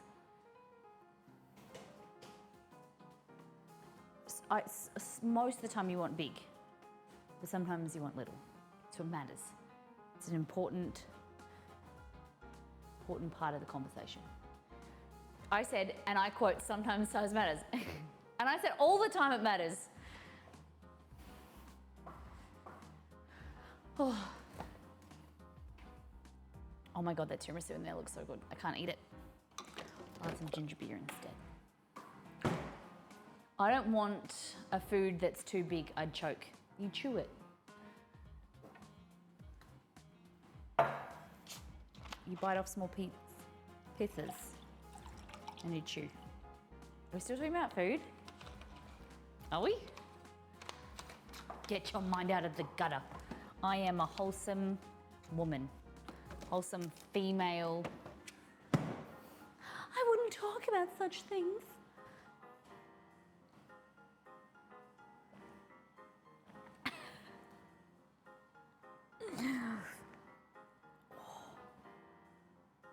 Okay, I'm just waiting for the oil to heat up.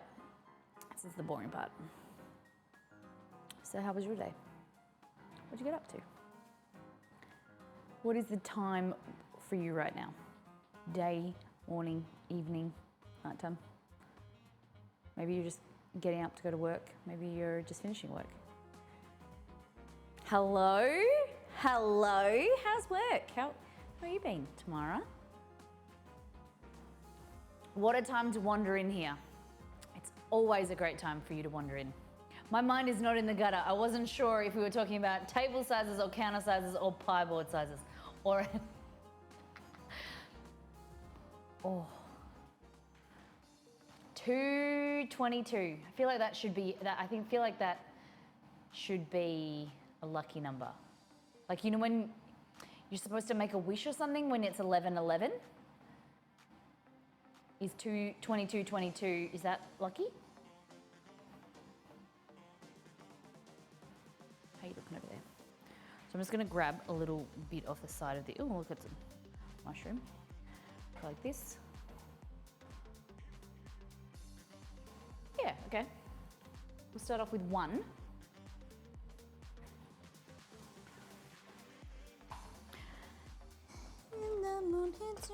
Like a big pizza bite up some water. I'm just trying to find my slotted spoon. You know, I've been streaming for a long time when my dishwasher finishes before I do. Military time. No, but 222, 2222.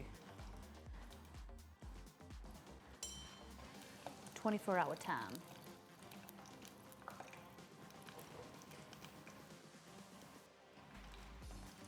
It's 3:22 for me.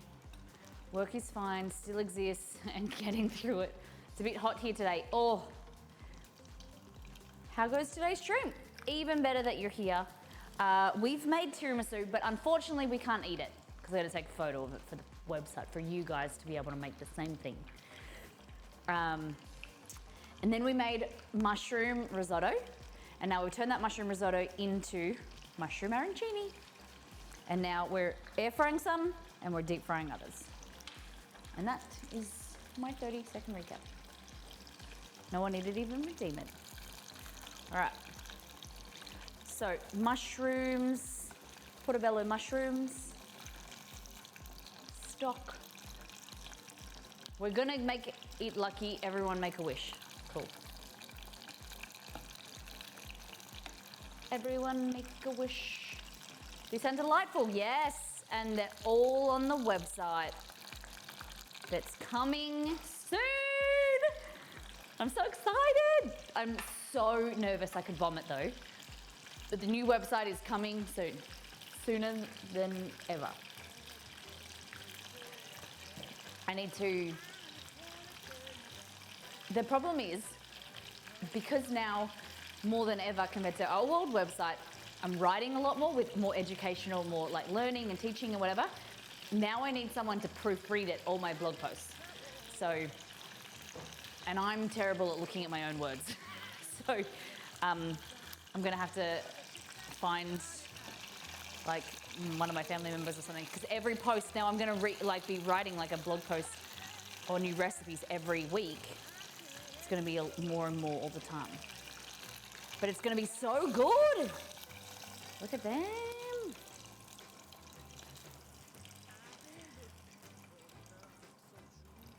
So I always recommend is you put it on top of the spoon and then put it in there if you're nervous, because rather than dropping it directly into oil. Because I know there's a whole bunch of you, which I understand. Oil is scary. Use Grammarly? Yeah, but does Grammarly like work with sentences that like? How does it know if that sentence makes sense?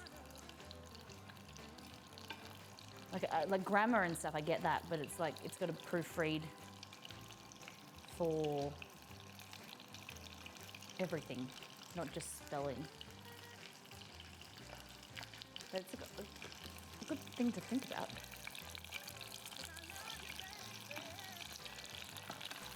So you just want to make sure you turn them over because this isn't deep, deep oil. Deep, deep oil. Stay close to me.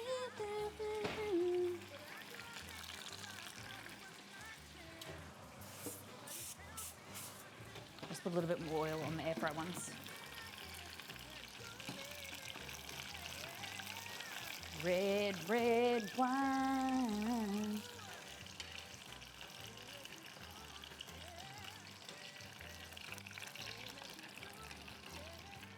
Last one. Look how good! All right. You ready? Are you ready for it?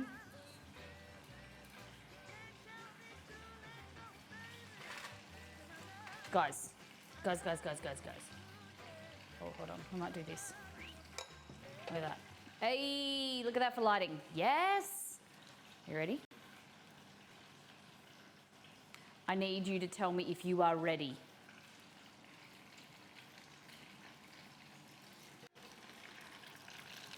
Are you ready to see these jellies? I don't know you're ready for this jelly. I don't think you're ready for this. This arancini is too bootylicious for you, chat.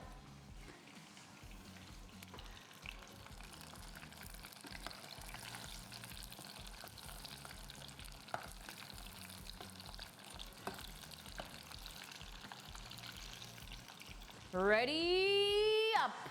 Tell me you're ready in chat. Chat. I am barely. You're barely ready? Ready? Are you ready?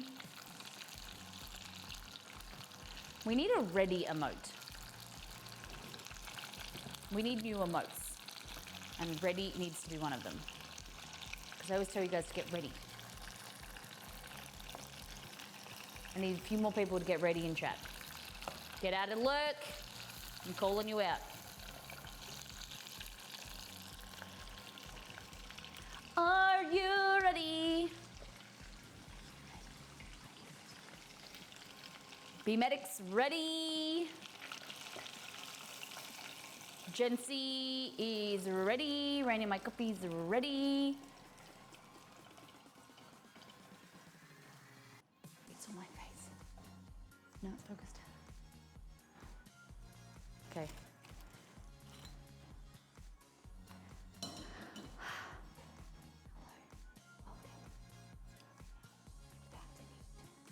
Break open an arancini. Are you ready?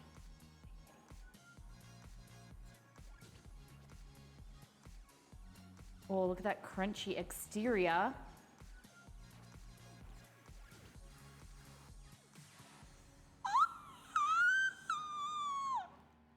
Look at that. Dang. Look at that. Let's get some ums in the chat. Ums in the chat. Hey, Mama Jukes. Guys.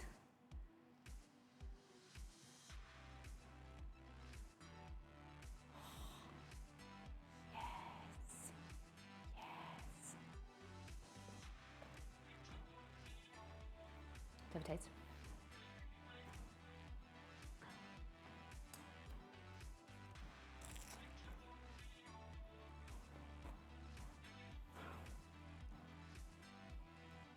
Mmm. Pretty bloody delicious. Mmm. Yum. Holy chipotle. So these are deep fried. The ones in the oven are air fried. They're not gonna be as dark.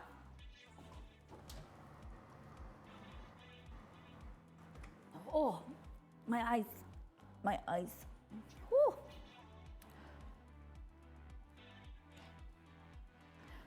Oh God, my eyes. It's burned my eyes.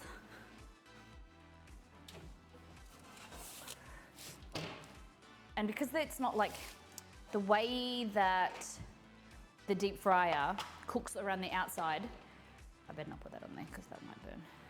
I'll crack that glass. What happens is the oil kind of locks in the contents, whereas here you can see the difference in texture. They all look the same originally, but these were coated in oil and cooked on the outside, whereas they have been baked. So there's bits where like some of the cheese is coming out.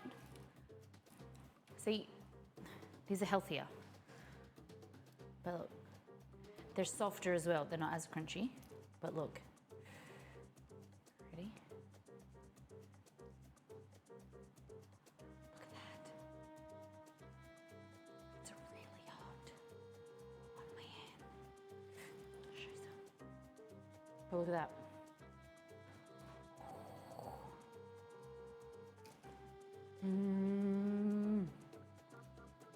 What do you think? So that versus that, like this is crunchier, this is softer, healthier. But I think you could still probably like bake that longer and crunch it up more, rotate them.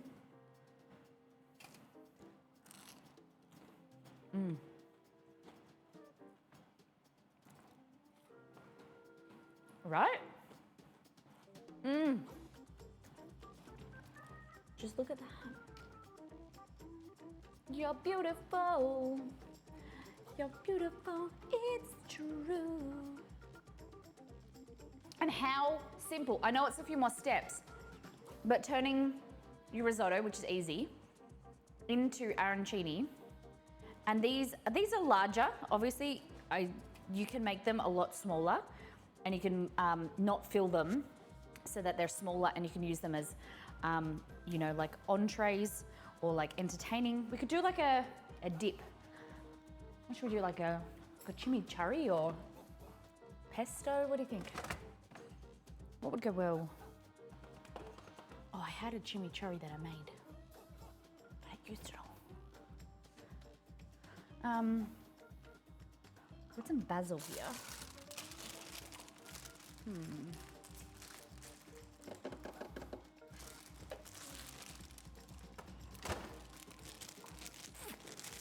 What am I thinking? Like a nice sauce. You want like a nice zesty sauce to dip them in.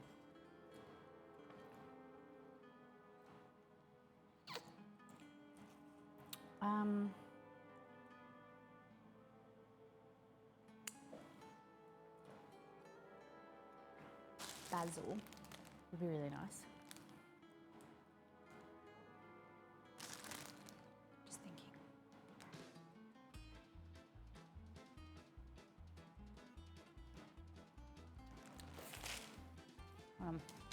Let me.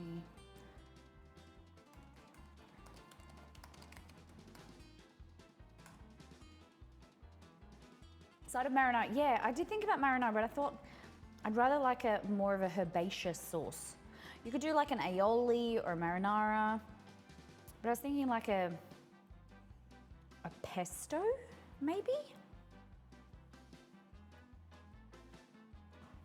Like a, or a chimichurri would be nice, but obviously chimichurri is different origins.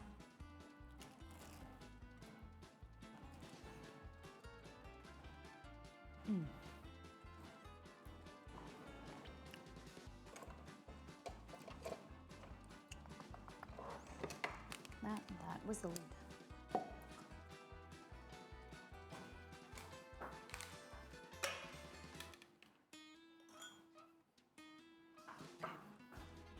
Okay. This goes here.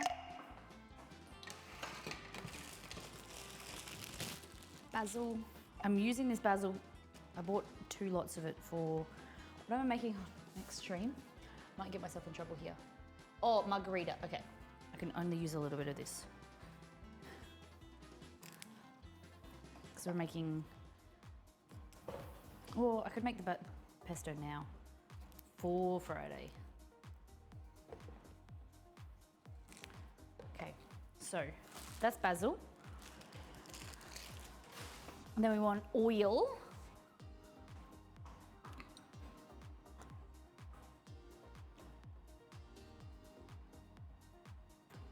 Garlic, 1 clove. Hi, Jess. My fridge is open.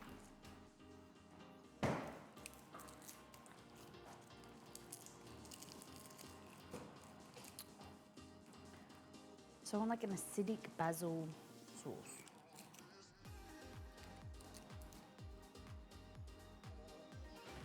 I think I'll go half a clove of garlic for now.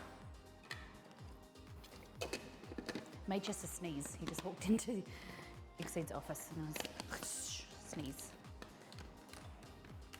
Chester is our dog, by the way. I get that.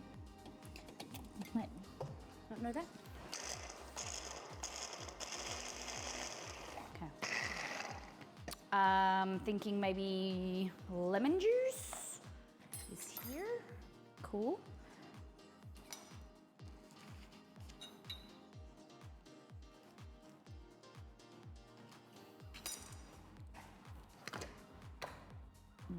So did.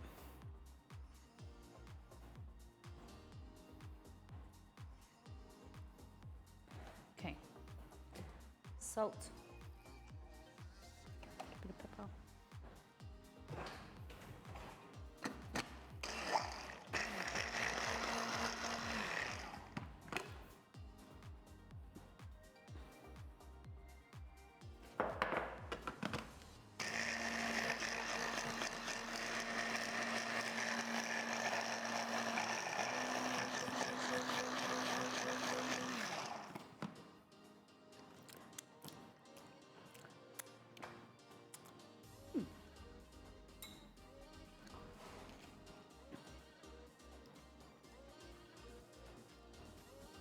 So acidity,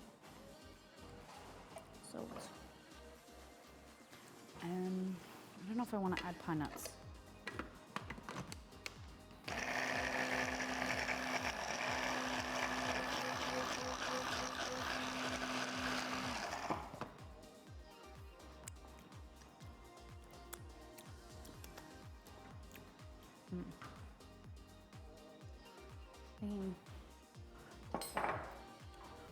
Instead of just going on a little tangent, lemon juice, I'm going to add a little bit of red wine vinegar as well. Maybe a hint of sweetness from some honey. Do I have any honey or anything sweet?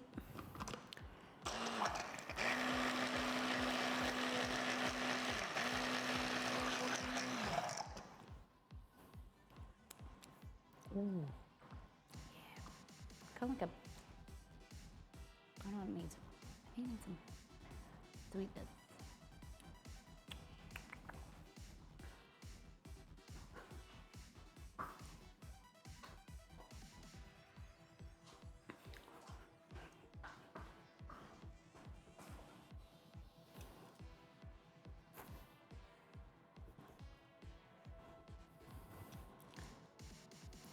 Did I put that other piece of garlic I did? Okay.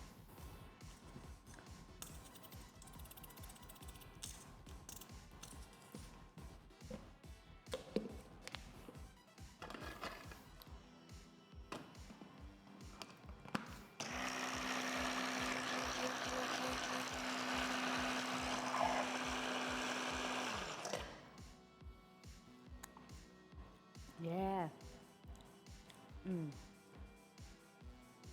Yeah. Yeah, it's good. Yeah. Right, and then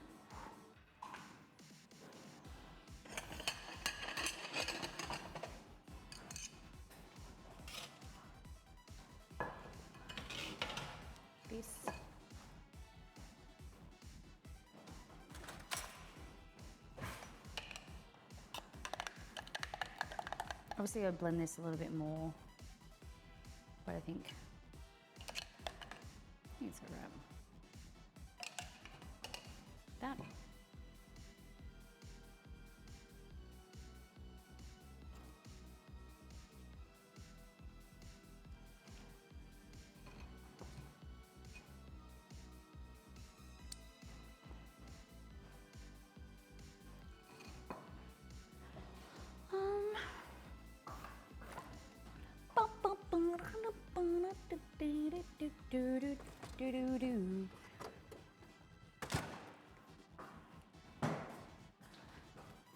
Oh shit, they come out more than quicker than I was expecting.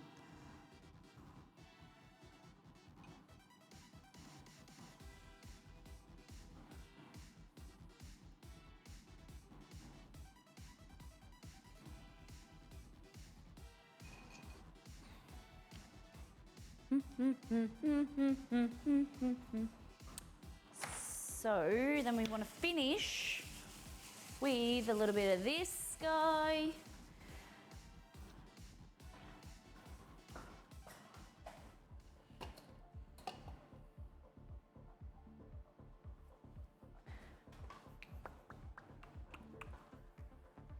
Come on, man. Where's my grater gone?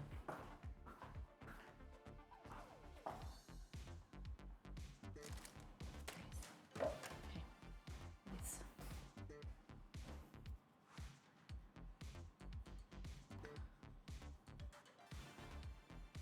There we go. Bang. Look at that. So, like this. Oh, sorry. That.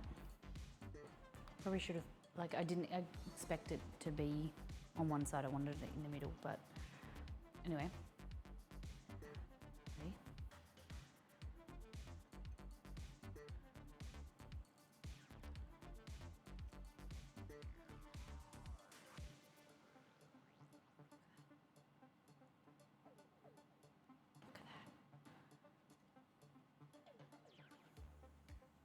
Good, hey? You're here. So, a little bit of kind of like a chili tomato paste with the basil sauce, a bit of acidity, brightness to like the oily deep fried arancini, creaminess from the mozzarella, and parmesan as well. Look at that.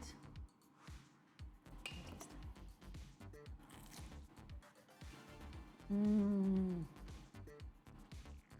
That's so good. That tomato paste is really yum.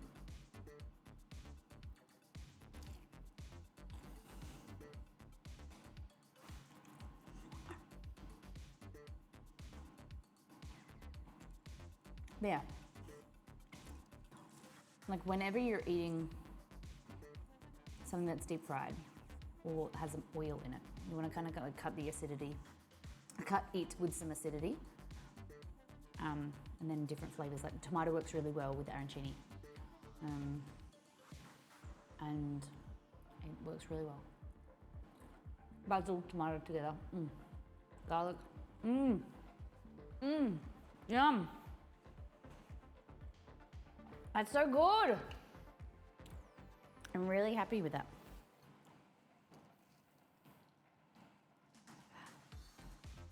Holy heck.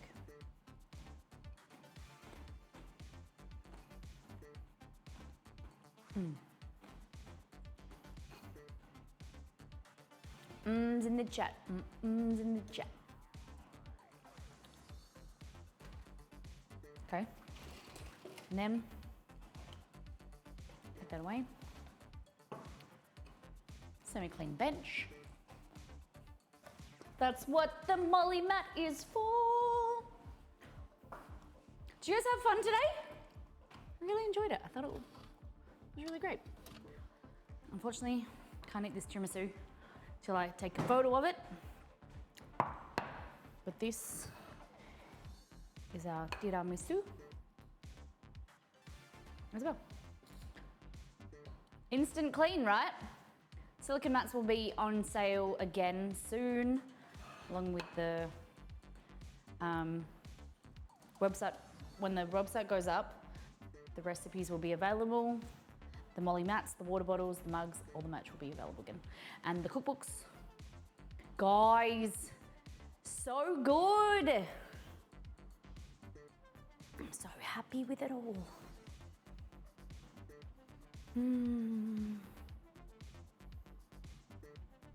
What do you reckon? What's your dish of the day? What is your dish of the day? Dish of the day.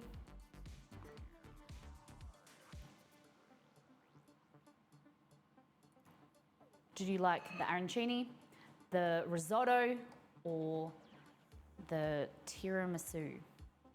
So banging dishes today, Molly. Thank you very much. Thank you, thank you.